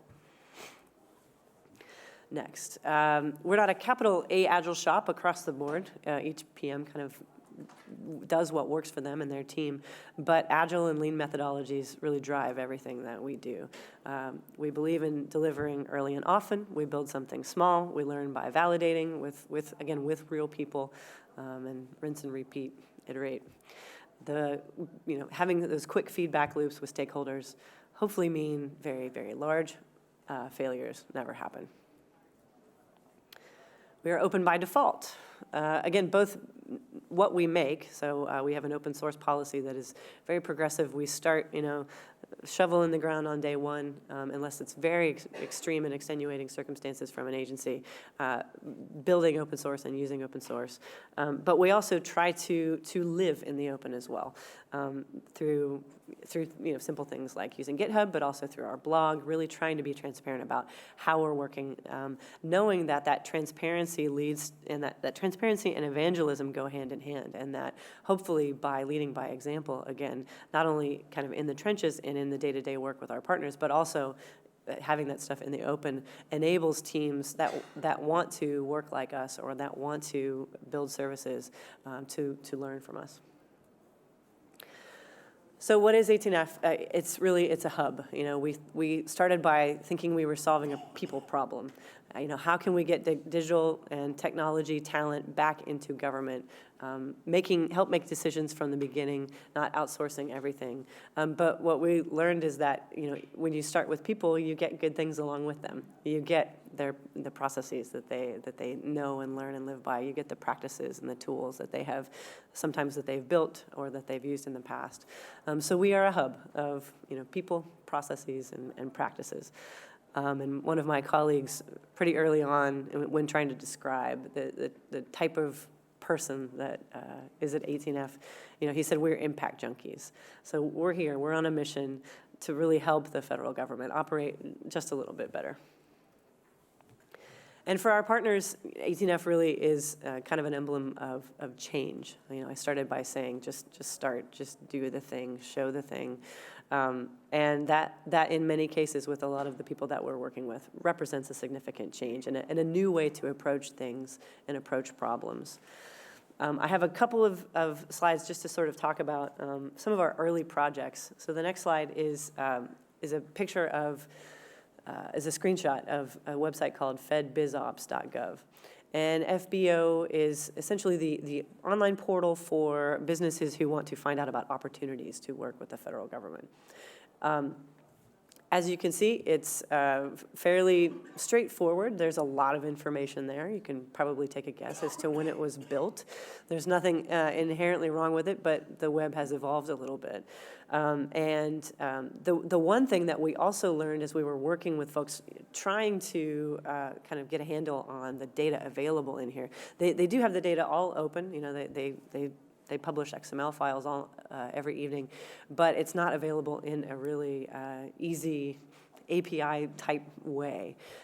So the next slide shows this is a pilot project that was an experiment that kind of came out of one of the Presidential Innovation Fellowship teams.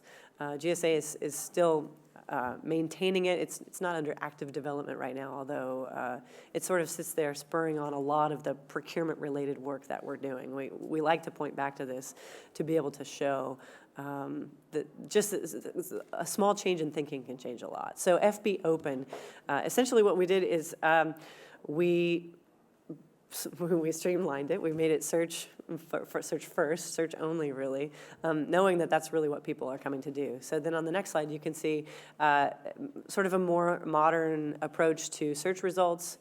You can't see everything there, but searches, results are rated. You can, see in a very quick glance a little bit more of a snapshot about what this is really about. How it maybe is tagged or where the source is coming from.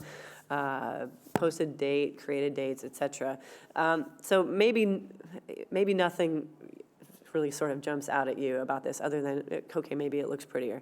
But under the hood, what we did was we grabbed the XML every night. We built an API around it. So not only can we build this website, but anybody who is doing, any vendor that is maybe watching a specific vertical, they can build their own search around this. The other thing that we did was we are scraping all of the attachment data. So all of those search results often have Word docs attached to them, but that was not available to the basically search indexed content. So we are scraping all of the attachments as well, bringing that content in. Therefore, you get an experience that is much more helpful, much more rich, and hopefully, basically, a better experience in terms of really getting to the content that you need more quickly.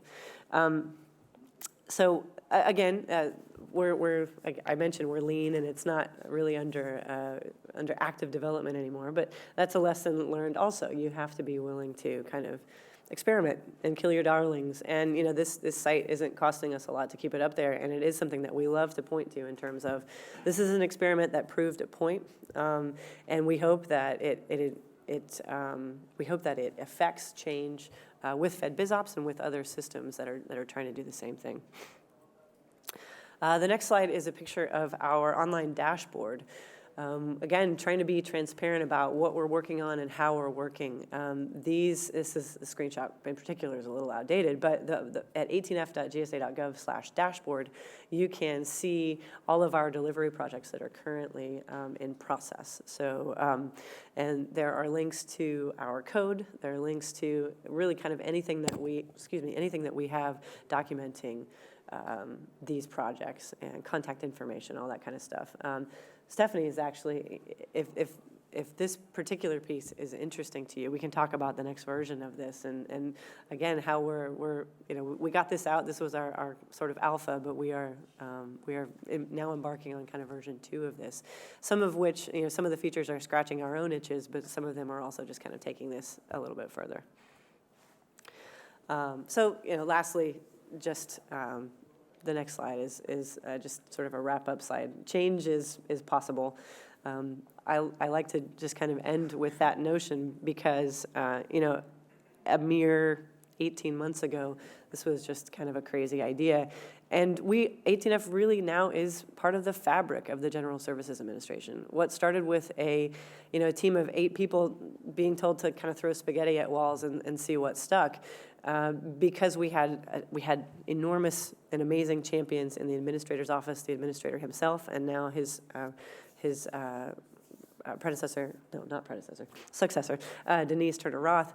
They really are our biggest fans. They want this to succeed. They want the idea that GSA can deliver services in a new way, in a new realm. So they've been doing acquisition services for a long time. They've been doing building work for a long time, and the technology portfolio is expanding, and we really are kind of the tip of the spear for them.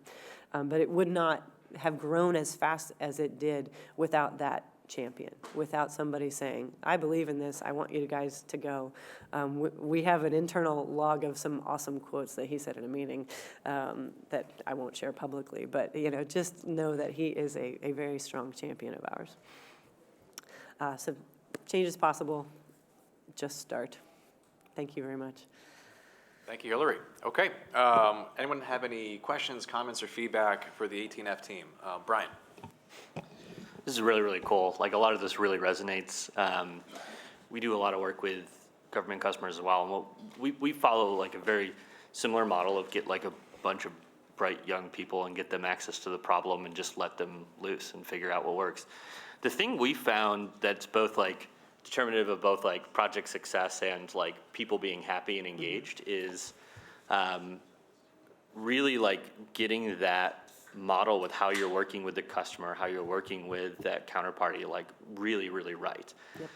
And it's really hard, like exactly what you said with like the user focus and all these pieces is it's just like the more agile approaches, all these things, it's a constant battle. And that's like one of the things that we found really hard. How have you kind of like negotiated that? I gotta imagine that's also one of the keys for you guys being successful is like really getting, how do you like set that up and really get that going with the customers you're working with? A couple of ways. One, very specifically in our statements of work. We in our interagency agreements and in the documentation that we set up when we engage with another agency, not only have we gone up to that point through a very clear and strong kind of vetting process, really vetting them as a client. And will this be a successful project? Will they be a successful client with us? Because at the end of the day, it's not about us wanting to take credit, but really wanting them to be better and be, have not only have great technology, but be better clients for us and for other folks. So we're very diligent. Stephanie can talk a little bit about it in kind of the vetting process, even just getting to, okay, we like the sound of this project. It sounds really an incredible opportunity for us, but Are the people involved, the people who are going to be championing this, are they going to show up to sprint reviews? And are they going to show up, and do they seem like the folks that are going to be the right fit for us? So that's all a part of kind of how we work. And I probably should back up a little bit, which this presentation, I didn't really go into it, but 18F is a fee-for-service group. We are not a group that is kind of just parachuting into agencies or with a mandate like maybe like the USDS HQ or like the Government Digital Service in the UK.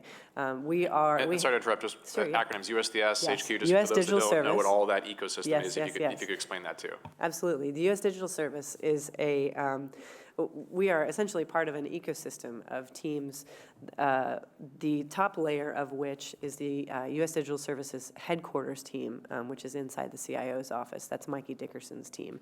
And they are really working with just a few specific agencies, presidential priority projects, mostly kind of management consulting. They again sort of have a mandate, or at least some presidential backing to go in like they did with healthcare.gov and repeat that play and sort of suss out the situation, see where things can get going kind of in a new direction or get back on track in certain ways. 18F, on the other hand, we are a consultancy. We have to be invited in. We have to sort of have those willing partners, which is why I wanted to back up and say that, because it's a big part of, I think, what makes us successful is the ability to say, yes, we like this project, but we don't think this is going to be successful for many reasons. Do you want to add anything to that? Yeah, I would add that we do a lot of vetting. I am very, very upfront with our potential client partners in that we are not your typical contractor. We will not come and take your requirements and then leave you for 2 months and then come back and deliver something. If that's what you want, there are plenty of people out on schedule to go forth. What we come in and do. Sorry, even on that, out on schedule, that's a very specific government term. I know what that means, but if you can explain that a bit in the context of internal resources and external resources, I think it would be helpful. Sure thing. So being on schedule means that the vendors have gone through and they've done pre-negotiations with GSA or with the federal government to say this is how much they are going to pay for their services. And only by being on schedule can you then do business with the federal government. So what we say is that we are definitely different than that. We require that our client partners, and we do call them client partners because they are both things to us, they come in, they have to be ready to be in a stand-up every day. We have to have a strong product owner. That product owner must be able to be a decision maker. So what we can't have, and we make sure we vet this, is we can't have a product owner that then reports to his boss, that then reports to his steering committee, that reports to somebody else, because that's like 4 weeks, right? And you always get, So we make sure that that person can make a decision every day. And that they're going to show up every day, and that we will deliver them something at the end of each of our sprints, and we are going to push it forward. So if they are willing to accept all of those conditions, we are happy to continue to look at their project and move forward with that. But we're very, very explicit, and if through this vetting process, we do a technical review, a design review, all that, even a little bureaucracy review. If we find that we are not going to get somebody who has that capability, then we pass on the project. Bill. Thanks. I love what you're doing. I want to ask about situations where agility conflicts with reliability and how you address that. And I deal mostly with the NOAA part of commerce. And when NOAA went through their modernization, when the Weather Service went through their modernization in the 1990s, they had a congressional mandate called no degradation of service. And so it was a very serious thing that whatever they produced could not reduce the quality of what they were already doing. And as much as I'd like to see them become more agile, they're not going to get away from that kind of constraint. So how do you reconcile those?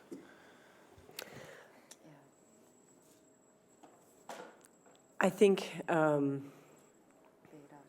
what's that? Beta. Yeah, well, there's sort of two sides here. One is we are not yet in a situation where we're having to face that. We are only a year, most of our projects started about a year ago. So we're still in delivery mode with even our very first projects. So we're just now getting to where we kind of have to understand, what is this handoff going to look like? What does maintenance mode look like? How do we really set the agency up for success as they go, beyond just sort of, this initial product sprint with us. But I think you're right. I think Agile is our development methodology, but we understand, I think, where those things need to bend in terms of what delivery looks like writ large, what the big picture of delivery looks like. So yes, while we are very committed to making sure that we are getting something in front of our partners every 2 weeks, we also, I think we have kind of product owners in place that are working with the stakeholders in the agency and, all the way up to their CIOs when necessary to understand that big picture. And I think that's where we have to be, just understand where our piece of the puzzle fits in, so that we can be focused on our product, on the next feature that we're building, but really, I think, understanding that big picture of our thing, especially, so we're working with the United States Citizenship and Immigration Services, USCIS, and we've been taking on very kind of small, discrete projects for them, but it's part of a much bigger kind of master plan, and some of those things are definitely less agile, and kind of having to understand how we integrate with them is a big part of our product owner's job. I don't know, do you wanted to add anything to that? I would say that we do a lot of scoping. So we make sure that we are not taking over the whole service all at once.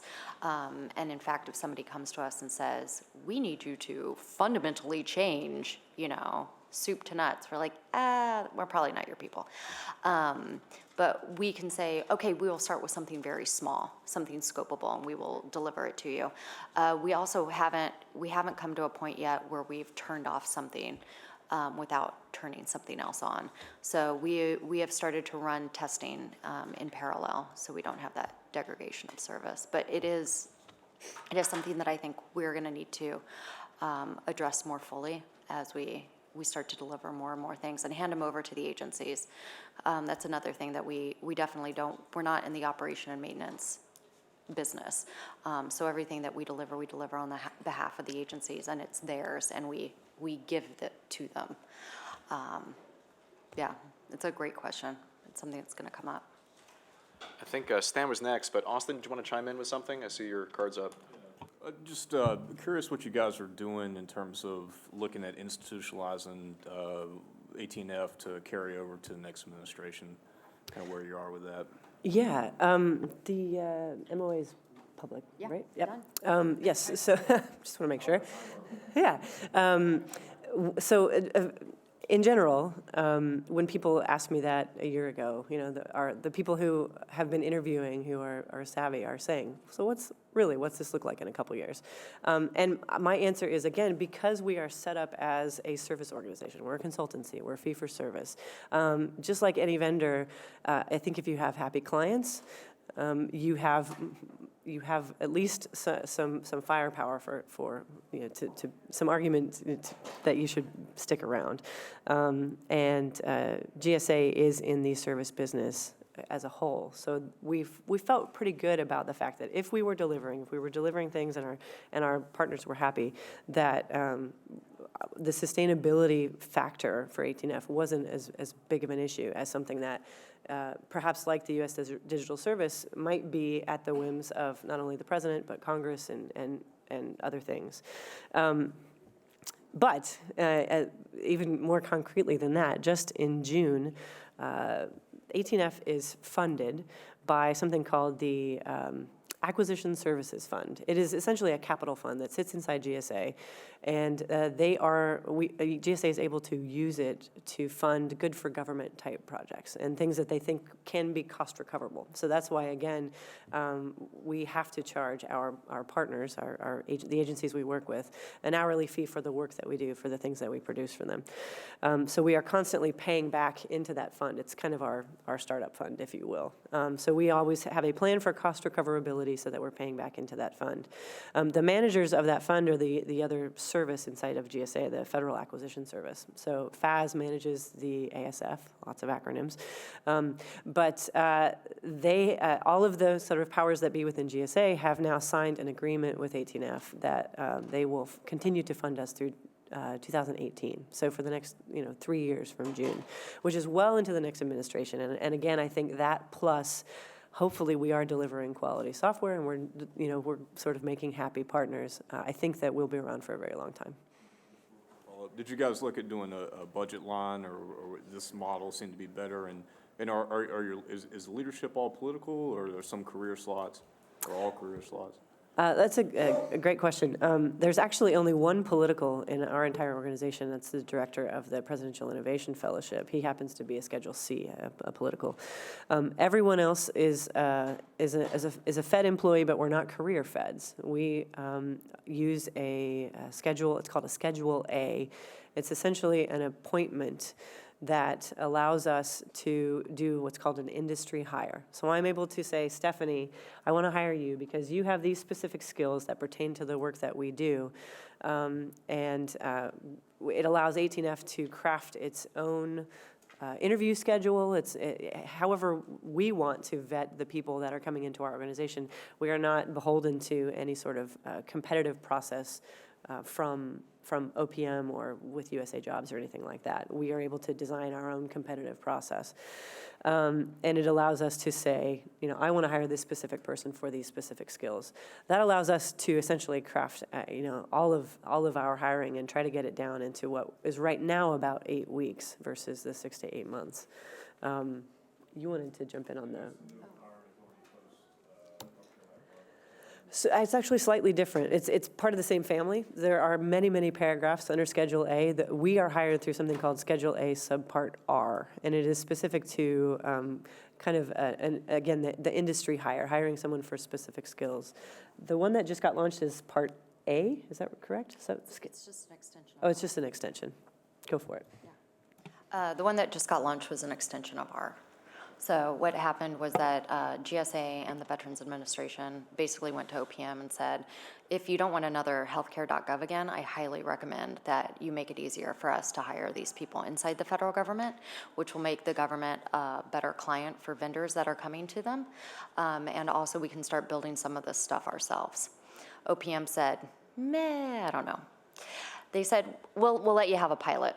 2 years. You can have a pilot for 2 years in this non-competitive status, and you can hire 95 people. That's it. Well, less than a year later, we were able to show how much can be done when you hire these type of people with this type of talent into the federal government. And with the help of USDS and the White House, quite frankly, we were able to expand that out, and then they were able to offer it out to the 24 CFO Act agencies.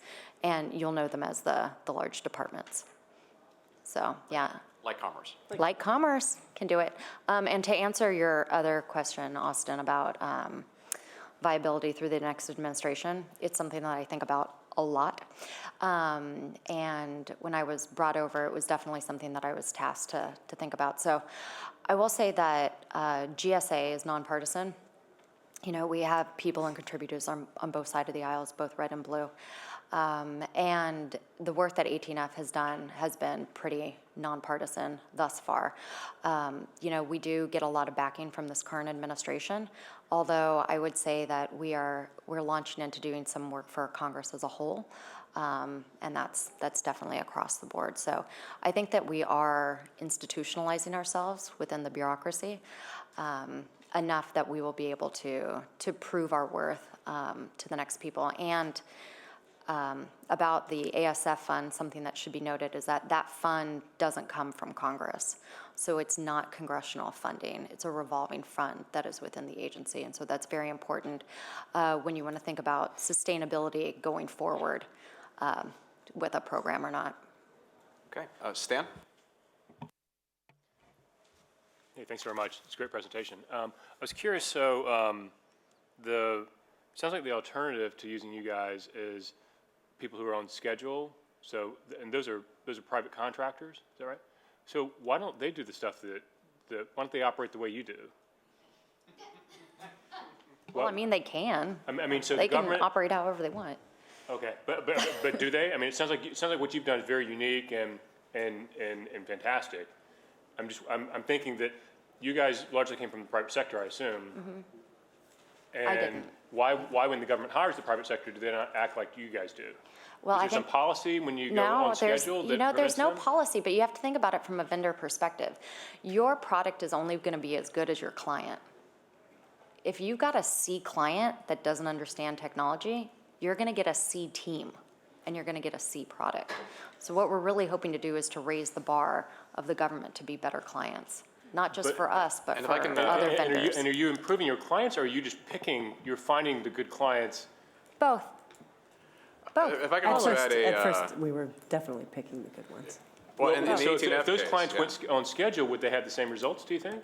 Those clients were on schedule. Not necessarily. I think it's a bandwidth question here. So let me offer a broad government-wide editorial that I will also preface by saying this is not Department of Commerce perspective or policy. This is Ian's opinion. I need to say that. My personal opinion is that the government as a whole is being asked to do modern things without necessarily having people with modern experiences, modern tools, or modern processes. There's examples of this galore, but in my personal opinion, the majority of reasons why government projects fail is procurement, IT procurement. The people that are being asked to buy stuff have never bought it before. Really, and if you really go into that in real depth, wait, hold on a second. I've never bought a car before, but I need to go drive. Wait, so what kind of car do you buy? Well, hold on, do I have one kid or 12? That's a different car. Extend that to technology, and you're at the core, my personal opinion, of why so many IT programs overall are challenging, and not just federal government. I don't know, Joey, if you want to speak to city and county, but I think they have the same problem. Now, I don't blame the people doing the buying. They're trying very hard to actually meet the objectives and the requests from their leadership. But if they don't have necessarily the experience, you have this conundrum where, because the private sector's technology has risen so fast, and at best, your capability to deliver on them from an experience perspective of procurement has stayed constant. You have this widening gap of expectation and delivery capability, and to some extent, private sector, and no discredit for the wonderful government vendors that really make government function. I mean, if you get rid of every contractor in government, a whole lot of lights would go out. So we can't live without them. But at the same point, you're like, wait, what did you just buy? Why did you buy it from that vendor? I didn't know they did that. And suddenly you start getting to this, well, how did it get to that point, right? So, and then, again, personal editorial, but I hope you think that's a fair addition to your perspective. But I think that it's very likely that that's true, and that resonates some with my experience. Yeah. But I would think that if that's true, because I think what you're doing is fantastic. Don't get me wrong. Yeah. I'm just trying to figure out how do we scale it more, and I'm wondering if that's the problem we have. Then what you're doing is actually it's fantastic. But a lot of what you're doing is educating the people on the other side. And is there a more direct way that we can get procurement people who are actually, savvier instead of the people actually delivering? Because you are only one delivery mechanism, and there are a bunch of people who are on schedule who sound like they're doing an awful job because the people who are hiring them don't know better. Let me tease this out a little bit. So I started by saying we thought we were solving a people problem.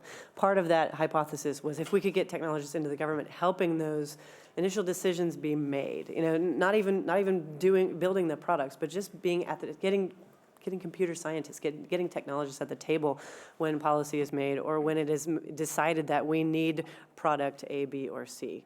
So 18F has two distinct business lines. One is delivery, where, as I've described, we are building products. Agencies are coming to us with ideas. We're helping them scope and think about them in new ways. We build the thing.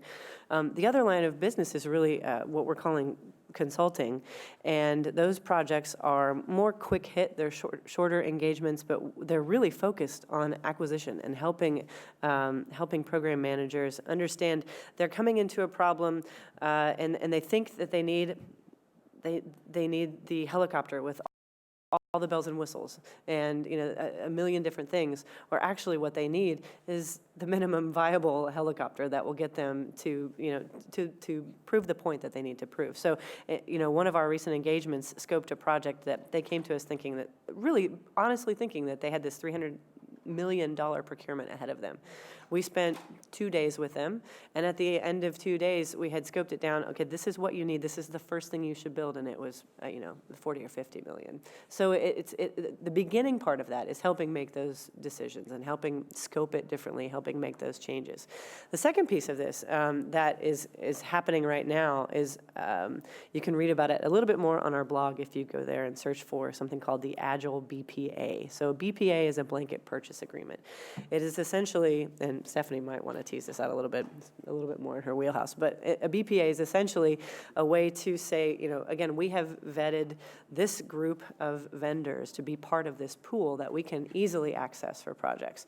And we created an Agile Services BPA. So we essentially went to the market, went to the industry and said, okay, we are going to put out a request for a quote. And the companies that are successful will then be part of this pool that we can lean on. We know that we're going to find out if they can work like, quote unquote, like we do. The way that we did that was not by having them put together a 200-page document or an RFP, but we gave them 2 weeks to build something. We gave them a data set, an API, and a problem statement and said, build something and show us how you work. Show us that you know what user-centered means. Show us that you know what Agile means. Show us that you know that you're going to do a little bit of user research or testing or whatever it is. And I will tell you the results have been incredible. It's amazing. Oh, so the other caveat here is that there is a thing called incredible in an amazingly good way.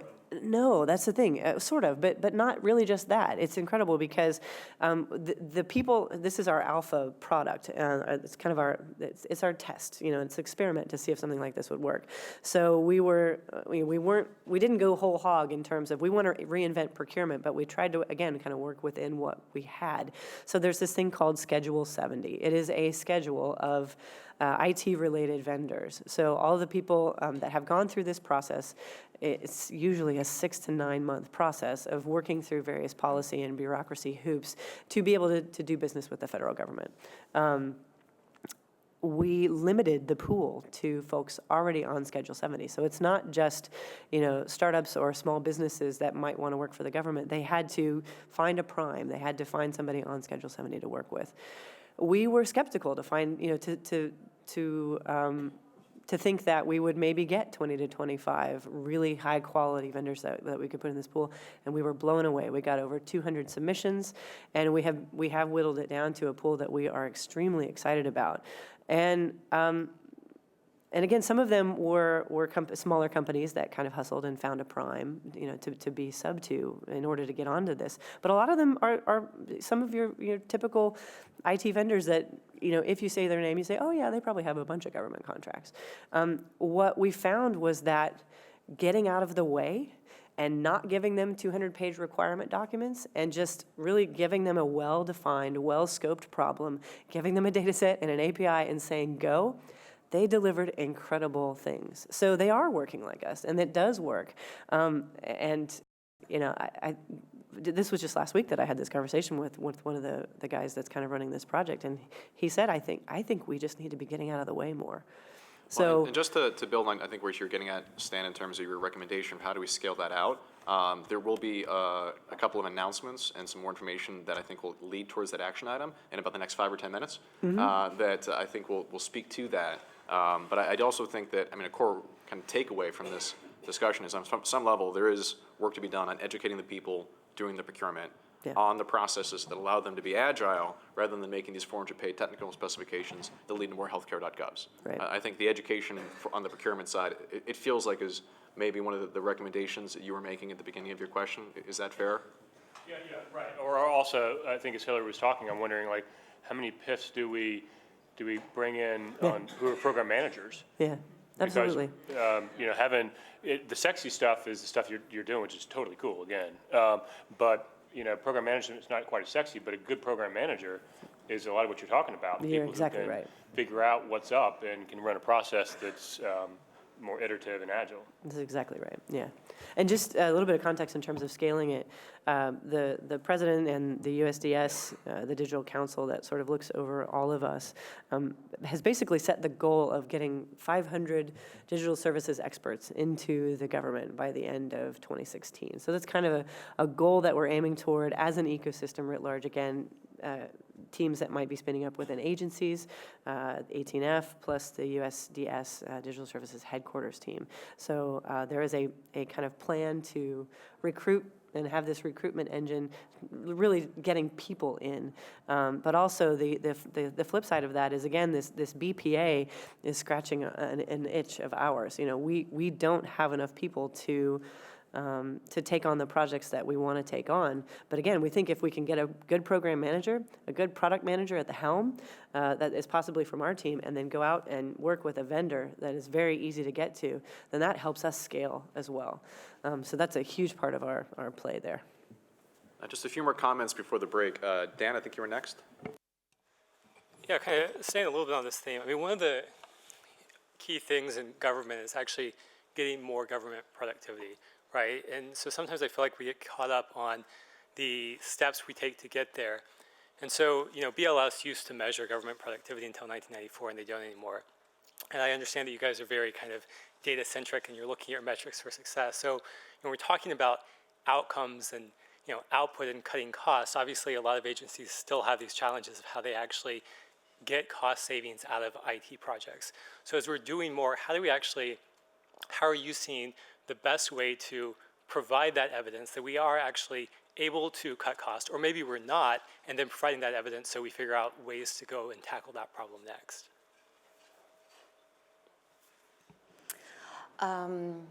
You know, yeah, it is a great question, because you hear all of these failed IT projects, and what you would really need to have in order to compare that is you would almost need like a failed IT project, and then you'd have to come in with the same requirements and the same team and build it again, but build it a lot smarter so that you could actually compare what you would have paid for versus what you're going to pay for now. That's not a lot of what we do, but I will say that we did have one success story that's sort of like that, and I don't think we can talk about who the client is. Anyways, we had some people that came in. You know, our SOW was written. It was very agile. We're going to iterate. It didn't give a clear deliverable, but we said we were going to scope around this product, and we came in, and you know, they were very. It was very new. It felt very weird for them. And so I would say not so trusting of this new process. And these WIDS kids coming in, and why are they all wearing jeans? So, you know, we went, and we had 4 people, and we were working with them for quite some time. And they were really pushing us on, how much did this cost? How much did this cost? How much does this cost? We really need to know how much this is gonna cost. And so we went back, and we calculated all of our hours, and, you know, all of the infrastructure that we bought on their behalf, and it was about $400,000. And I think this was like, I don't know, it was a couple months. It was $400,000. And when we came back and told them, we've been working on the project for almost a year. We've been working on the project, almost a year. We came back and we said, it's about $400,000. The entire room erupted in laughter. They said, that's great, because we've been paying $19 million in operation costs for our old system a year. And we built an entirely new system that they could then stand up themselves. It's still in beta. It hasn't been released. I'm sorry, I can't say exactly what it is, but. When it is out, is that the kind of success story that you can publish? Because I think that's very powerful. I mean, it was like almost comical, because we felt really bad about it, you know? We were like, oh, God, it's $400,000. Really, really sorry about that, guys. Maybe we could have done our sprints faster. Maybe we should have put more people on it. And they were beside themselves. They couldn't even, I thought the guy was gonna spit out coffee. It was pretty funny. Taking off my 18F hat for a moment, as Ian did, and this is Hillary speaking. It is difficult, though, because even when we have an amazing success story like that, there is fear that revealing the other side of it is detrimental and bad. And so it is a constant kind of it's a constant conversation with the agencies to say, we need to be talking about this. We need to be putting these stories out there. And there is a lot of fear about even putting the good news out there because they're so worried that it's going to come back because the flip side of the story sounds so awful. So we do hope that we can start talking about some of that stuff, but it's a constant conversation. Do you think you're able to? Yes. Yeah. Yeah. Do you think you can talk about some of the failures as well? Because I think it's necessary to have the balanced conversation. I don't know. Do you think you have the support to do that? We have the support within our team, within our champions, within our agency, but it's hard. I mean, even inside our own agency, dealing with sort of the various hoops that we have to go through to publish content or something. They wanted to be focused on success and delivery and what are we delivering. And it's hard to say we need to be talking about failure, but we as a team very much are on board with that and are constantly pushing toward that. So I think we'll get there. Joy. Thank you again, and the phrase impact junkies is going officially into my vocabulary. And I think just one quick comment to Stan's question. I think I think a lot of us in this space have thought for a long time there's been a lack of an honest broker around buying IT, and there's an honest broker around following the rules and the FAR and all of that, but there hasn't been an honest broker around quality, and I think I see you all as playing that role. You talked a bit about client sort of readiness and client criteria as part of a key selection mechanism for the projects you take on. I'm wondering how you plan on expanding those selection mechanisms over time, given that you're a fee-based service, in particular with the thought of a lot of times a single digital service is actually one in a trail of services, and so how to really fix portfolios and bodies of services and the handoffs behind them, and what your thinking is around how to approach and tackle those kinds of things while being a fee-based entity. Yeah, I mean, I think it was Stan who was saying you've picked good clients so far, which we have, but we're also educating them along the way. And I think that in terms of evolving that and really being able to still take on projects that we think have a massive impact, but maybe the client isn't quite ready or doesn't check boxes in our little scorecard that we have. One of the ways that we're thinking about that is actually sort of front-loading it, saying we really would love to work with you, and here's the cost of doing business with us, perhaps in the form of a workshop or the form of some sort of training or some sort of pre-work with us that can, essentially be a little bit of an education mechanism to get them ready for that piece of the question. Sorry. Yeah, but the other piece about, you could have, let's say there's actually 6 services that are meeting a whole user experience, Yes. but we've only fixed one. Yes. Maybe the other one lives in a different agency and Yeah. that sort of thing. Yeah, no, absolutely. We haven't, so the concept of service design, meaning we're not just working on a single transaction like you're talking about, but really that there are many things touching this whole experience for a user or for a customer. We haven't really had a project of that magnitude yet, but they are coming. And I think that it's very much something that our folks, our team is craving, is that kind of something to sink our teeth into like that. And it's also really needed. We do want to be taking on those projects where, yes, there's probably a digital transaction at the heart of it, but we also know that there are kiosks and there are desks that people are walking up to, and there are, you can walk into Walmart and get a license or whatever it is, or other digital transactions that are a part of the bigger picture, absolutely. Our focus probably over the next year or so is going to be on what I think Tim O'Reilly kind of coined as government as a platform, and sort of thinking about what are those platform pieces that will enable those types of services to be successful. So we're kind of, we have a couple of those in the works right now, things around payment interfaces. What's that? Yeah, exactly. Digital signatures, notifications, geo stuff. I mean, all the things that you could think of that would make a whole thing work. We are going to start focusing on pieces of those, thinking of them as platform pieces. Yeah. I think we'll do just 2 more comments before the break. I see a kind of a natural point where we may have to recover from the lunch lull. So, Kim? Thanks. No, so I was going to maybe pile on, unfortunately. But the searching for your customer. So think wild success, you're past 500, which seems like a very low target, if you ask me. You know, I think it's easy to find those early adopters and in small quantities. How are you guys thinking about, you know, the longer term success? And basically you need a sales force that cultivates clients across the government and brings them in, and you move past the early adopters to get the true transformative impact that you're trying to make. You're exactly right. I mean, that's what I was going to say. As an entity that is a service organization, we're going to have to do some sales. We're going to have to be doing business development and sales, and having a team that is sort of identifying impactful projects and going after them and convincing the agencies, you want to work with us. You want to pay us to do this work. Stephanie's going to be working on a lot of that. I don't know if you want to flesh that out at all.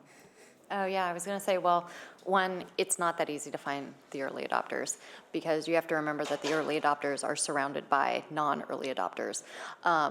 So even if you find a kindred spirit, they don't work by themselves.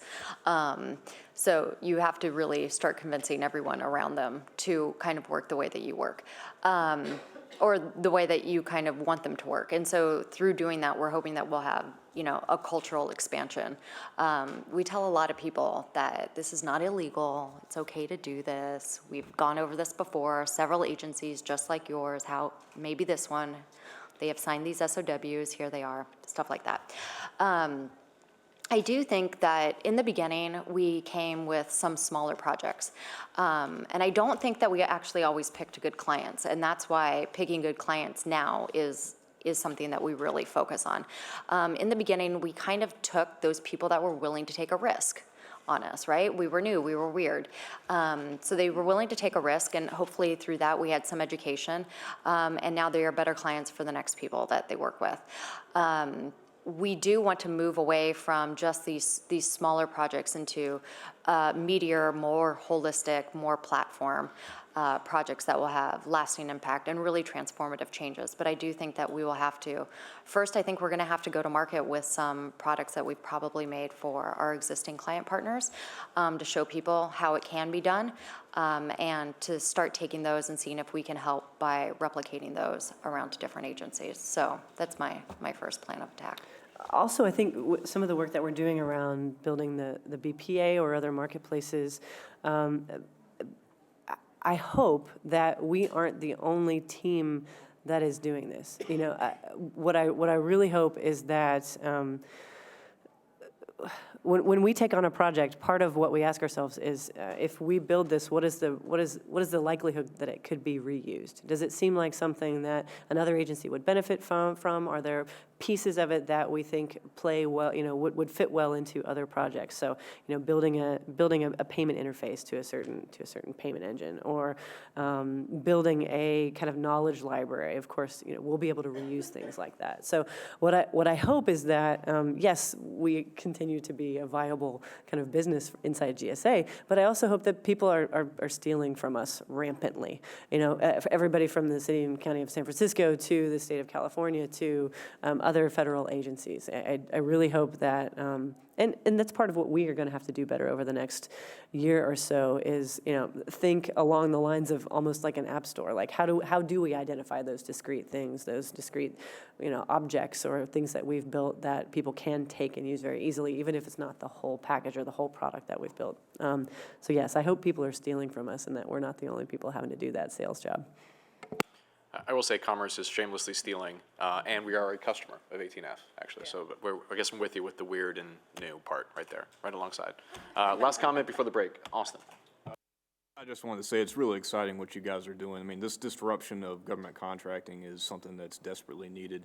And we're kind of in a special place right now. One of the few, I guess, silver linings of this budgetary environment is that I think there's a much more receptive audience on the Hill to what you guys are providing, whereas before it might have been squashed for various political reasons. So I could point that out to the CDAC members, like this, what the work that they're doing, deserves support, so. And with that, I will just summarize that there were two key action items that I heard from the different comments that were made. One is around educating people during the procurement, which is a mega catch-all for a larger aspect of the procurement puzzle, which Austin was just talking about. And I also heard perhaps a commitment from 18F to publish the success story on some of these massive cost savings. And by the way, we're happy to help you with that, the Department of Commerce. So unless there are any other action items specifically or takeaways from this portion of the agenda, I'm going to recommend that we move to a 15-minute break and then talk about the other side of the talent equation. How do we bring that specifically into the Department of Commerce? Any other final comments before the break? Okay, we'll take 15 minutes, and if everyone can please reconvene back at the table at, we'll say 2:40. Thank you.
Ladies and gentlemen, if I can ask you to please return to your desks, please.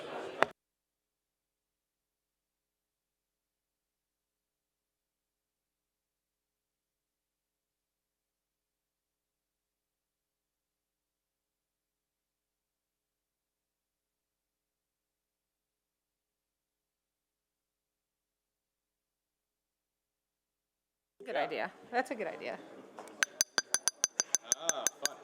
It's the best we have, but we still want you to take your seat. Okay. We're going to move right ahead to the next portion of the talent and workforce discussion. Again, I very much appreciate our friends and colleagues over at 18F for their presentation and for everything they're doing, of course, to modernize the federal government. What I'll do now is I'm going to give I'm going to put myself on the stand and open myself up for your comments, questions, and fires, and share an announcement very much in the spirit of 18F. Then after that, we'll have a brief, we'll say, case study and set of opportunities from John Thompson, who is actually not there. He's in the back, looking at a specific opportunity at the Census Bureau, and then we'll kick back into the rest portions of the agenda. So I'm so excited about this announcement. I cannot possibly sit down for. Turn off my mic, and if I can ask for some support on the handheld, because it's physically impossible for me to share this sitting down. I'm so excited about it. I've tried everything else, I just can't do it. So I'll ask for a little help on getting the slides up. I think the microphone sounds like it's working, but I'll just wait for some information to come up. Working it? Okay, working it. I'll just go ahead and I'll let the slides catch up. So I'm so inspired by the accomplishment, success, the spirit, and the initiative from 18F, the Presidential Innovation Fellows, the U.S. Digital Service, that when I came in as the new Chief Data Officer at the Department of Commerce, I've been here for about 4 months. I took those experiences and they, in many ways, fueled my own perception of the opportunities within the department to improve the diverse missions and objectives of the 12 bureaus in this holding company that we call the Commerce Department. We had the leadership, right? We had you heard directly from Secretary Pritzker, Cabinet Secretary, Advisor to the President. This is our open for business agenda. Data is a pillar. These are my objectives. This is what we're going to do to spur economic growth, improve the safety and environmental responsibility of our world, and drive increased operational excellence. We're going to get our data out there in a better fashion. She looked at our own inventory, our own warehouse, so to speak, of our information resources and said, we're not doing enough. We're going to get some more folks behind it. And with some of the hard work, the blood, sweat, and tears of folks like Austin Durer, leaders like John Thompson, and with some of the broader strategic vision of Undersecretary Mark Domes, they set forth on a path to improve the way we deliver these information resources, building on top of the historic pattern and successes from organizations like the Census Bureau and the Patent and Trademark Office that have literally constitutional foundations. And so what I saw coming in, I basically went around and did what I'll call an opportunity assessment. And I saw a whole bunch of ways in which we can improve a whole bunch of things. And I tried my best to digest it into one slide, one set of perspectives, and a lot of it, I hope you'll see, follow the patterns and the observations from some of the folks that worked at 18F. We had, even with the prime leader's direction, a lot of disconnects at other parts of the organization that didn't know how to specifically deliver on that vision, didn't know how to operationalize that strategy. I saw people that were asking for training. Hey, I don't know what I'm supposed to go buy. How do I do it? Hey, why is GitHub blocked? How do you use Twitter? Why is it that I have these requirements to use open source software? I don't know what that means, right? Real questions from folks, and yet at the same point, they didn't necessarily have the tools to deliver on it. Combine that with the processes which we've already talked about, at least on the procurement side, and are digging into a bit now on the HR and talent side, the rules of government have not advanced and perhaps shouldn't advance as fast as the innovations from the private sector for how to bring some of these technology tools on board. And then, of course, just the tools themselves. Are we able to use the equipment that everybody else is using? So of all those opportunities, I basically said, okay, you know what? I can't do everything. We don't have the time, don't have the resources. You got to narrow down. Let's focus on the people, and let's see if we can find a way to improve upon the individuals that are asking for this help, and also bring in some of the capabilities and capacity that Hillary and the rest of the 18F crew are trying to deliver. And so with that, I'd like to make an announcement. The Department of Commerce will be launching something we're calling the Commerce Data Core. It is cut from the same cloth. If you like that idea about 18F, guess what? We're copying it. We're stealing it shamelessly. But even with, and I was saying this before, the best aspirations of 18F, I had to fight, beg, plead, and steal my way into one person from 18F, one, coming to the Department of Commerce to help 45,000 people to empower them to do their jobs. Well, guess what? 18F can't scale enough, even with 500 or 5,000 people, right, realistically. So, with much respect for the model, I'm basically announcing a startup within a large and historic organization. In the language of this region, I've closed my venture round. I have roughly $3 million to invest in a set of products and services that we believe will empower the bureaus in a shared service model to better accomplish their goals. The values to the bureaus will be that we will deliver experts to integrate with their teams to help them accomplish their goals on the products that they're already working on. You learn by doing. We'll be right there with you, pairing the brilliant data expert, the data scientist, alongside, like you saw this morning from some of our presenters from the Census Bureau, Patent and Trademark Office, people with decades of experience, combined with the brilliant engineers who have this extraordinary velocity to build on top of that momentum that exists within these government organizations. The value proposition to the bureaus, you're not just going to get a genius and an enthusiastic expert. You're going to get a very clear return on investment. And what's come out of some initial experiments from the first CDAC meeting, we did 5 experiments. Each of them had a set of values which I'll talk about, but key among them is cost savings.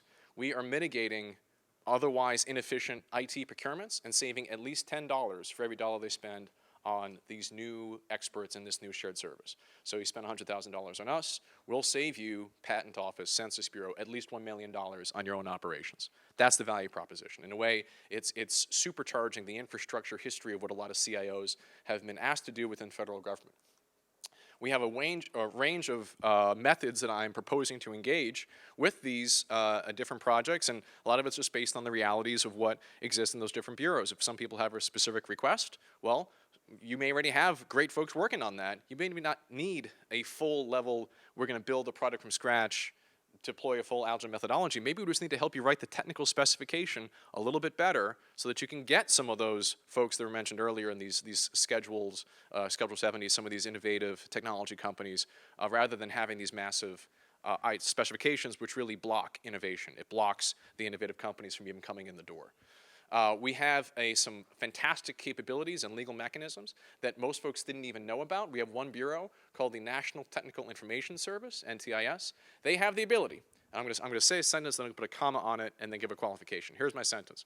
We can go directly to one company, or a few, under a joint venture partnership, build out the technical specification collaboratively. We think we need this, actually we need this. What about this? Let's whiteboard for a few days and figure it out. And then after going through rounds of iteration, then go through the actual procurement exercise of bringing that company on board to deliver the product, comma, as long as it's subject to the oversight and regulatory authority of a certain non-competitive agreements, oversight from a legislative body. There's ways to basically get it done. A lot of what 18F was talking about for the blanket purchase agreements, one of their execution partners is Commerce. NTIS has the ability, that's right, NTIS has the ability to help us buy better.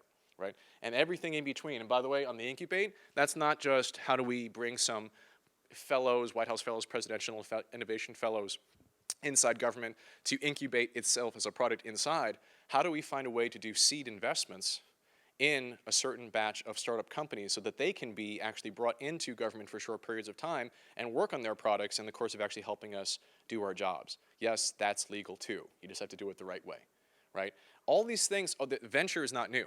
Incubation is not new. Bringing data scientists on board your company, these don't feel like revolutionary actions. I'll tell you right now, this is going to transform so much of the way the Department of Commerce does its business. And so far, our experiments have demonstrated that there's real value to the bureaus to empower them to accelerate the accomplishments of their goals. This is I'll close off here, a brief summary of where we've seen some of the specific ROI for each of these projects.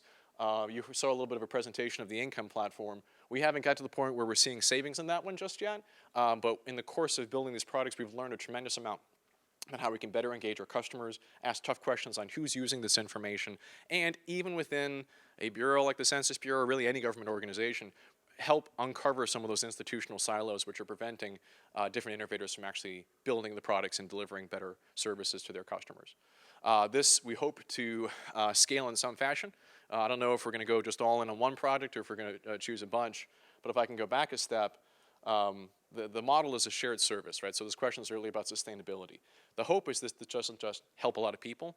The hope is that this sticks, that this becomes the standard way that people build data products, that people build up an expectation that the next time they're going down the digital path, they should be asking, well, have we made sure that those folks have taken a look at this? Or have we found a way to ensure that we're doing it the data core way? Like that is almost a measure of success beyond the actual return on investment to ensure that we can, like any other startup, grow and continue to thrive and become a institution itself within this historic organization like Commerce Department. So that's it. That's my announcement. We are actively recruiting. We are building our team. I don't know if I can compete with some of the 500 metric headcount, but I will say 18F, USDS, we are coordinating our pipeline. We're sharing resumes. We're coordinating on recruitment. And to the extent that they have a fantastic model that's been tested, I want to make it a little more personal. I want to make sure that Commerce has their own version of it and that we find an operational partnership that can scale. So that's it. I'll close myself off here. Any comments, feedback, questions, concerns about this? We're going to change government. Yeah. Anything else? Any other warnings, concerns? We're going to hit procurement, right? NTIS, we're going to buy better. Oh, please, yeah, Kim. So, one, I would applaud too, yay. But a couple things. I would, in your flow chart there, I would add a block on reuse, because the speed of development is going to be not in the build, but it's in the reuse. And it's an important piece to convince stakeholders that if you've got a reuse library, it's intuitive that you're going to get there faster because they have no components to start from. And so I know it's actually technically part of build. Yeah, no, it's a fair point. But optically, I think reuse should be called out. Yeah. And then when I started the Intel data science team, so we have a long history of data science at Intel, but expanding from just the core technology development, what I promised was 5 people, 6 months, $10 million in ROI. And so the equation was 5 + 6 = 10, and that's really funny at Intel where we're an engineering firm, but it was catchy. Yeah. And it really was this idea of doing something in 6 months that increases people's appetite for risk, right? Because it's short-term, it's short-lived. So I would, whether you do 5 + 6 = 10 or you do something else, but keep the idea of the short-term and short-term deliverables in a sprint agile method. That was fascinating. I really appreciate that. That's great. And I'm also looking to some of the members in the room that may or may not already be officially or unofficially on that team, hoping that they write that down and we can come back to it. Okay. One other thing I'll point down on the reuse. Completely agree. A comment or a question was raised earlier about advertising the success stories. How do you show some of these investments? Some of the ways in which we're saving money in these experiments is not flattering to those that are part of the success story. And it's really hard for folks who want to be agile and innovative to be advertised in any culture, even in technology. FailureCon is one very specific Bay Area example. FailureCon would never happen in government. You wouldn't get anyone to show up. Not that it shouldn't, but at least culturally, we're not quite there just yet. But I do rest with the expectation that that's the kind of value and savings that we have to ultimately deliver and find a way to ultimately, just like 18F with their customers, ensure that the folks that are willing to bring us on board, that they are celebrated, that they ultimately become the heroes, so that it's not a reliance upon some of these folks to be there. The goal is to get out. The goal is to help some of these folks transition some of those skills, leave some of the technologies, and come out. One other piece on the reuse I'll share briefly. Some of the scale, it should be, I guess the criteria for selecting this project should be the reuse and scale, not just across the Department of Commerce, but other federal agencies as well. I have 3 bureaus right now, and perhaps I shouldn't say who they are. They're all building their own search engines. None of them are using Google or Amazon or Microsoft or Yahoo. On some level, you just have to ask the question as a technologist, why? How? How did that even happen? Wait, hold on. And then you start pulling the string as to what really happened. Yeah. So and this is where we get now. Is that how disparaging is that? I'm surprised by it, and it's an exaggeration. So as a human condition, I can't help but laugh. It's an involuntary reaction. But at the same point, it's like, wow, we really have to get to the core of how we got to that point, right? And so I believe that some of the successes will themselves be replicated when the success magnetically attracts more projects, but also it's just getting rid of duplication, right? That is a huge opportunity. Yeah, and it might be well worth making it an explicit goal that the reuse libraries will be accessible by the bureaus and then even, other agencies as appropriate. Yeah. Because that's a way to teach them to fish, right, versus feeding them, right? Yeah. So the question was about open source. Yes. And part of the other part that is, or an essential ingredient to the open source is not necessarily just putting all of your code on GitHub or whatever, but leveraging the modern tools that everybody else is used to using. Even just the share libraries, the ability, I don't know if you realize how hard it was. So every member of the CDAC was shared a link through a Box.com account. Do you have any idea how hard it was to get that approved? It was extraordinary, because that is so, Box or anything like that, cloud storage, is so foreign from our ability within government to even think about, that it was basically a small cultural revolution to even get that passed. And one of the reasons we can use that technology is because the Department of Justice got it basically security checked. That took 13 months. When it got approved, it made the front page of the Washington Post. Should Box.com, a subscription, a small one by the way, should that really make the front page of the paper in government? Yeah, because it's so hard to even get to that point. Now, I don't consider that a leveraging open source tool, but it actually accomplishes a couple of things. One, it's going to help me recruit. If I bring the best data scientists in and they can't use things like GitHub or Google Drive or Amazon Developer or Heroku or whatever, if they can't use those tools they're used to using, one, they're probably not going to build great software. And two, I'm not going to be able to keep them. They can say, I can't, it's like not having electricity. I mean, why would you bring me here, right? So I need that, but also I think it creates a scale of open source leverage. Even if we build in open source fashion, we should leverage also the tools that are basically common so that we can, from some level, even software scaling, to be able to replicate some of these services, we should leverage the commercial subscriptions that are available. So yes, an open source, but I think it's an open source plus the common stuff that people are used to using so that we can more effectively scale the software. Yeah, and that applies to the training tools like Lynda or whatever, Yeah, right? yeah. There's a training library also that you could purchase subscriptions for everybody and they have access, right? Yeah, So exactly. that kind of thing. Feedback, Jack. Just the thought that just like search, you want to hunt for those platforms, and maybe it's saying the same thing, whether it's training and Lynda. What platform technologies do you choose? Because you're not going to write your own operating system. Right, exactly. Or you're not going to write your own database. So what are the platform things that you want to choose to create your agile development environment on top of? Yeah, that's a great point, yeah. And so that's another building block in here. And that'll vary because different organizations have different preferences. What you want to have is the ability to have multiple pathways, that you support multiple pathways for configuring this set of solutions in the agile environment. And it seems to me both you and also the work that 14F is working on is introducing a new methodology, not simply new people and new technology, because we used to call that development using prototyping as a methodology. Right, okay. right. That transformed and was always compared to waterfall approaches.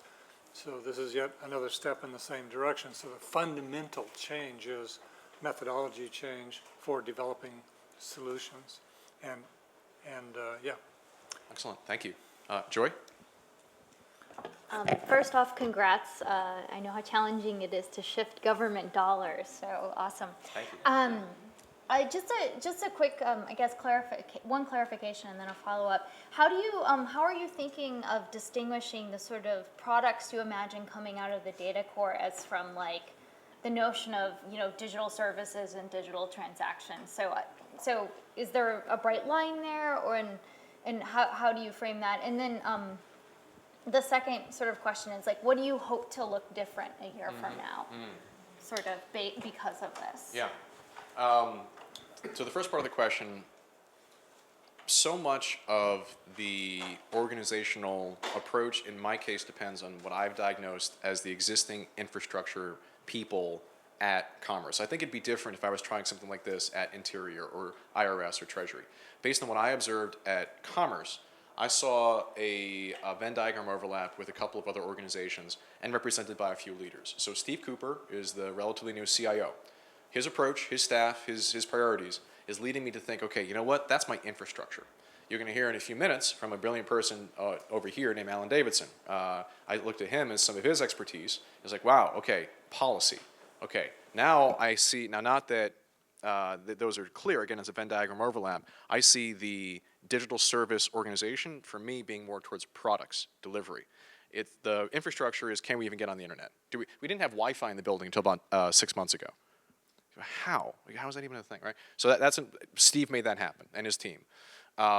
Okay, now it's a question of like, well, what should we do about things like privacy control or localization or some of the access to information systems like you see a lot in the news? Well, that's a policy, in my mind, opportunity. I have opinions about it, but I want to make sure we're coordinating with the digital economy team, with some of the strategy and policy folks within Commerce to make sure we're approaching those questions in an informed manner. In my mind, it's, well, how do we actually get the megabytes out of our website more effectively? Do we understand who our users are? And I would think it's fair to say that at Department of Commerce, we basically do not have an enterprise architecture. By any measure of how you define that, it doesn't exist. Not for a lack of effort, and not that's not the case at individual bureaus. There's extraordinary systems. You heard about some of the ones at a patent earlier today. Really amazing stuff they have going on there. But as a whole, just at Commerce doesn't exist, let alone the federal government. So from my perspective, it's like, okay, well, the impact I can make, carving out all the opportunities. I know how to recruit data scientists. I know how to engage some of those folks. Let's see if the people part can bring some of the values that 18F team were talking about. Let them create a demonstration of value that can deliver a set of products that help these bureaus, and that becomes that balance of the demand for the customers and also from a financial perspective, the institutional base to continue operating. I hope that answers the first part of your question, and now I'm trying to remember the second part of your question. Well, it's different. Technically, it's things like search, interoperability, and insights. Do we have a good UX on the search side? Can people find the information? On interoperability, everything ETL, so extract, transform, load, everything with data standards. That should be a fundamental change in the way we do that at every statistical organization, all the way through the entire stack, so to speak, of data operations at Commerce. And for insights, it's things like shifting from descriptive to predictive. Can we determine more of when there are certain outliers in an economic model? I'll give you a very specific example. On the weather side, you may know that the National Weather Service has a notification system. If for some reason there's a tornado here right now or pending, whether or not you signed up for it, all of you who have a smartphone or any phone on Verizon or AT&T, one of the big providers, you'll get a text message. Seek shelter. A tornado's about to strike. How much time before the incident do you get? Is it 5 minutes? Is it 20? Is it an hour? Based on the point of a diagnosis of the natural disaster from the National Weather Service. In Rochelle, Indiana, this happened earlier this year. I think I told the story last time, so maybe I did. I'll just share it very briefly. That town had a Category EF4 terrible tornado. Some people, unfortunately, some people died in that incident.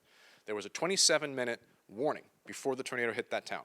Here's the awkward part of that story. A same kind of tornado hit that same town 10 years earlier. They had a 5-minute warning. 5 minutes to 27 minutes. In my mind, that's actionable data intelligence.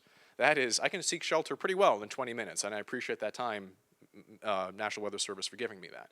The improvement, the delta between that 5-minute notification and that 27-minute notification is data science. They got better at looking at their own data to improve the notification systems. That, in my mind, is an example of an insight product that can be improved and continue to be improved over time. So more stories like that is another measure of success, but I think these are it's kind of a technical answer to your question. I mean, on some level, and you kind of know this if we've been through some of these startups, you know it when you see it. If it sticks around, there must have been a demand for it, but these are the types of ways in which I'm evaluating whether the products themselves have been valuable to the customers. Does that answer your question? Okay. With an eye on the clock, any other final pieces of feedback? Stan? Your okay. Corps, your Army. I'm a Navy veteran, so Navy, if you would, please. Yeah. Okay. Where are you going to get them? Because it sounded like 18F's success was a lot. Was one, the fifth folks. Oh, yeah. It sounds like 18F's success, a lot of it was former Presidential Innovation Fellow folks and then the Schedule A folks. Are yours, who are your people going to be? Well, the Schedule A is actually a hiring mechanism. It's the kind of the language of government for how to bring these folks on board. I'm going to treat recruiting the way I used to treat sales. I have the entire universe of potential applicants and candidates. I need to narrow that funnel to the early engagement level, find some way to sell them on the value proposition, get them into the negotiation stage, and then close the deal and then get them on board. So it's a sales strategy. So I'm going to leverage some of the valuable brands, such as the White House recruitment right now for U.S. Digital Service. I may have extended networks a bit informally from folks that we know have worked in and around government, so there's a bit of a timing convenience there, people who are geographically located. And I'll end with an ask, if any of you here have anyone who you know would be willing to do a tour of service in government for arguably just about any length of time, that you think would be willing to improve the federal government's data operations, please let me know, because we're hunting and farming for the world's greatest talent to do this type of work. Is that official yet? I think it's safe. All right, well, if the chief of staff is saying so. Amongst friends, and I don't even know if there's no one on that camera, so I don't know if you can actually see them, but Jeff and Tyrone, can you actually please stand up if you would? So in the corner over here, I'd like to introduce you to Tyrone Grandison, who will soon be joining us as the Deputy Chief Data Officer for the Department of Commerce. And on his left is Jeff Chen, who will soon be our first ever Chief Data Scientist.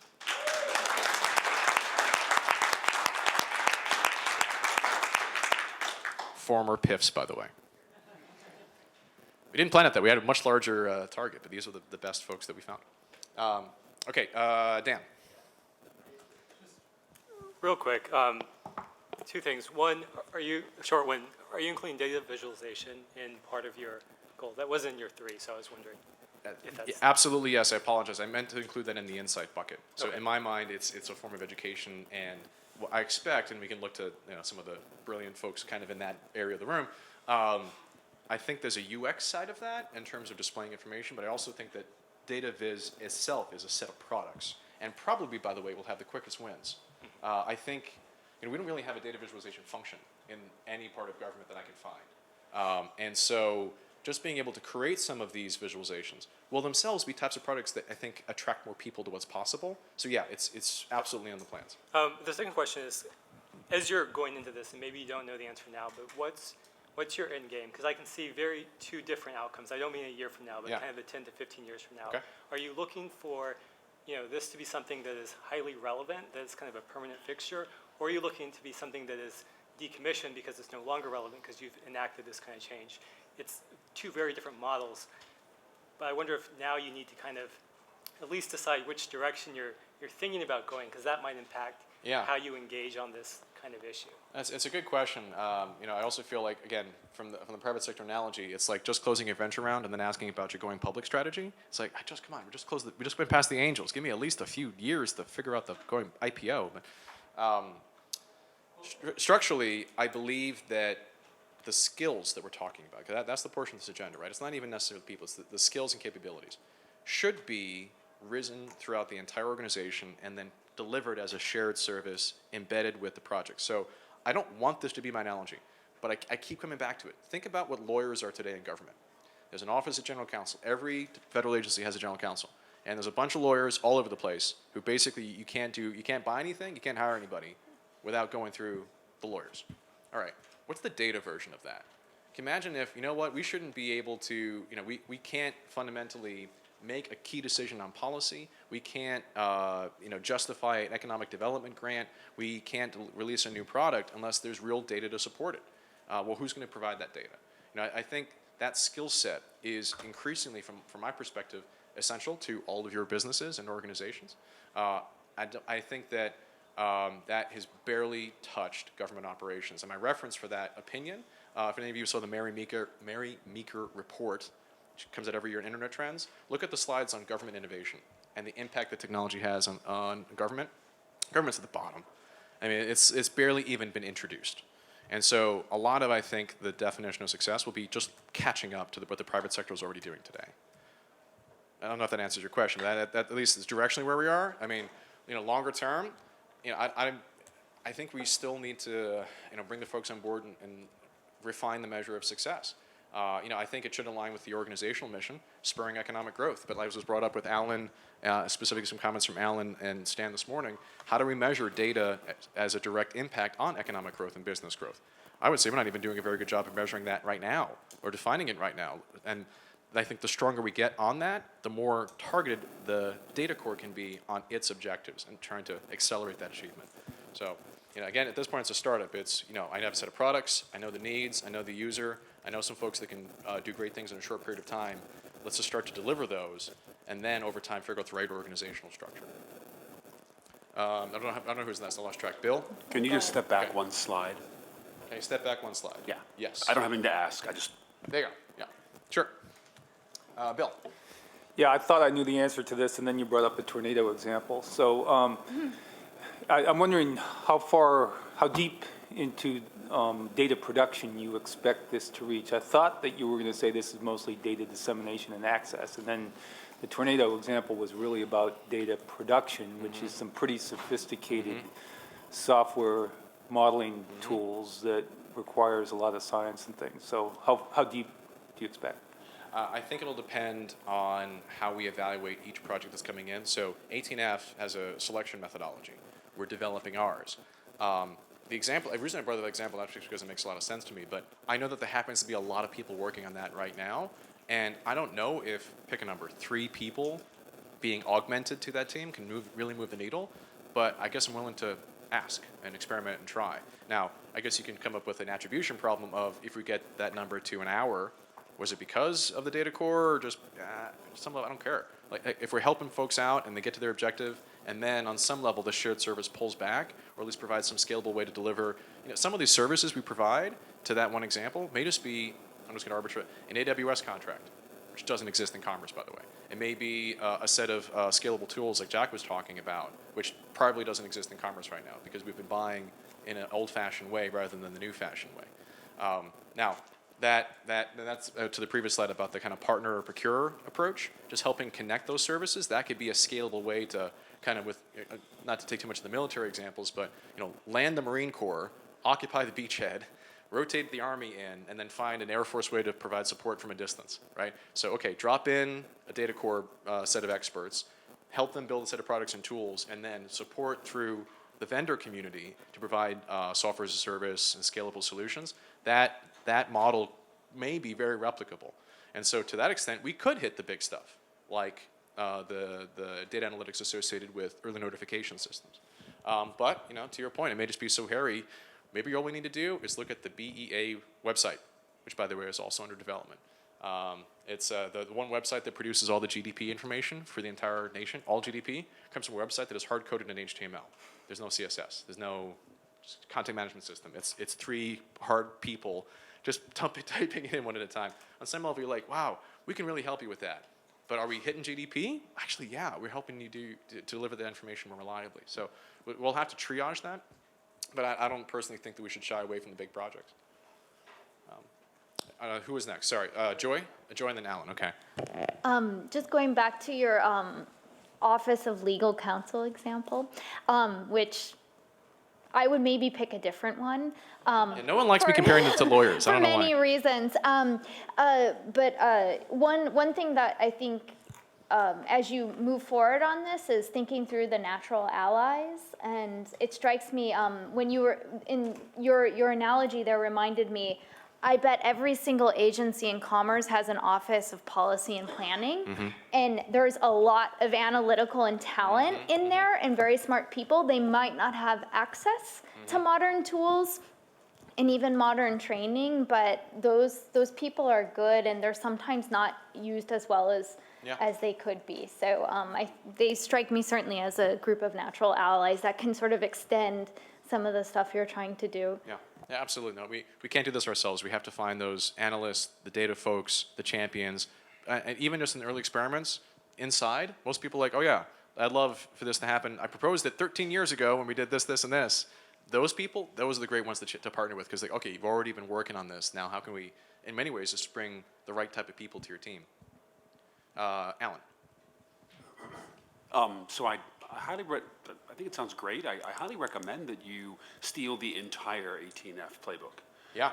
Meaning specifically right down to the precepts around being user-centered in the way Yeah. you actually build things, as well as taking on a small number of projects, cherry-picking the ones that are actually going to work.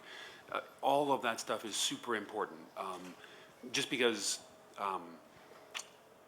especially when you are building something which is infrastructure focused, which is like this, it is so easy to become simply a requirements provider for internal customers instead of becoming something which is actually helping them actually achieve the mission. So you need to bring not only the ability to do the data work, but you also need to bring the necessary perspective to those teams, even if you're not necessarily building front-end interfaces. Completely agree. Thank you for saying that. For those of you that haven't seen the playbook, I don't know the URL. I just Googled U.S. Digital Services Playbook every time, and there you go. 19 steps, I think, 18 steps. So yeah, it's like a strange number. Okay, yeah. Of everything you said, I consider that in many ways to be our core training manual. That's the way we should deliver. I completely agree. Any other comments, feedback, suggestions, recommendations?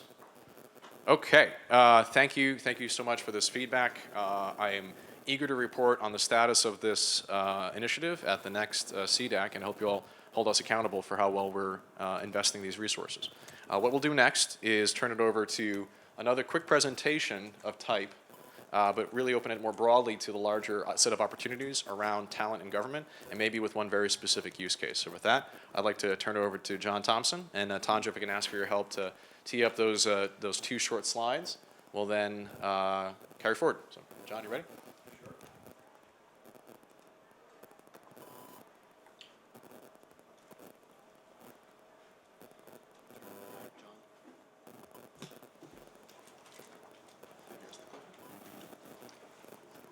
Which way do you click? To the right. Okay, cool. All right, so what Ian asked me to do and what Mark has also asked to do is try to put in one place the various tools that we have at our disposal in the federal government to bring in various types of talent, and this would include IT talent specifically. So one thing we have is we have an ability for anything that relates to IT security. We've been able to acquire the right to do what's called direct hire, which gives us great flexibility to bring people in fairly non-competitively if we believe, looking at their resume, that they can do the job. So that's, in the federal government, that's a big thing for us. We are also able to hire, this is specific for the 2020 census. This was also big, that we have direct hire authority to hire digital services people. The catch here is we were only able to get this specifically related to the 2020 census, and we were only able to get it for 2 years. But again, getting it for 2 years is better than getting it for no years, and then there's always the optimism that maybe we can get it extended. And the other good thing is the 2020 census is a fairly broad activity which touches almost every part of the Census Bureau. So it does give us some authority to bring in some people that way.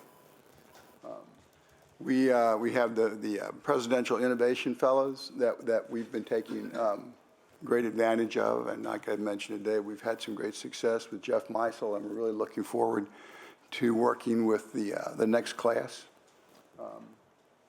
We also have some really good authorities if we want to hire. If we can find veterans that have the right skills we need, then we have a very easy time bringing in veterans. And that goes for disabled veterans.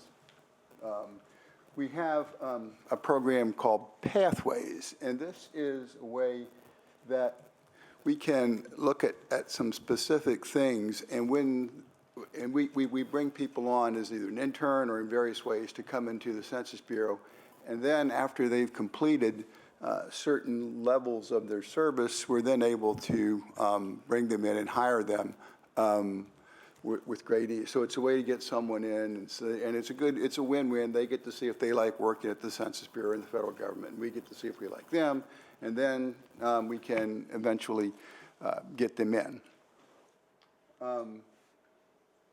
And we of course have authorities to hire people with disabilities, and we have authorities to hire people that have served in the Peace Corps.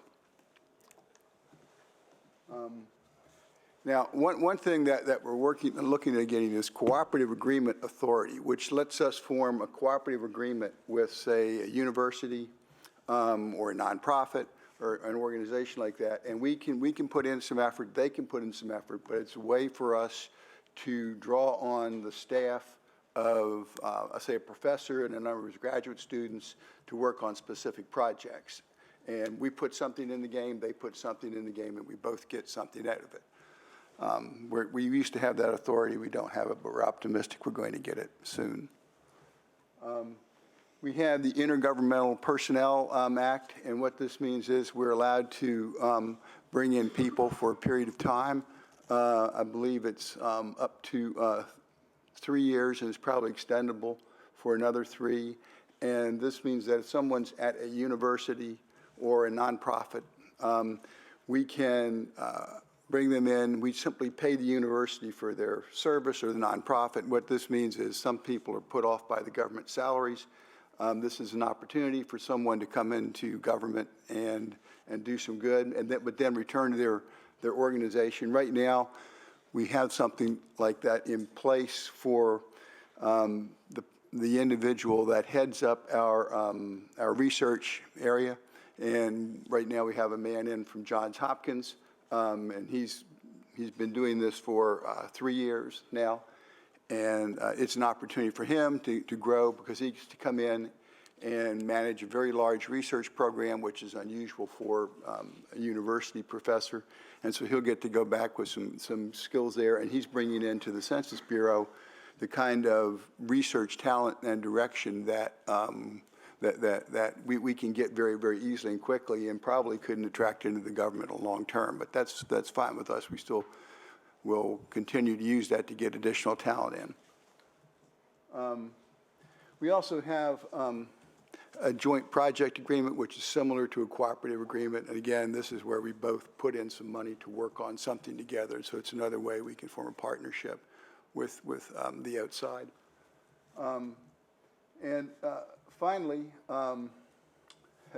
we have 2 other things. One is a reimbursable detail, which means we can get people from other agencies fairly easily if they want to come work at the Census Bureau. And we've had some, we do that both, we send people out to other agencies so they can get some experience and help the other agencies, and we can bring people in. And finally, there's contracting.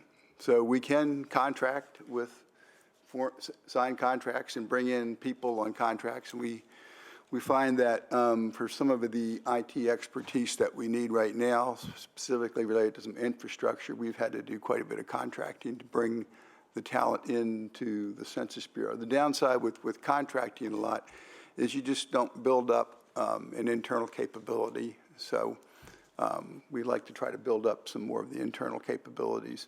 So that's sort of a nutshell of some of the things that we can do. I would also mention, sort of shamelessly, that we have both a problem and an opportunity at the Census Bureau. So we had a very good chief information officer at Census, a person named Brian McGrath, and he did some really, really wonderful things at the Census Bureau that helped move us forward in terms of certain types of IT governance, certain types of contracts that he's put in place on enterprise level that will allow us to acquire services, and a really, really fine virtual desktop infrastructure, which lets people work in a secure fashion remotely. And it works very, very well. It's sort of transformed the way that we do telework at the Census Bureau and the way we can protect our data, because the data no data ever comes out of the Bureau, and you can use your own computer and things like that. So it's very good. But he left and went to the Department of Justice. And now we're in the process of getting out the paperwork to recruit a new CIO. And so, you know, if you might know someone that might be interested, and I'll tell you a couple of things that we're looking at. That might be some really good opportunities that they would find very rewarding. So one is, we're taking the 2020 census and totally changing the way we do it. We're going to make it mobile. We're going to get rid of paper and pencil as we collect our data. We're going to use modern mapping tools, and that'll be a huge, I think, opportunity to really look at doing some cutting-edge things. Right now, we've done some really good prototyping, but we're getting to the point where we have to make some serious build or buy decisions, which again would be, I think, good for a CIO to participate in. We have an enterprise effort where we are taking all of our survey data collection systems and we're actually sort of standardizing them into an enterprise level system. That includes the 2020 census. So we don't want to build systems and throw them away. We want to build some consistent systems that we can reuse and build on. And if we do this right, then it's going to unlock the potential at the Census Bureau to really become much more innovative, because we're not going to be reinventing the wheel across the Bureau. We're going to be building on each other's success. And anyway, but that's a really good opportunity there too. We're going to do the next economic census totally different. We're going to get rid of paper altogether and do it completely on the internet. So that's going to be, I think, a lot of fun.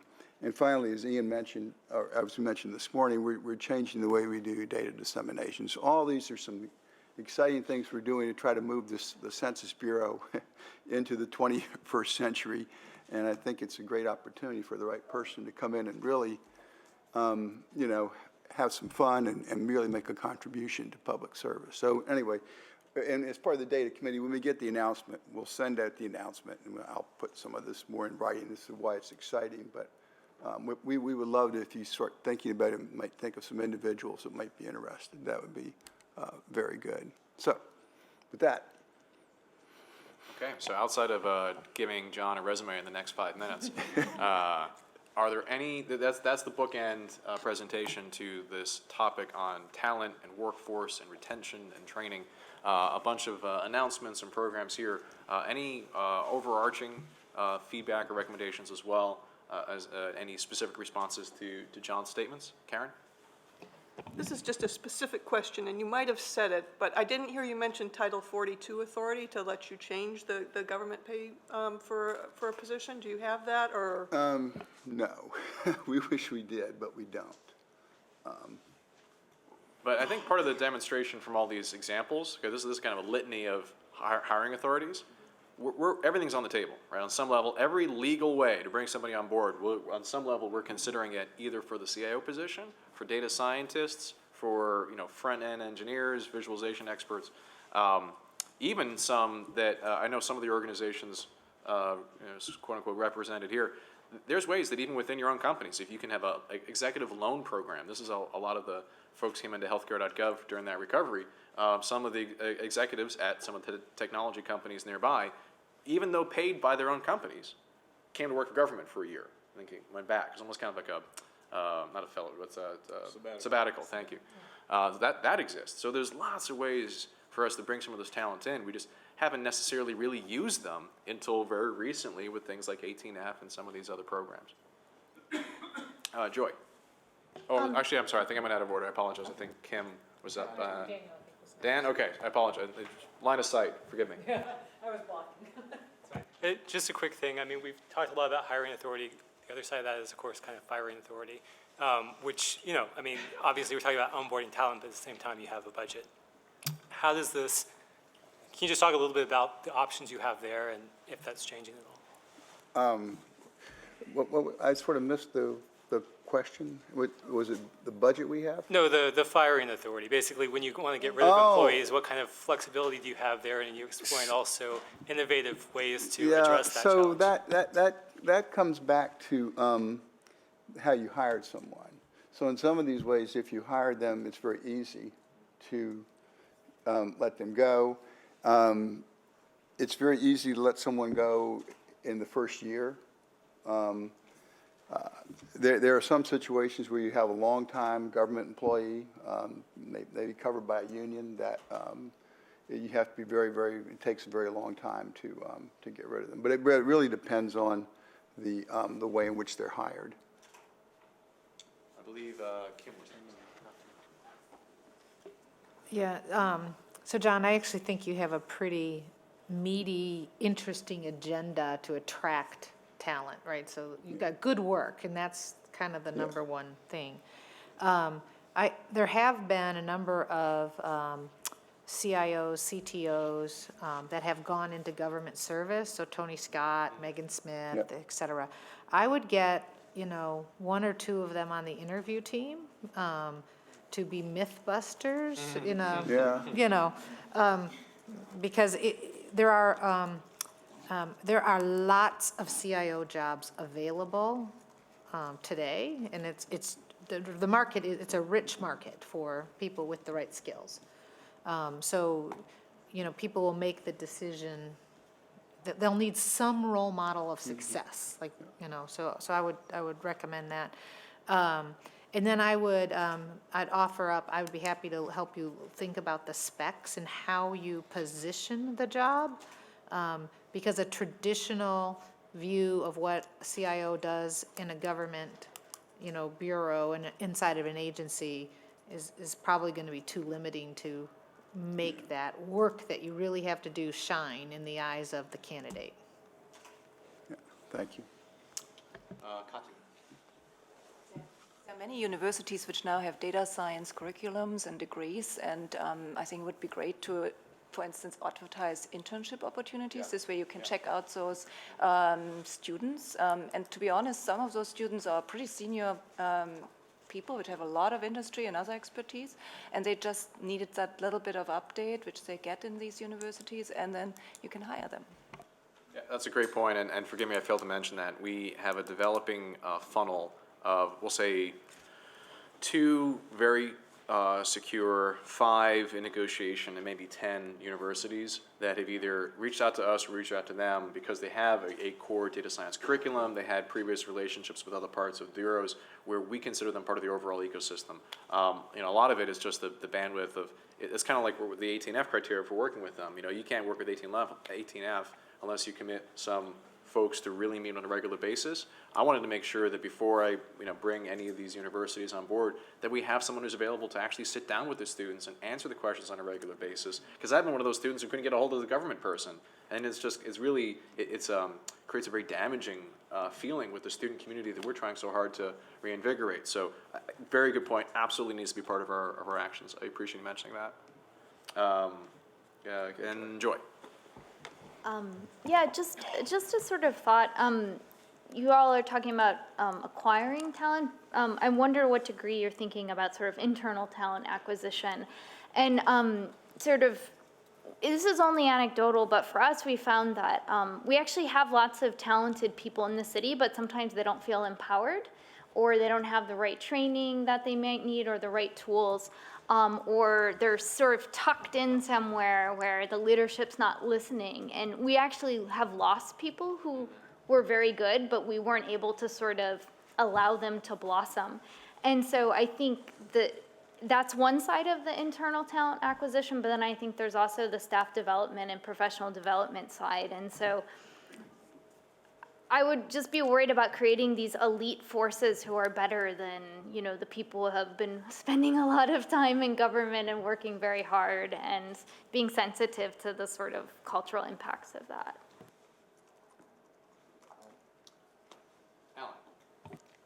I wasn't on your list. This is probably going to sound crazy, but can you guys acquire companies? The reason I ask is that the reason I ask is that one of the primary sources of small groups of talent who know how to work with each other and are highly innovative come as pre-packages called companies. So No, it's. I love that you asked that question. So we, the government, have an amazing diversity of tools there. Some of them should never be used in this case. I'm not giving. I'll defer to some of the, I was going to say, like, some of those, actually, here's the right way to do it. I think there's partnership models that can resemble investment models for the period of time we're talking about. So, them not knowing I was going to bring up this example, there's a small nonprofit in San Francisco called Bayes Impact. It happens to have, I'm going to say, 10 of the most extraordinary data scientists I've ever met. They are a startup, small shop. They're looking to engage, and I'm thinking, I'm not going to buy their nonprofit, But if we invest to them in an incubation-like fashion that secure some of their resources for 6 months or a year, that kind of gets to some of these deployment models that Kim was talking about. Win for them, win for us. It's actually cheaper recruiting, non-obligatory if it's under certain thresholds. There's very legal ways to do it in a proper fashion. It kind of achieves the same outcome, at least for a short period of time, but it's an interesting question. Another way to, maybe this is kind of an action item for me to follow up on, you look at programs like DARPA, ARPA-E, they actually do acquire, fund, invest in a lot of those venture-like fashions, and there are some extraordinary data tools and software tools coming out of those programs that actually the goal is not to keep them within government, the goal is to set them free, but for a period of time, they're basically government owned. And so being able to leverage that set of experts should be part of our overall portfolio. It's a very astute comment. Sorry, Joy, Jack, either way, yeah. I think the acronym's FFRC. Yeah, FRDC, yeah. Does Commerce have that, or We have it okay? through NIST, yeah. You through NIST, yeah. okay. And this is the kind of the keywords and tricky phrases that makes government wonderful and terrible. It's another mechanism.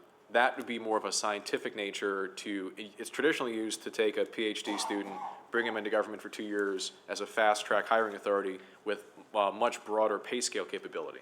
And it's usually done through a lab, and we have some of those labs at NIST. So yeah, it exists broadly in government. I mean, within Commerce, we also have that FFRDC. Because that kind of model, the national, they have much more liberated hiring practices because they're not technically federal. They're not technically federal employees, so they could be an interesting place to have more innovative, lightweight startups that are very tied not just to like a broad-based research agenda, but delivering on some of the key nearer-term goals.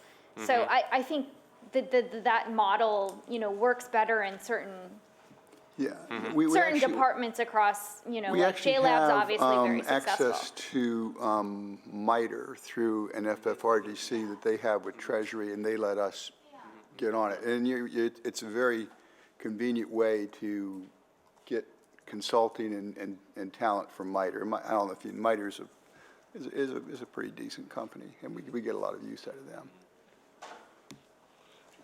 Jack. Can't you get him back? That's what? He was great. I mean, can't you get him back? You bring him back? I mean, that's what we do in the private sector, right? Back and forth. Well, you could hire him and then.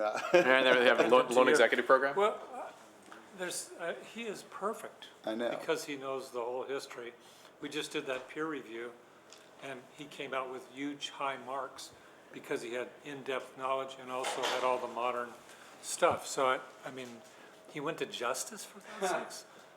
Of all the places, can't you increase salary, go back, be competitive? I'm serious, John, because he could make it's $1 million issue. Believe me, Jack, there was a lot of trying to keep him at census, because I agree with you, he was very, very good. Yeah. One of the best Right. CIOs in the federal government. Right. I will say from the broader perspective, the vision of this council, at least on some level, it's not a complete loss that he's still working for government. So on some level, he's still working for you as the American taxpayer. But I think this bridges also to Joy's point about retention and development of current talent. I mean, we have to fight. It should be a responsibility of every manager to fight and to keep the best talent and to build it and retain it. And I think a lot of what we're getting at here, the reason why I'm spending so much time on this, many parts of that just don't exist in government. People aren't getting compensated on it. Even the managers don't necessarily know what tools they have. A lot of this data stuff ends up getting to the core of governance and business and talent. And this is not a technology problem. A lot of times it's just the people. And so, how do we find ways to broaden these retention and development skills? What I'd encourage you all as council members to do is to, for the next, on the home stretch here, for about an hour plus that remains, think about how you can distill some of these recommendations into clear actions, things that we can write down in short sentences as your action items to us, your government, for what we should do to do things like this, retain the right talent. And that, frankly, I don't know if you see me taking the notes on this stuff, but we're treating these as your action items, and we'll take them very specifically back to our everyday jobs. I will also say, though, for every action you give us, I am going to ask for your help potentially in making it happen. But I think that's the only way this is really going to be successful. So I'll just broaden into a larger topic about retaining the right talent. Any other comments or questions on this topic before we move on? Just Alan, quickly, yeah. Retention is actually going to be really, really hard. Not because it's specifically government, but because retention is really hard. Yeah. So, because the people who you're trying to hire have so many opportunities in so many different places. So in some ways, one of the surest ways to retain is actually to plan, to help a person understand that you care about what their job is after they leave government, and help make sure that you know you're taking care of that, alongside really interesting stuff that they're actually doing. It is highly likely that it's going to be very difficult to hold on to anybody for more than 4 years. Period. That goes, I mean, that's, the tech sector sees this all the time. Yeah, no, I appreciate that. Okay, so here's what I propose. I propose we take, let's just make this a short break. Let's take a 5-minute break, for the home stretch, and then after that, we're going to do kind of a lightning round of activities here. We're going to have a couple of presentations specifically on some data policy, some specific member presentations on some recent innovations. I'm going to call an audible and cut out a bit of the new business portion of the agenda to save us some time, and then we'll get to the public comment by 4:40. That's an important section. So we kind of have an hour stretch to get there. I think we can do it. I encourage and I'm very grateful for your continued participation as we close out the day. But let's just take a 5-minute break now, and then we'll hit the last portion of the agenda. Thank you.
Okay, we're going to kick back into the agenda right about now. If I can encourage folks to take their seats.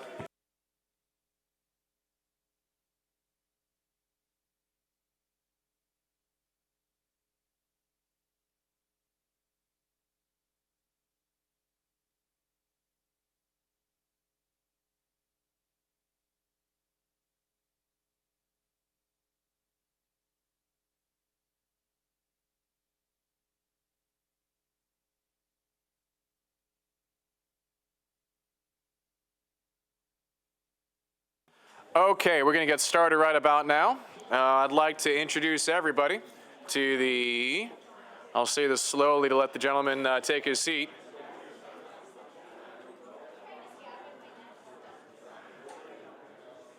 Okay.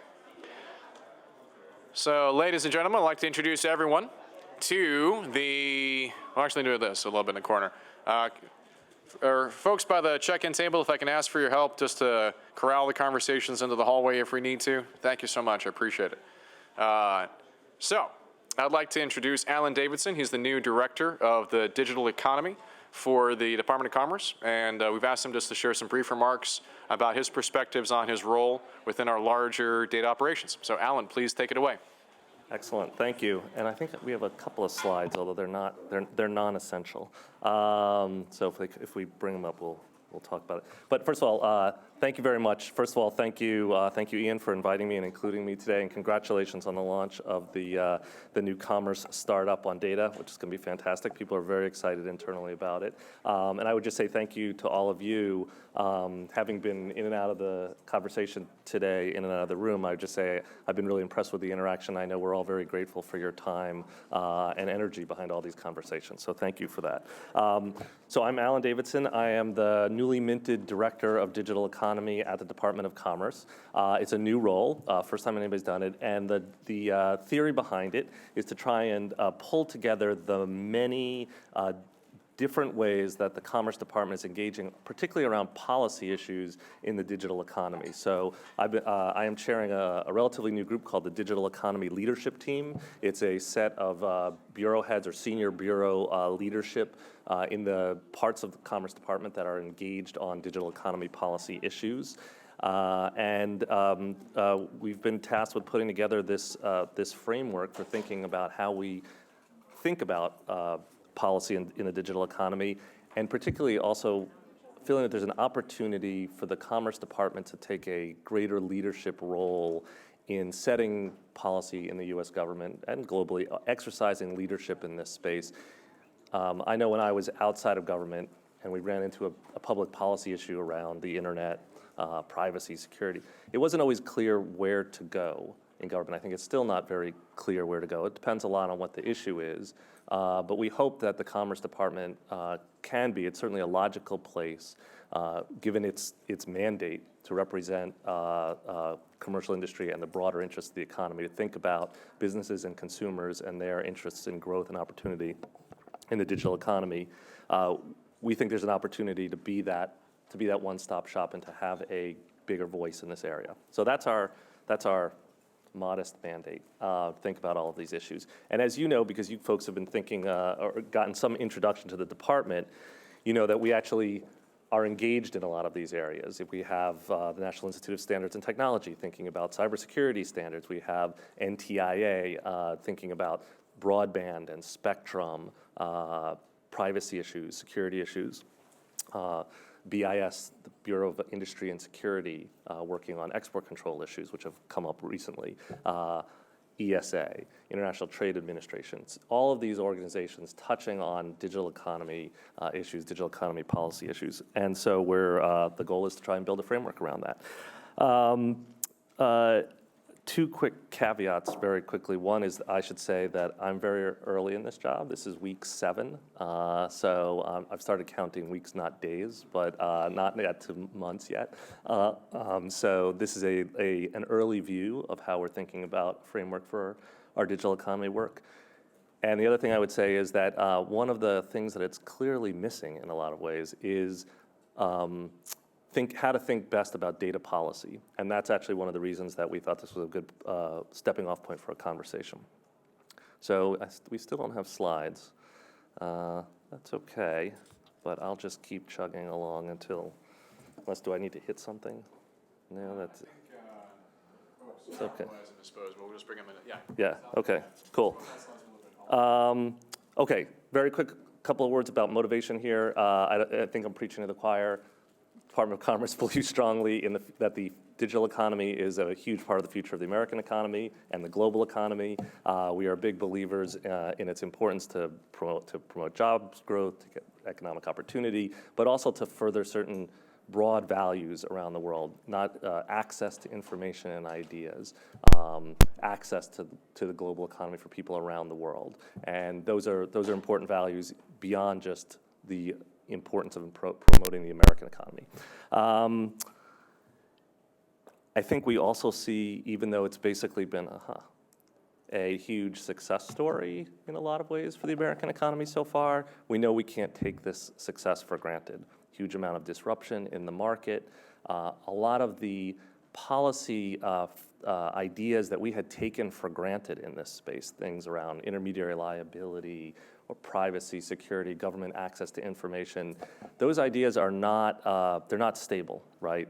We haven't necessarily come to a global consensus around issues like internet governance, some of these privacy issues, and there's a continued global debate. And there are about 3 billion people online right now. We know that the next 2 billion people who come online, many of them are going to be coming from economic and political traditions that are very different from the first 3 billion people who are online. And we're going to have to be ready to appreciate that, understand it, and in some ways make the case for the values and approaches that we think are important. So that is a big challenge ahead of us. In terms of thinking about the department's agenda, we've got 4 sort of grand challenges for 2015 that we're working on, our grand opportunities as we see them in a more optimistic way.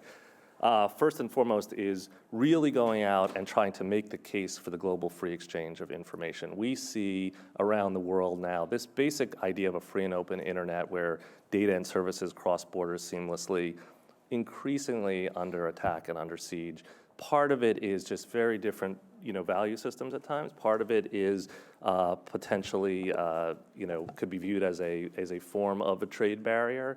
We are going to look at those things very closely. We want to be advocates for openness because we think it's good for trade. We know it's good for the global economy, and we think it's important for competitiveness here. A second major area is about trust and security online. We know that e-commerce is not going to flourish if people are not going to use services if they can't trust them. So for us, that's about protecting people's security, about promoting good privacy practices. It's also about intellectual property, finding the right balance, helping have an innovative patent system. So that's big. A third area is around access and skills. The department does a huge amount of work and is keenly interested in making sure that people have access to the internet, fast access, that goes into our engaging on emerging technologies early in the development cycle, thinking about how we can be a promoter of business opportunities and also help be an issue spotter, an assessor of potential policy concerns long-term. And we know that sometimes it's easiest to address those early in the development cycle rather than when things are fully baked. So those are areas that, in terms of our big agendas, items for 2015, here's a kind of simple mapping of those major areas to some of the projects that are ongoing right now. This is an incomplete list, and it's a work in progress. But for example, in the area around promoting the global free exchange of information, we have a big initiative ongoing now about promoting the free flow of information, about taking a hard look at data localization rules and trying to promote a particular, which is a hugely important thing for a lot of businesses who want to do work in Europe. We're actively engaged on the European Digital Single Market initiatives in Europe. Secretary Pritzker was just in Brussels last week talking to her counterparts over there. Very interested. We think the Digital Single Market initiative there has a lot of very positive aspects to it in terms of opening up the barriers to trade within Europe. We are also very keenly interested in making sure it doesn't become a new mechanism for building walls around Europe. And I think we've heard good things out of our counterparts in Europe, but we are going to be watching that very closely as it evolves. Another area that the department's deeply involved in right now is internet governance, the transition of the IANA functions out of the hands purely of the Department of Commerce of the U.S. government. It's a big issue internationally, and making sure we can do that in a way that's accountable is going to be a big issue for us going forward, and a high priority for the department this year. I'm just going to tick through these. Happy to take questions or comments afterwards. Second area, trust and security online, just to give you a flavor for some of the things we're working on. NIST has a cybersecurity framework. We're going to be working in the coming year to engage more people in using it, kind of doing more work around it. NIST is also doing a ton of work, has a center of excellence in developing best practices around cybersecurity, so that's going to be a big theme. So we are engaged in the cybersecurity conversation. There's lots of different parts of the U.S. government that are, but particularly thinking about how outside of critical infrastructure, how businesses and consumers experience cybersecurity. Patent reform you heard about earlier from Michelle, high priority for the Secretary. Really hopeful about positive developments on the Hill on that. We think a lot about things like the lawful access rules when government gets access to data, because we feel that there's a commercial impact if we don't get those rules right. I mean, we need to have, particularly internationally, people are looking very closely at what we do in the United States. And post the Snowden disclosures, I think people are looking critically at U.S. industry, at U.S. government. So we, the Commerce Department, even though it's not kind of we're not the lead agency on a lot of these conversations, we are deeply engaged in them and making sure that the commercial dimensions and the trade dimensions are recognized. A sort of corollary to that is the conversation we're having right now around encryption policy. I can tell you more about it. It's a very, it's an active conversation in Washington right now, which is probably remarkable to a lot of people who in the industry. But the president has spoken pretty clearly about it, that we need strong encryption. He has also said that he is concerned about the concerns of law enforcement and wants to try to narrow the gap. And so that's the conversation that's going on right now, and we're keenly interested in representing the technical and economic realities that are part of that issue.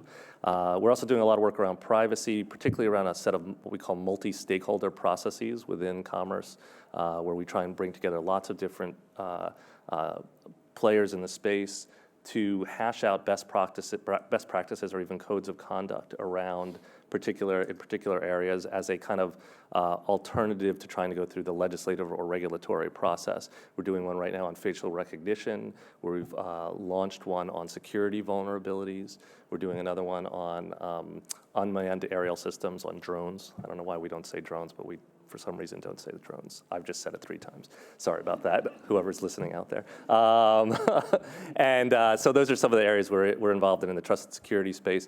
Ticking through these other ones very quickly.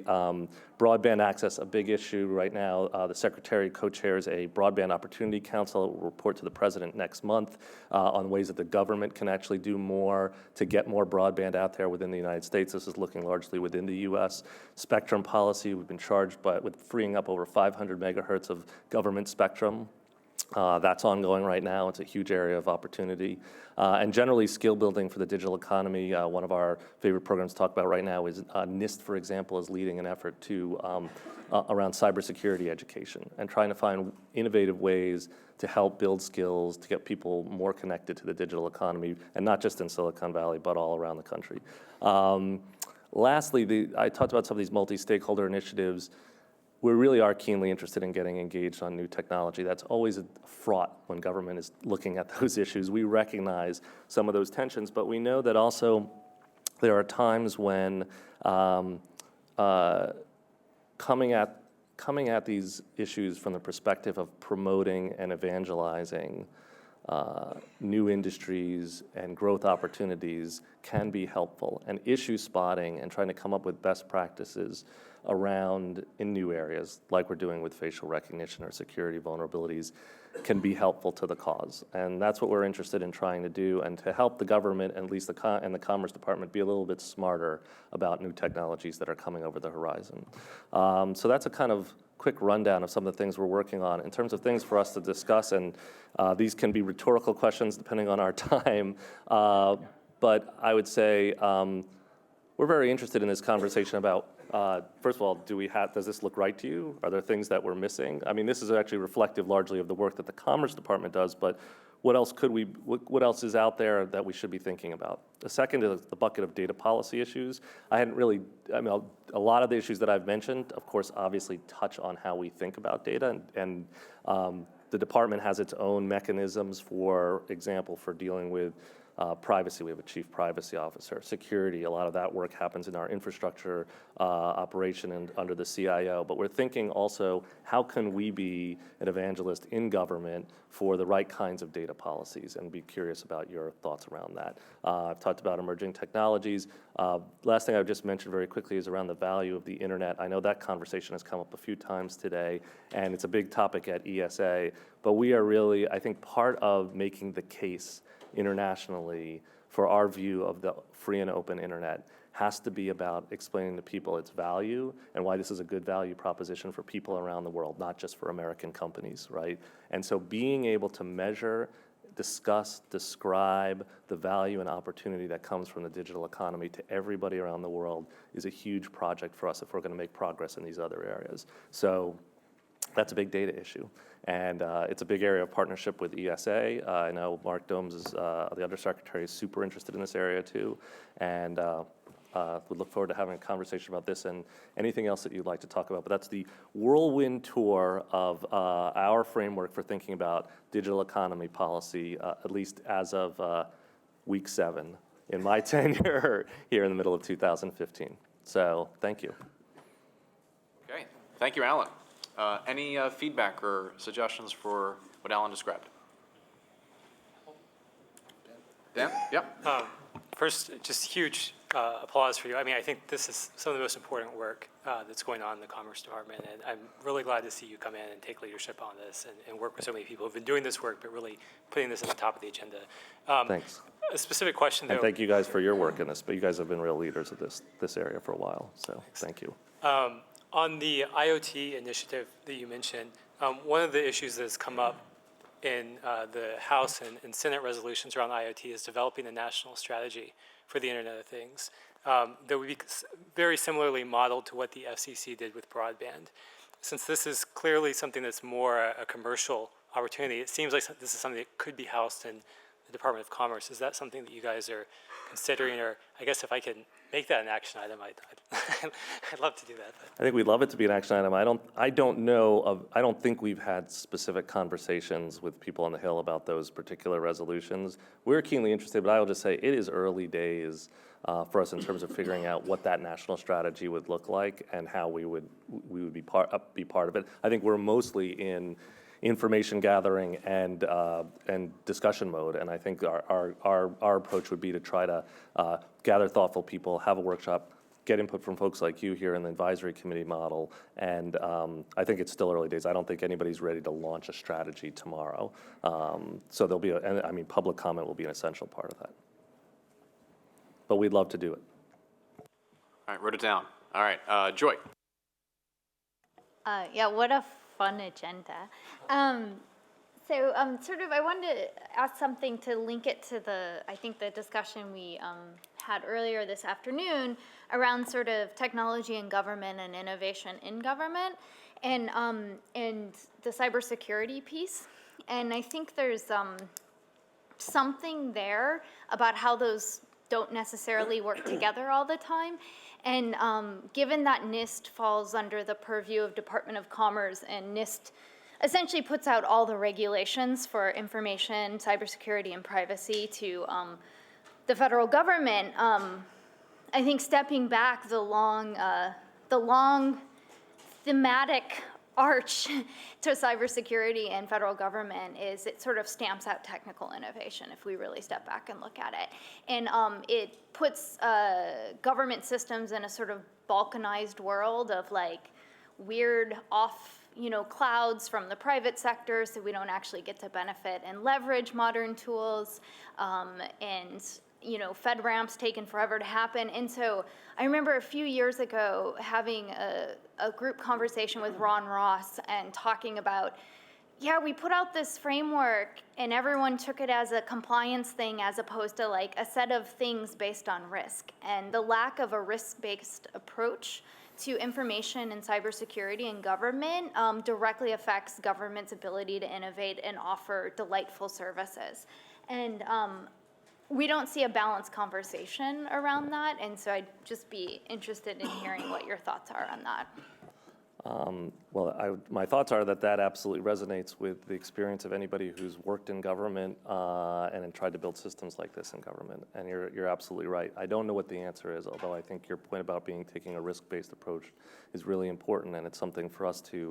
I'm putting it in my little star action item area because NIST does have a big role here. I think I don't need to tell you folks, but of course, the environment that we're working in right now is one of heightened anxiety. More than anything else, I can't even. You can't understate the impact of the OPM hack, which is very personal, of course, for a lot of people who are in government or ever had a security clearance in government. So. I think it's a headwind for us right now on this, right? It should be the opposite. Sorry, what is that you're referring to? The OPM stuff? The attack on the Office of Personnel Management. It's been fairly well publicized about the data breach itself. The data breach itself, and I was just saying, I think my assessment again as a relative newcomer is that people have taken that quite to heart, probably more than a lot of other things. It's quite personal for a lot of people, right? And it has brought it home to a lot of folks. So there's a lot of anxiety. And so I was just saying, at a moment when listening to they're not here anymore, listening to the 18F presentation, listening to the conversation we've been having today, we'd be saying this is exactly the moments we want to be breaking down barriers, taking more of a risk-based approach, thinking more openly about, I think the current response is, I don't want to say it's the opposite, but it's a tougher sell. So I don't mean to sound negative about it. I'm just saying that's my reaction to your conversation. But you raise a really essential point, and it's a good thing. Looking at Ian, for us to be thinking about and talking to our colleagues at NIST about, because they are essentially part of this. And I don't know if I'm getting this right. If you have other thoughts about. No, I mean, there has never been that other voice that has been out there and pointing this out, and it's a ratchet that never stops. And I mean, if you've had to deal with the sort of security implications in government, they're absurd. And so it absolutely stifles those people. And so I think. Ian's nodding, which I'll take as meaning that we can agree that it's absurd. Yeah. I empathize. This is so essential to how we're actually going to empower our workforce and get to some of your points earlier about empowerment. If we don't give the people the tools they need to succeed, we're telling them to fail. And we've basically done that with a lot of our technologies and in government. And I'll give one ray of hope to demonstrate how some of the folks in the positions we're in now are not just operating in a tough environment, but we can make change, we can drive innovations, not just in one bureau, but the entire federal government. So I'm trying to tell, the short version of the story is that Department of Commerce just authorized a whole bunch of new tools that should be used by the workforce to increase their productivity. It's free tools, things like, and this is not an endorsement of anyone, but it's just the ones that come to mind: Trello, GitHub, Hackpad, Asana, some of the folks at Google Drive and Dropbox and Box. Now, it is not carte blanche. There is a policy on a risk-based approach for how these tools, free tools in this case, should be authorized by the CIOs in a very specific fashion using the existing infrastructure to bring these tools out to the entire Department of Commerce workforce. This policy never existed in all of the IT policies within Commerce. We're bringing that forward, and it's being authorized and led by the CIOs and the Chief Information Security Officers. So we're actually doing it. It's hundreds of new tools that for free you all should basically be able to start requesting, as soon as the policy gets signed by the Office of General Counsel, probably on Tuesday. But we're actually doing it. And when I first came into the department, a lot of those tools I just mentioned were firewalled. You just can't even use them. How are we supposed to have a video chat? Oh, just texting is cyber chat is blocked. It's a security violation. I said, what? How about meetings? How about face-to-face conversation? Are those outlawed too? What are we talking about? Some of this stuff was almost absurd if we let it only be this compliance type risk approach. We have to balance it by look, we're not letting our people get the job done. Are we crazy? Are we trying to hurt people? Like, that's basically the approach we seem to have taken with our security posture. And so there has to be that balance, even within this heightened frameworks, where we're actually making some progress to empower folks to do more. But yeah, Right. it's going to be, and it perhaps should be, a very hard conversation. And I think your point, though, that there's no voice on this side is actually a great one. And we want to be that voice. Right, no, that's, yes. Okay, Yeah. Alan, please. So just on a couple of these things. So in the number 5 there, access and skills, so just 2 large themes. So one of them is about internet access. I mean, it just seems like that's the kind of thing that should be easy to like collect broad-based data about.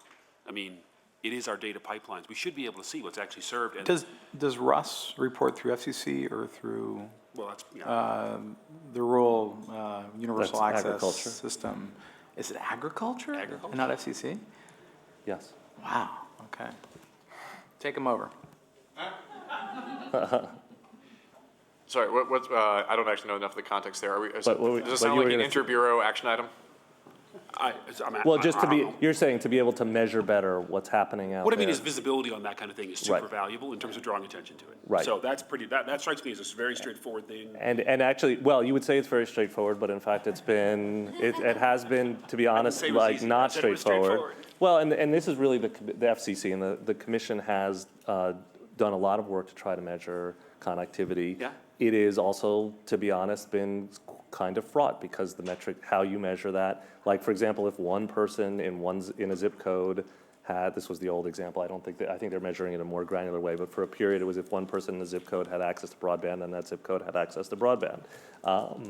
That is not, as we imagine, a good granular way to measure these things. So I do think that there's been steps improvements there. It's really the FCC that's, I think, taking the lead in that, but NTIA at the Commerce Department has a role in that also, and is in close communication with that. Is there a way, Yeah. just very quickly, is there a way that Commerce can become a customer of that data? Yeah. And therefore demand much better things out of that That's a data? good suggestion. Yeah, because I thought there was a Commerce Department study that showed like the proportion of broadband penetration, not the one person in a zip code. It boded well for that, the income within that zip code, you know. I mean, they had some really interesting studies. I thought it was you guys I know you only started. Yeah, some- NTIA has a Was it NTIA who did that? broadband map, yeah, it's Right. pretty comprehensive. Right, so NTIA does have that, but yeah. On the second thing, which is about skill building and so forth, I mean, you know, so I think we actually had a brief conversation. Yeah. LinkedIn had a brief conversation with you about this, but Right. the part of making that happen is going to be find the intersection between industry and excuse me, industry and education, and the individual who's actually looking for the job. Right. The education part is the only part there which is difficult to manage, because industry has every reason in the world to change its behavior in order to provide greater skills. Education actually has very little motivation to change. So the question is whether there are mechanisms that Commerce can influence, which would actually encourage the way, say, Pell Grants are distributed, as a way of helping support more successful STEM education or technical education. So I have no idea what the possibilities are for DOE are, but I think, well, I will just say this is a conversation we are keenly interested in continuing with anybody who'd like to, and we can talk about it more offline, but I know this is an area that the Secretary is super interested in, and even though there are other departments that have maybe more lead responsibility in DOE and education, labor, Commerce has a role as well. We've done a lot of work on skill building in very particular areas, but there's a larger conversation, and actually a conversation happening administration-wide about the future of work, and we're a part of that. yeah. And the final thing is on number 4, regarding proving the value of the internet. So just if you haven't, we just released a study about digital labor markets, which is actually I Quite think, helpful, yeah. very helpful. So thank you. And that's the kind of, and we do need more of that. And there have been a fair number of private sector studies. I think actually this is an area, in the terms of understanding in the real economic metrics, I defer to my colleagues at ESA who really think about this on a day-to-day basis and live it. But I think that also is a project for us at Commerce, which is really how you measure, in the same way that we measure other kinds of economic statistics. Karen? I enjoyed the whole discussion. One of the things that really captured me, having come from an interagency project on big data a couple years ago, knowing how hard it is to, take a room full of people like this representing separate agencies and get any kind of evangelism really taking off. I think that's a really important role for Commerce to be playing, and really taking a leadership role in forums like the NITRD, National Information Technology Research and Development Committee, and things like that, really participating fully and letting people know at other agencies how enthusiastic your leadership is about making these changes, because I think a lot of the agencies find themselves just really frustrated. They might be enthusiastic about something, but they have to go back and sell it to other people. And I think the 18F people were saying, if they can't make the decision, well, we're talking to them, they're not going to be on our cherry picking list, and that's sort of what the interagency space feels like. So I really like you being out there, and Commerce in general being on those committees. And totally appreciate that. I think it's a good validation. It's a key part of our strategy, and honestly, it's not a tough sell. People really, I think, administration-wide, there really is a lot of eagerness to embrace and figure out what the right direction is on digital. Sometimes it just takes a little bit of work. We'll let the next 4 comments be the last for Alan, because I want to reserve some time for some individual presentations from the members. So I believe the next person up is Kim. Yeah, I'll be brief. So we've talked to the emerging technologies bullet number 3. We've talked a lot about the application development tools and the data management tools today, but there is also a set of infrastructure tools that come along with those things, so that you take advantage of the power processing that whether it's network function virtualization, in-memory databases, new memory technology. I mean, there's a whole list of them. So it's probably the domain of the CIOs, but I would make sure that your infrastructure is progressing at the same rate your application development skills are, or you will get some disconnect there. That's a great point, and a good reminder for us, and something we can take back to the CIO's office. Absolutely. I believe Joy is next. I think another issue on the data policy side of things, and I think we were touching on it with the broadband conversation, is that there's a lot of big public challenges.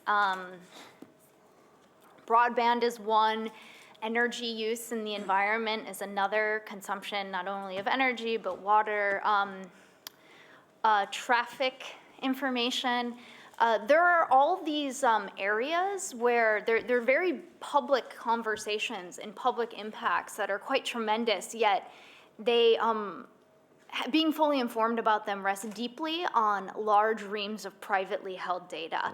And so sort of taking the concept of open data and flipping it on its private head, what are the expectations that in the partnerships, since we're in our private-public partnership section here, around repeatable and sustainable private data sharing, especially around things that have such tremendous impact on the economy and the environment. And there's a handful of sort of one-off examples in this space, but none of them are sustainable or widespread or structural and systematic. And so, as a nation, we should be thinking about what's the expectation around some of these private data streams that actually have a huge impact on our ability to make decisions. Can you say more about some of the one-ofs, or give us one of the one-ofs? Ways sharing, some data with like a local municipality, or, Uber is another example. someone trying to get some kind of energy consumption data out of some supplier, at the right level of anonymization and these sorts of things. But we sort of have a data desert when it comes to private data sharing, and I know that that's a hard conversation, and there's, there's competition considerations, there's all sorts of things, but to the extent that we don't actually have a good picture of our challenges, I think we need to at least look at it. It's a great comment. I know that this area is fraught also. There are privacy issues a lot of times with the data, especially when it's being collected in the private sector and not expected to be shared publicly or in the public sector. I sort of defer to some of my other federal colleagues around here about what we've done in the past and how Commerce has acted, and certainly there's both a bully pulpit and a contracting power that the government has in this space. And honestly, I will just say, I think we also are and need to be humble about the fact that a lot of the innovation in this area is really happening at the municipal and state level, not so much at the federal level. I mean, some is happening at the federal level, certainly, but to look for those good examples. That's why I was curious about yours, and I'd love to hear more about it. Sorry, go ahead. Yeah, well, there's a few components of this. I will just defer. One part of the private-public data sharing opportunities will actually be one of the presentations made in just a few minutes. So I think we'll just have one success story to share on that and maybe something worth emulating. So I think it's Bill and Chris, and then we'll move on to the next section. Bill? Yeah, I want to raise a pretty specific issue that cross-cuts all of these. So I think it's an interesting example of a number of these areas. And that's the issue of authoritative data sources. And I see this in the weather community, mostly outside the U.S. So if you go to India and other places, they'll say, well, we can't possibly allow other sources of information besides the government because then people wouldn't know what to trust. We see this in the U.S. a little bit with weather warnings and things like that, but not quite so much. And I think it would be helpful to break down those barriers elsewhere in the world, but it's also kind of a more general issue.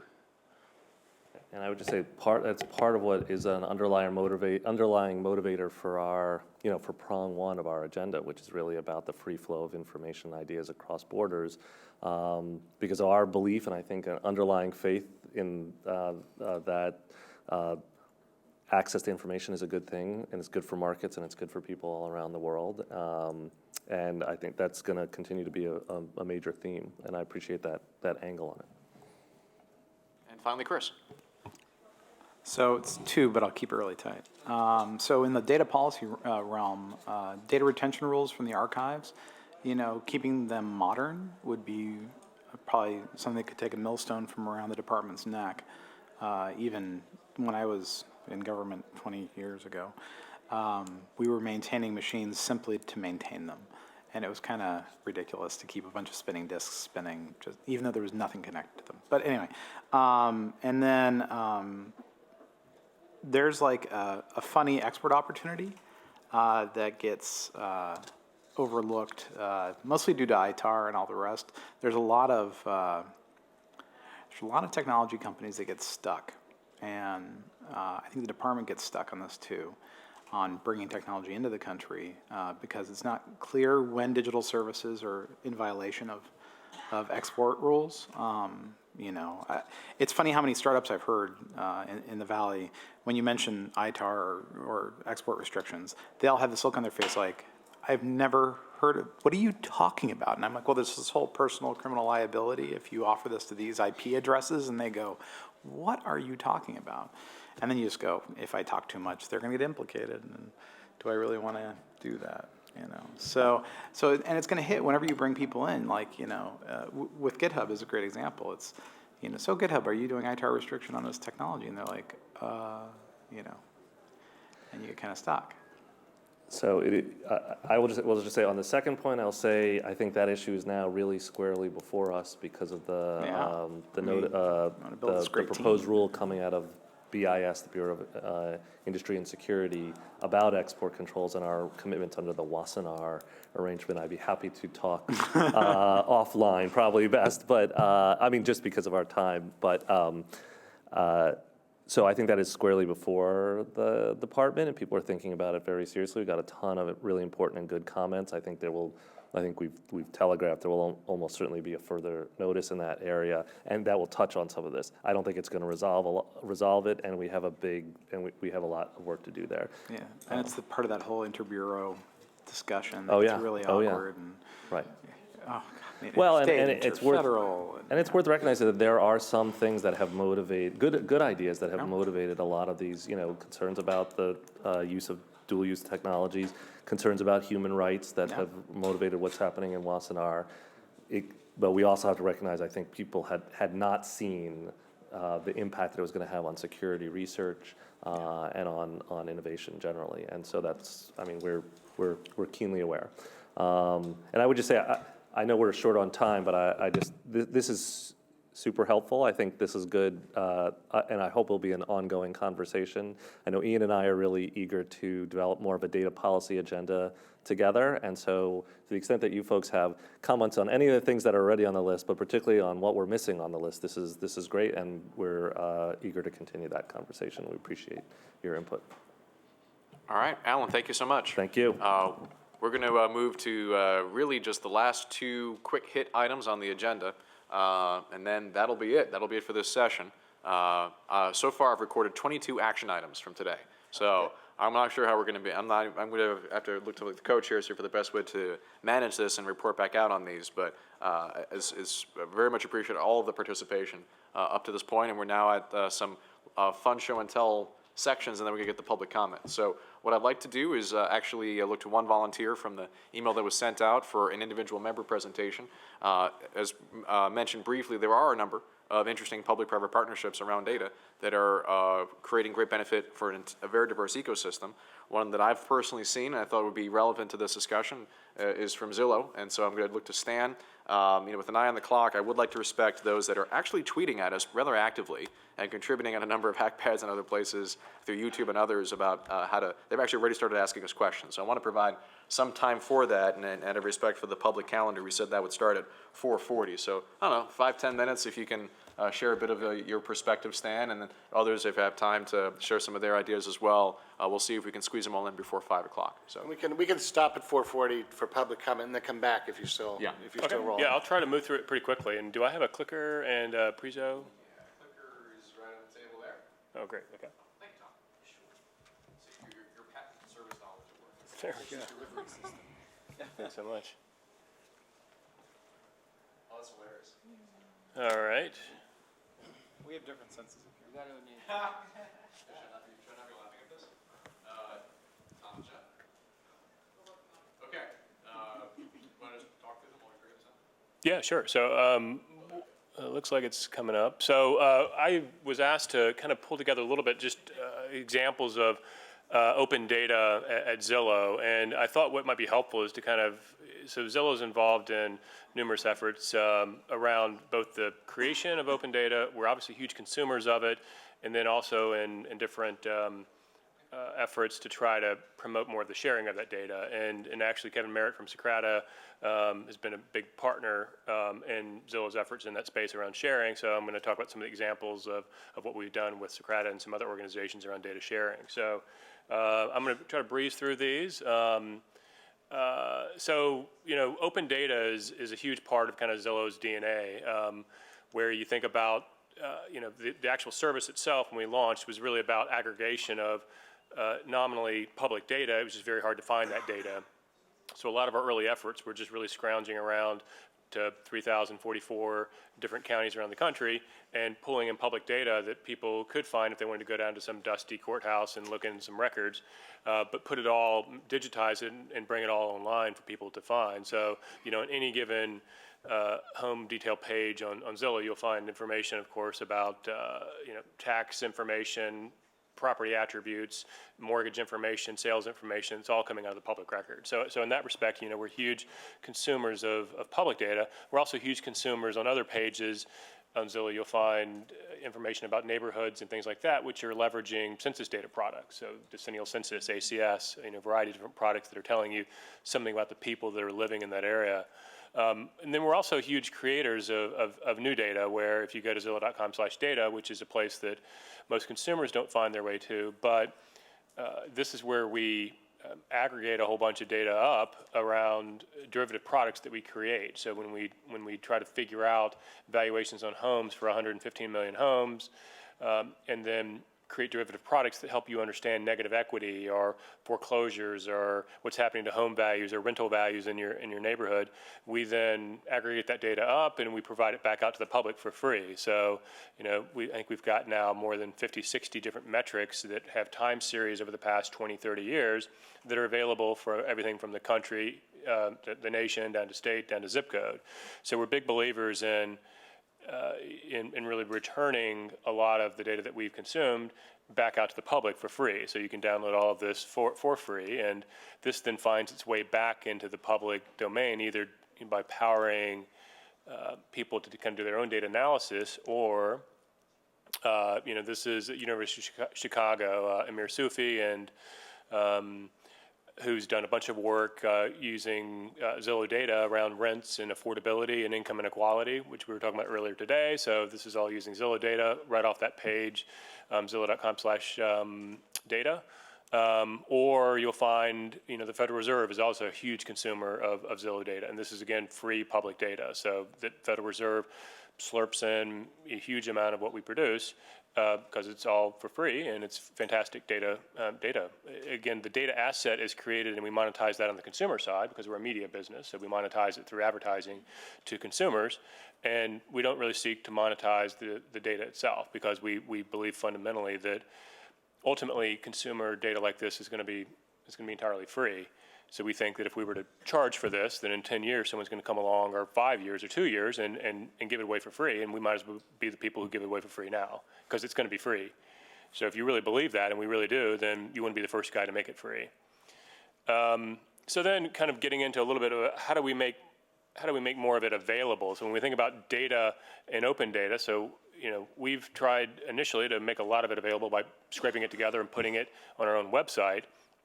But other initiatives that we've worked in more recently are, I referenced the work that we've done with Socrata around building permit standard. And our work here was actually motivated, a lot of our thinking about this was motivated by some work that Jen Palka's organization, Code for America, worked on with the city of San Francisco around creating an open data standard around restaurant health ratings, which Yelp was a big initial consumer of that data. And this was data about whether you got an A rating or B rating for a given restaurant and whether they had health violations and what those violations were. And this was data that a lot of municipalities captured. They just didn't do so in a standardized way. And they didn't do it in a standardized way because there was no way to access that data. So it was actually interesting. What happened was Code for America was very instrumental in actually creating an initial data standard, which then a bunch of municipalities coded for, and then Yelp ended up actually showing that data. And then it took off from there. Then more cities coded to it because they knew it was going to end up on Yelp. And a really virtuous cycle developed there, such that now there are a bunch of studies that show that, that foodborne illnesses are actually lower in places where you have health ratings available on Yelp, because actually people now will use that and consult it and won't go to places that get, C's and D's on health ratings. But this, to us, reinforced this notion that you can't really think about it like a chicken and egg problem. That, at Zillow, oftentimes we're like, well, we're not going to code for permit data because we can only get 2 or 3 counties to code the standard, and that's not worth it for us. But what we realized by creating that standard and putting it on Zillow, then more and more counties will code to it, and then that'll grow over time. So we worked with Kevin's organization, and I think it took about 9 months to kind of create this data standard on permit data. And at the end of August, this will go live on Zillow. It'll go live for, I think, 6 cities initially, and we're hoping it'll grow from there, where you'll be able to find every bit of permit data around housing. And this is actually what it'll look like. How am I doing? I technically have to stop you here. You can come back, but we are on record that we would open to public comment at 4:40. Okay. So we'll take 10 minutes, and then we'll come back and finish the discussion of Zillow, if that's all right with you. All right. Thanks. I'll take the fault for that, for not corralling the agenda early enough to give you the appropriate time. But if you can forgive us the interruption, we'll come back to this very important topic. So I first need to open it up to anyone in the room or anyone who has signed up to comment on our proceedings of today, on anything that we have covered. And we have a couple microphones stood up, so there are some observers here in the room. Please feel free to stand and be heard. we also have been tracking on Twitter and Facebook and Hackpad, and I know that Rhiannon Grotnick in the back has been tracking this all day.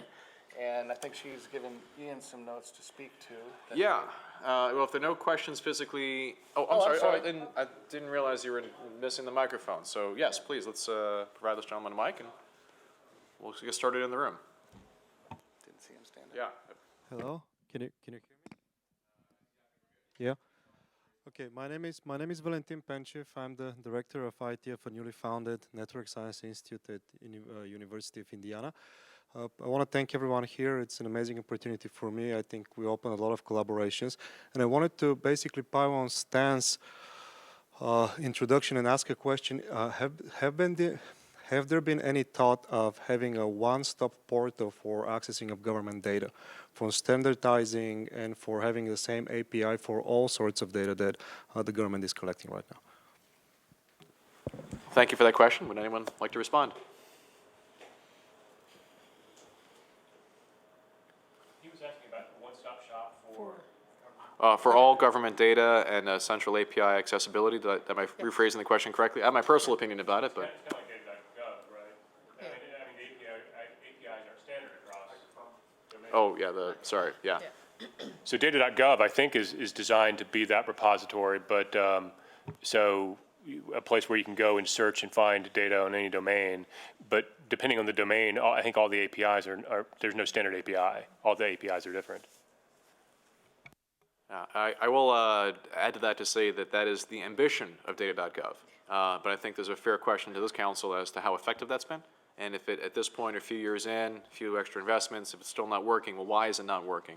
And how could we better achieve it? But I will say, broadly speaking, data.gov is the central experiment to achieve what you've asked for. Burton, Austin, would you say that's fair? Yep. Okay. Yeah, but I'd also say that one of the reasons we have this committee is because we haven't gotten there yet, and some of the things that you ask for represent huge challenges that we're all trying to figure out within the department, within the government, and now through council and maybe additional councils like this, we hope to get there one day. Oh, please. I was going to say, I think it raises an interesting question about kind of how some of the existing data infrastructure like data.gov will be integrated with these new initiatives. I had noticed earlier when we were talking about income inequality, I did a search on income inequality on data.gov, but there are actually no results. Not that the data doesn't exist, but obviously they're not using the right terms there or something. So, I mean, it is an interesting question of how we kind of merge different concepts. Do we have anyone else in the room who wants to raise their voice or have any contributions? Then why don't we look at what we've seen on social media? Sure. So there's a few different questions from a few different people. I'll do my best to synthesize them and also be respectful to those that have asked the question. So I'm going to mispronounce his last name. First name Gray, last name Achu.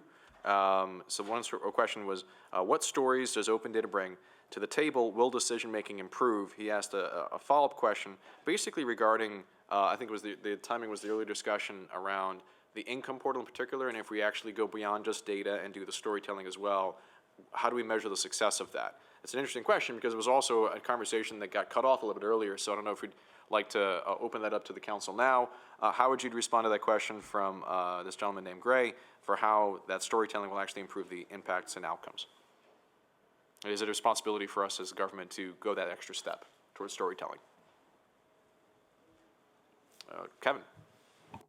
Yeah, I don't have an anecdote with respect to income inequality, but I do have an anecdote about how open data does directly impact performance and outcomes. And the example that I'll give is there's a fairly affluent county in the United Kingdom that decided to start putting its school performance data online.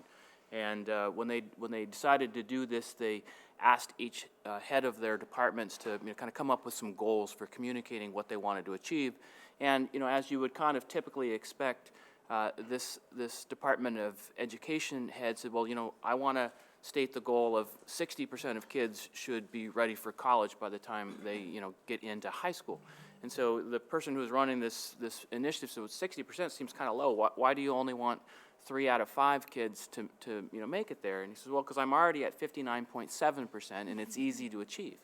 And so what then happened is this person who was running the initiative showed how the way that they were going to present the data wasn't just raw data, but was actually in the context of a narrative, in a story. And so in that light, the Department of Education was able to say, well, currently it's 59.7%. What we actually want to get to is 90%, but by 2030, and relative to all the other counties in the UK, we're actually doing pretty well right now, and here's the plan that we're going to roll out over the next 15, 20 years to get there. So it was that context and that narrative that allowed that Department of Education head to feel comfortable putting their data online and actually moving towards improving it to where you'd want it to be.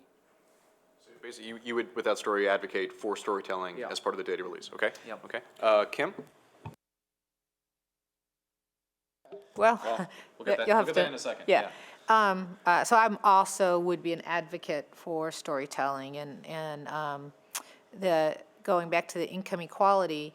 And we talked today about how some of this could drive cost savings at the government, which is great. But I think that the importance of storytelling in that area would help people who are in the inequality bucket see where opportunities are, whether it's job mapping, whether it's better cost of living in other areas, so that they could actually drive decisions that would improve their condition. Even understanding the difference between the poverty line and the supplemental poverty line, beginning to see that, and I think Joy said it very well earlier, seeing yourself in that data can allow you to then take action to change that situation.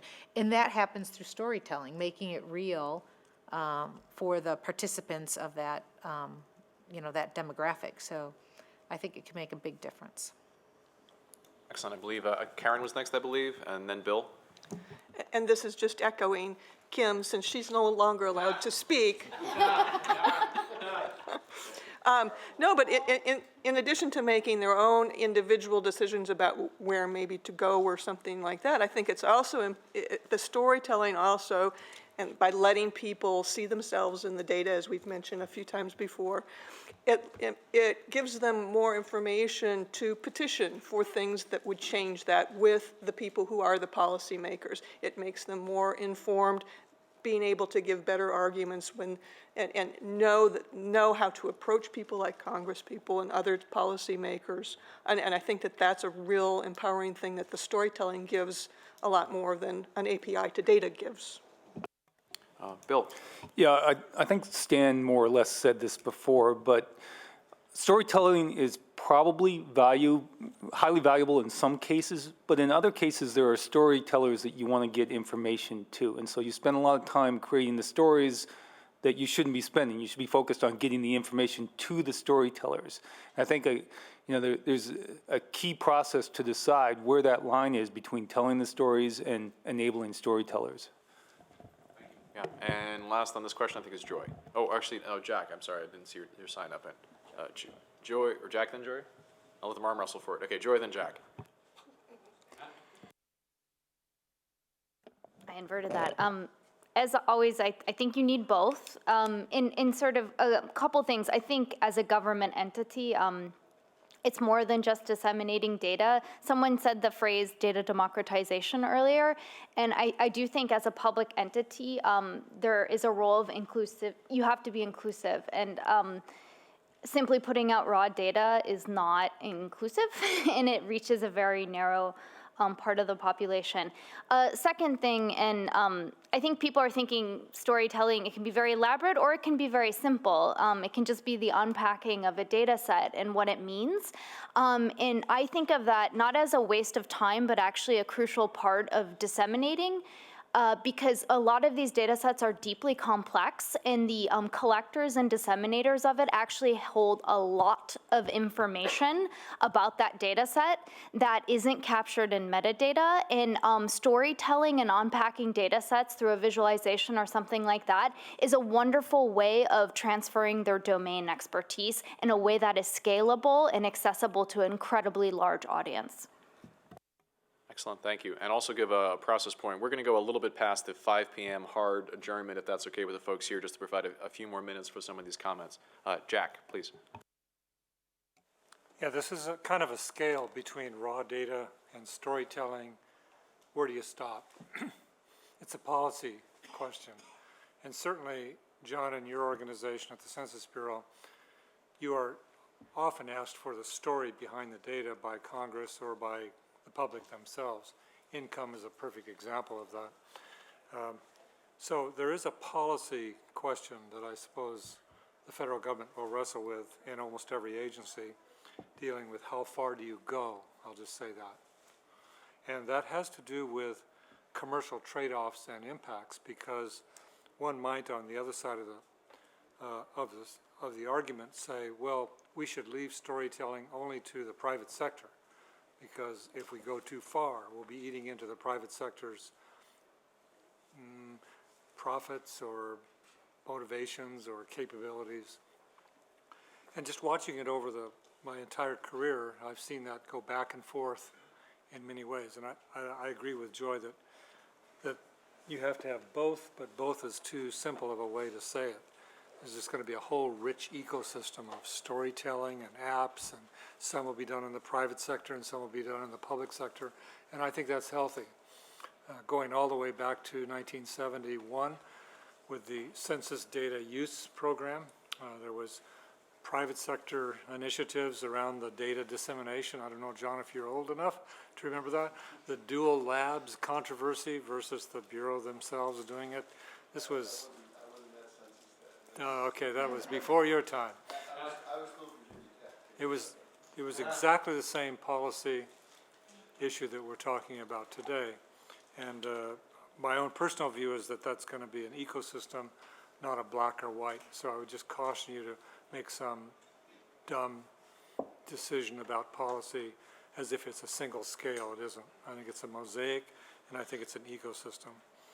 And the same exact conversation has to do with the 18F discussion of insourcing services versus outsourcing of services.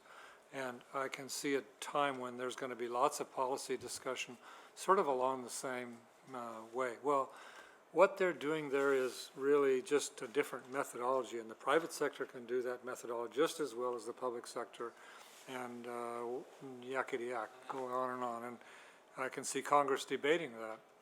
So I think it's going to be an ecosystem. Some will be inside and some will be outside. And by the way, that happens today all over the federal government. We have developers inside the federal government.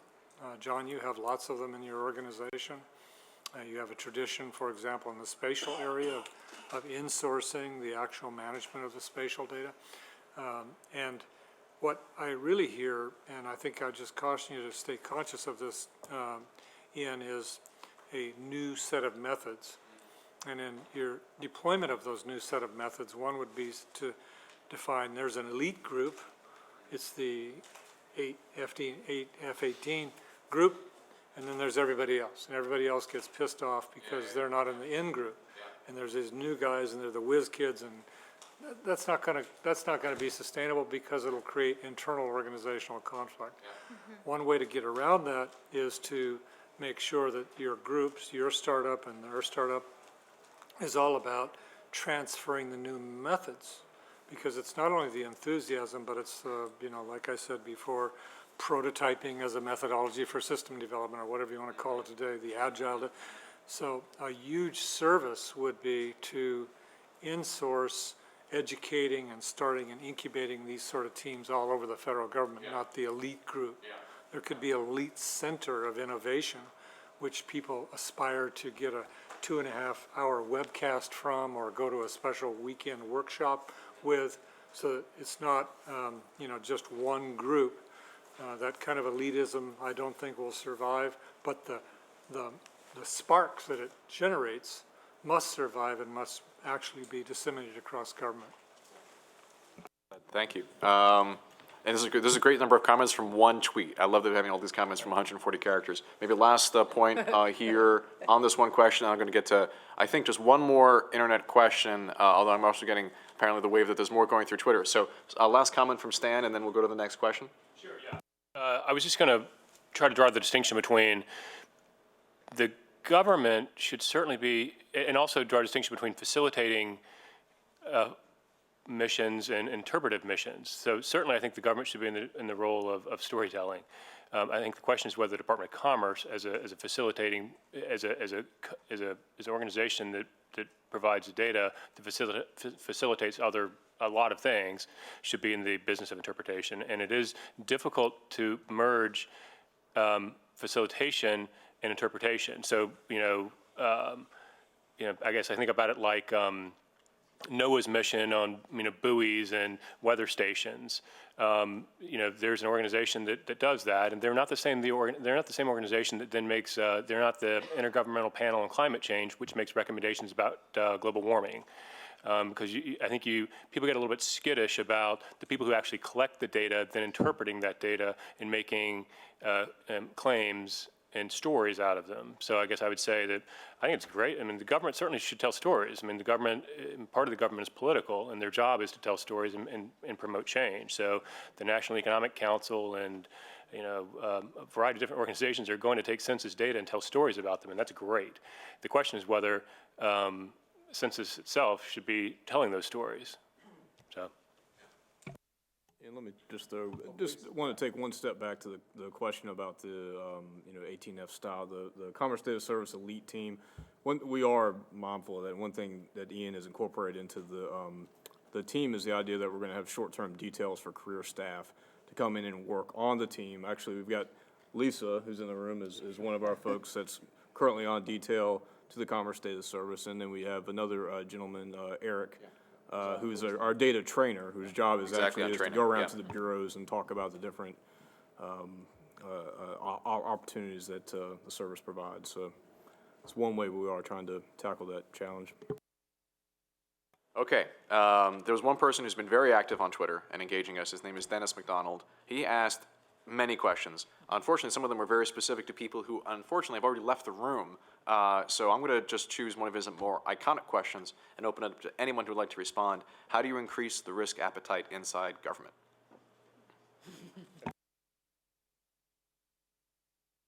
Anyone like to respond? Jack?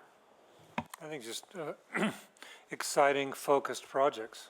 People love to be associated with it, and that speaks actually to the retention issue, like John losing his CIO. I mean, I would have worked on that guy and showed him he is uniquely qualified to pull off the 2020 census, which is one of the most essential, important elements of commerce, which is one of the most you can see where I'm going. You can take Alan's recommendation is acquire the Department of Justice, then we can bring it back in. Set up the right context for jobs that are really interesting and thrilling. And people love to participate on that because they can see their life mattering. That motivates all of us, actually. That's probably why all of us are on this committee. We want to make a difference in the game. I'll comment. While the 18F and the data core aren't exactly targeted at increasing the risk appetite, I believe when you get a flow of new talent on exciting work, risk comes in many forms. It could be financial risk, technical risk, and you'll start to see more of that natural risk-taking, and success breeds success. So I think some of the actions underway are going to be very supportive of that cultural shift. Heather. I think one of the things that the 18F team said really resonated, which was using the methodology of just starting, getting something out, iterating, allows you to fail small. And that phrase, fail small, really struck me as you have to make it okay to fail. Part of taking risks is you're going to fail a lot of the time. That has to be all right, but creating the parameters and the culture where the failures are contained not in a pejorative sense, but in a sense where they can actually be constructive, I think is a really good lesson to take from their methodology.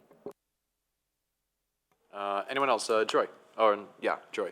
I think that's exactly right. I think we're in the midst of trying to make our implicit sort of modes of how we operate more explicit, and one of them is fail early and often is literally one of the things. And so we're hiring, and we're like, okay, we have to get these principles out here so the people who come on understand that if you don't fail, that means you're not learning. And so I think it frankly comes from leadership, putting it out there, but then actually making sure it sticks. And even the earlier conversation about telling the wins of, something worked out, and they were spending $19 million, and being too afraid to have that conversation, that's a form of risk aversion, so.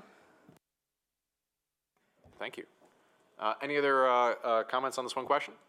If not, maybe we'll close off the public comment period. Rhiannon, with anything else? I was watching Twitter as well. I didn't see anything else come in. Anything else you'd like to share?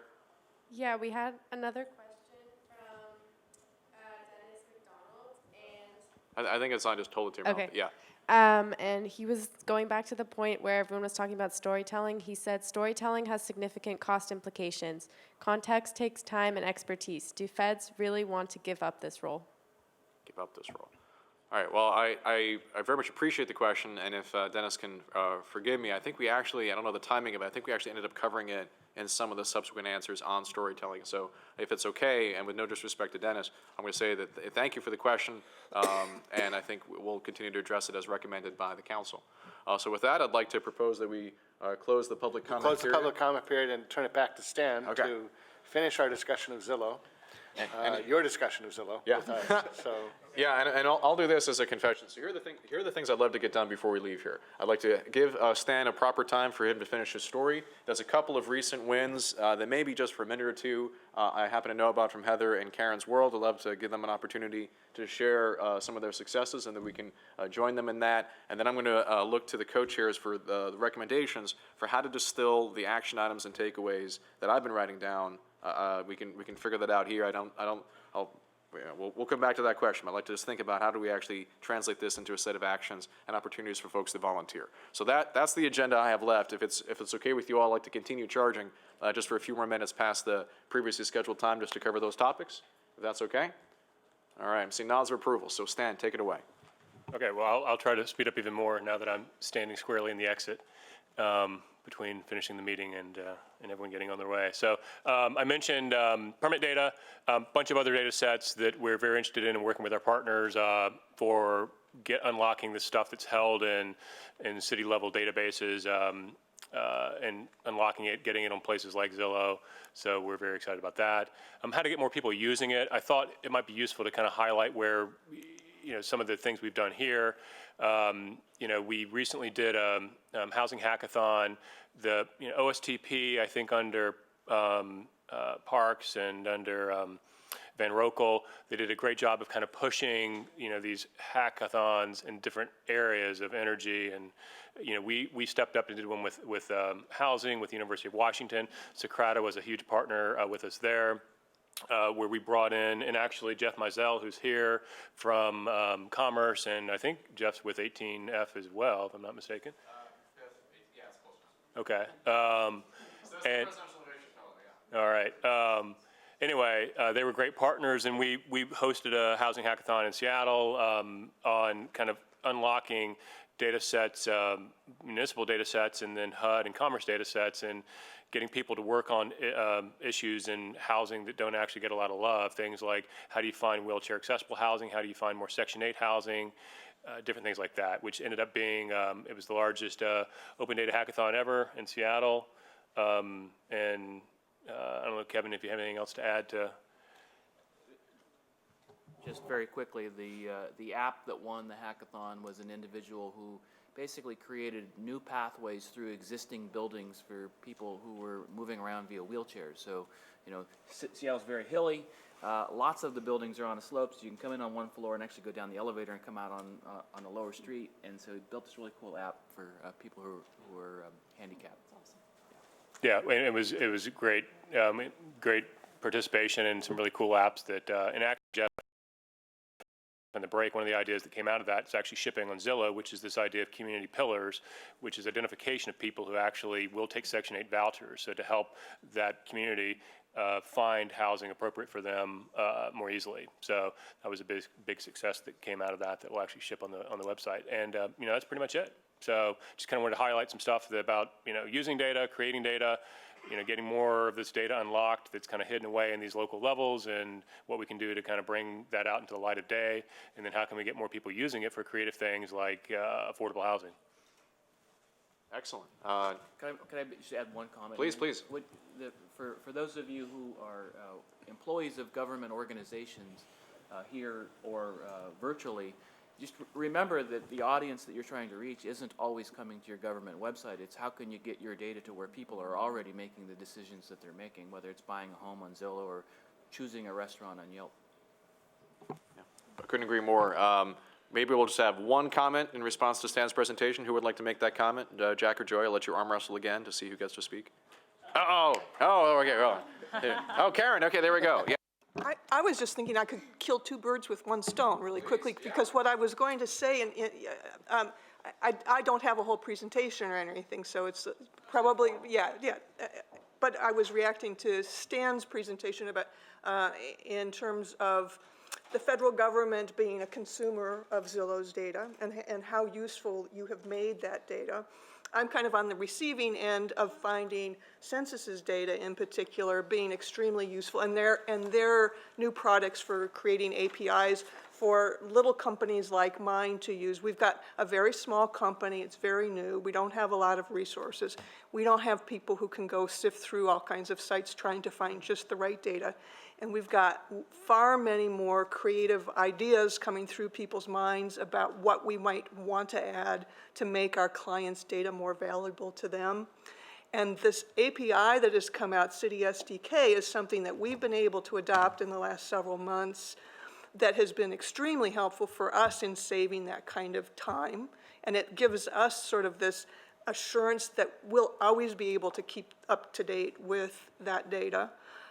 We find, a few more interesting problems, and these are the ones that we'd rather be thinking about. Instead of just getting the data, we'd rather be thinking about what it means, how the metadata tells us that we might arrange the hierarchies of that data for our own purposes. And I really love how that API has made it so that, we can focus on the interesting part of the data, not just finding it and getting it. So I really like that. So there's not so much our success story, but success story there at Commerce. Thank you. And bravo to the team. Some of those key folks are here today. Okay. Well, I think we'll just go to Heather now to share some recent success. You would like to share it? So little now listening to the conversation today. Spark as an organization has been working for a long time. We're nested in the academic research, university and library community. We've worked for a long time on opening up access to a particular layer of digital information, publicly funded information, and that's publicly funded research data, particularly scientific research data, and in specific, the research data that's contained in digital articles, reporting on the results of scientific research. So we've been very pleased that the current administration issued a directive 2.5 years ago asking federal agencies to look at making articles and data publicly accessible. Agencies have been doing a fantastic job at coming up with somewhat coordinated, loosely coordinated plans. The concern has always been, however, that whenever you have a directive, the idea of setting the default to open for this layer of research, information and data in particular, could go away with the stroke of a pen. So we've been working with Congress on legislation to codify this and to really create open as the default. And last week, after having legislation for 6 years in front of Congress, we finally had a hearing and a markup in the Senate, and the bill moved unanimously out of the Homeland Security and Governmental Affairs Committee and will be considered by the full Senate sometime in the next few weeks. And the bill basically codifies essentially the principle that if there are research outputs that are generated out of taxpayer-funded scientific research, those outputs need to be made, not immediately, but freely and openly accessible for the public to be able to access, to use, and to build on. So very exciting.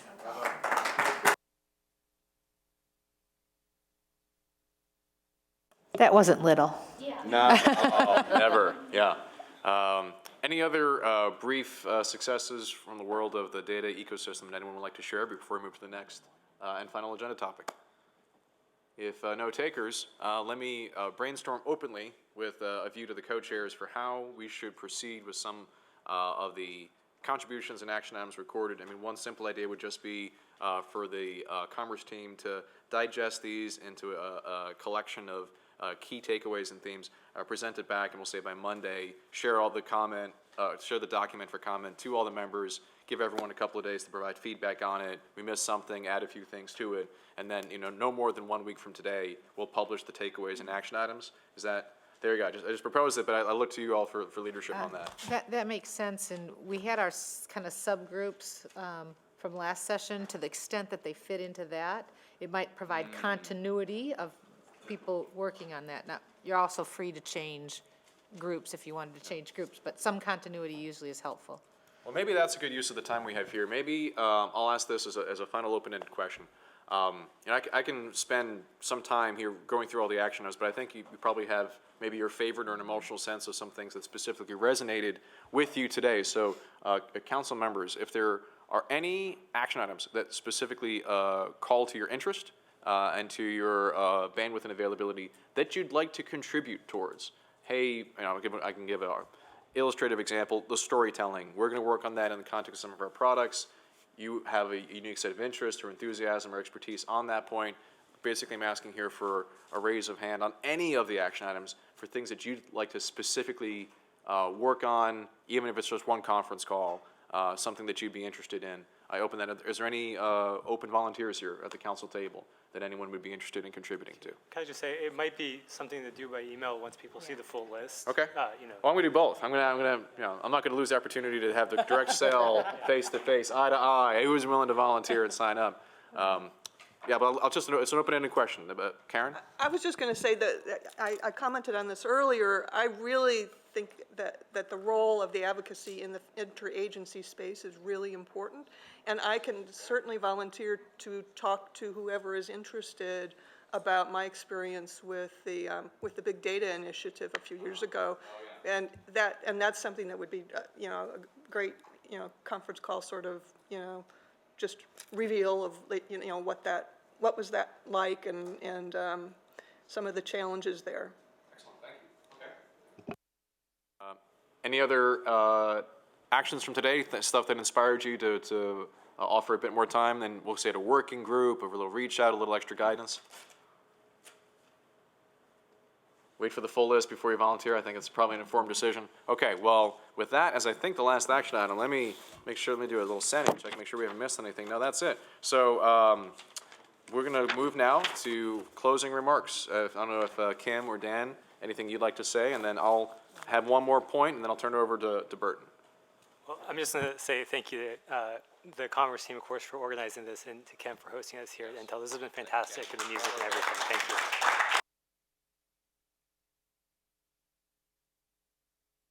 Yeah, I mean, that's just incredible. Yeah. Kim, thank you. Well, one, thank you all for coming. I know a lot of you had to travel a long way, and Burton and the entire staff did a tremendous amount of work to get us to have a successful meeting today, so thank you for that. I do have one other offer. As we close the meeting, we have the Intel Museum in this building. It's just a couple doors down. And I've arranged for a guided tour for anyone who wants to do, it takes about 30 minutes. But if you want to do the tour, we'll just gather our stuff and we'll walk over to the museum and you'll see 47 years of the history of Intel. So, thanks. I will also add, for those that are interested in the tour, hopefully that provides a good window of time still for some of the optional events that were just discussed previously by Burton. The dinner plans, you should be able to make it all work. Just want to encourage that as well. You can fit it all in for those of you that are seeking to attend that optional event. So many people to thank on so many levels. I'm overwhelmed by even just kind of keep track of all the names, but I will start so much with everyone who presented here today. In case it's not obvious, a lot of folks spent a lot of time preparing their information presentations to present to you, to provide the maximum ability to get feedback from this council. So thanks to my colleagues at the Department of Commerce. I very much appreciate, again, all the members here. Your contributions are insanely valuable. We take these so personally and so specifically, they become our marching orders, and we hope to earn the ability to continue soliciting your feedback as we march through and integrate these recommendations into our daily operations. And from the staff, from the core team, I want to give a special shout out. Burton's going to give a lot of thank yous, but I have to you have a whole list. I'm going to add to what actually this is going to put through. Burton, Austin, Tanja. None of us would be here without those individuals. Rhiannon as well. That's your core team. They're the folks who made all of this possible. So thank you to you folks for giving us the opportunity to be here. And I will close in saying that in many ways, although it may feel like it's been a long day, right? Covered a lot of topics, a lot of presentations. It's almost hard to keep track of even our own action item lists. But I do want to report to you all on behalf of the department that for us, the work's just beginning.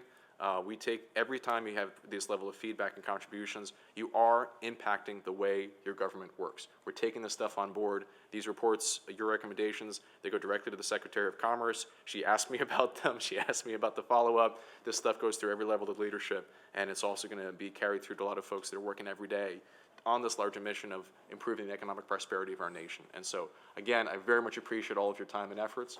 And with that, I guess I'll just briefly turn over to Burton. Yeah, I'm going to name some names around, put some names around what we've been saying here. Kim, it's been great working with your team at Intel. I think David Hoffman and Debbie Duran and I have been talking since about the day after the last meeting.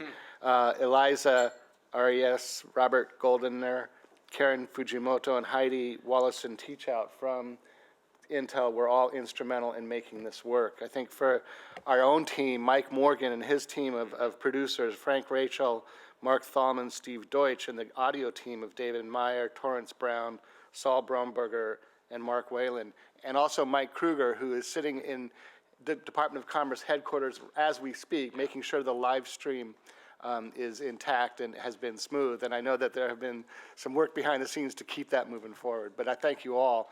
And I just want to say this live stream is more than just a live stream. This is a permanent record of our work. And one of the things we're going to be doing is pulling out key elements of today's discussion for us all to see that kind of capture in each topic area the heart of what was being discussed there. The travel management team and the administrative support team, Elaine Russell and Anna Holhouse, have also been crucial for us.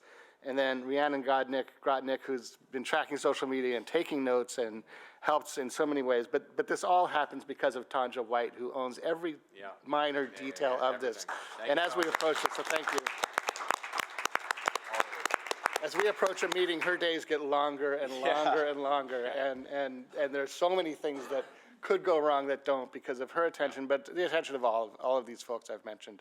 So, and I also just think it would be remiss not to just thank John and the Census Bureau for so many of the Census Bureau people that are making this happen. So through dedicated staff and through details, we're grateful to the Census Bureau for your support too. So thank you for all of that. Thank you to all of you. And with that, I will adjourn the meeting until next time. All right, adjourn. Thank you.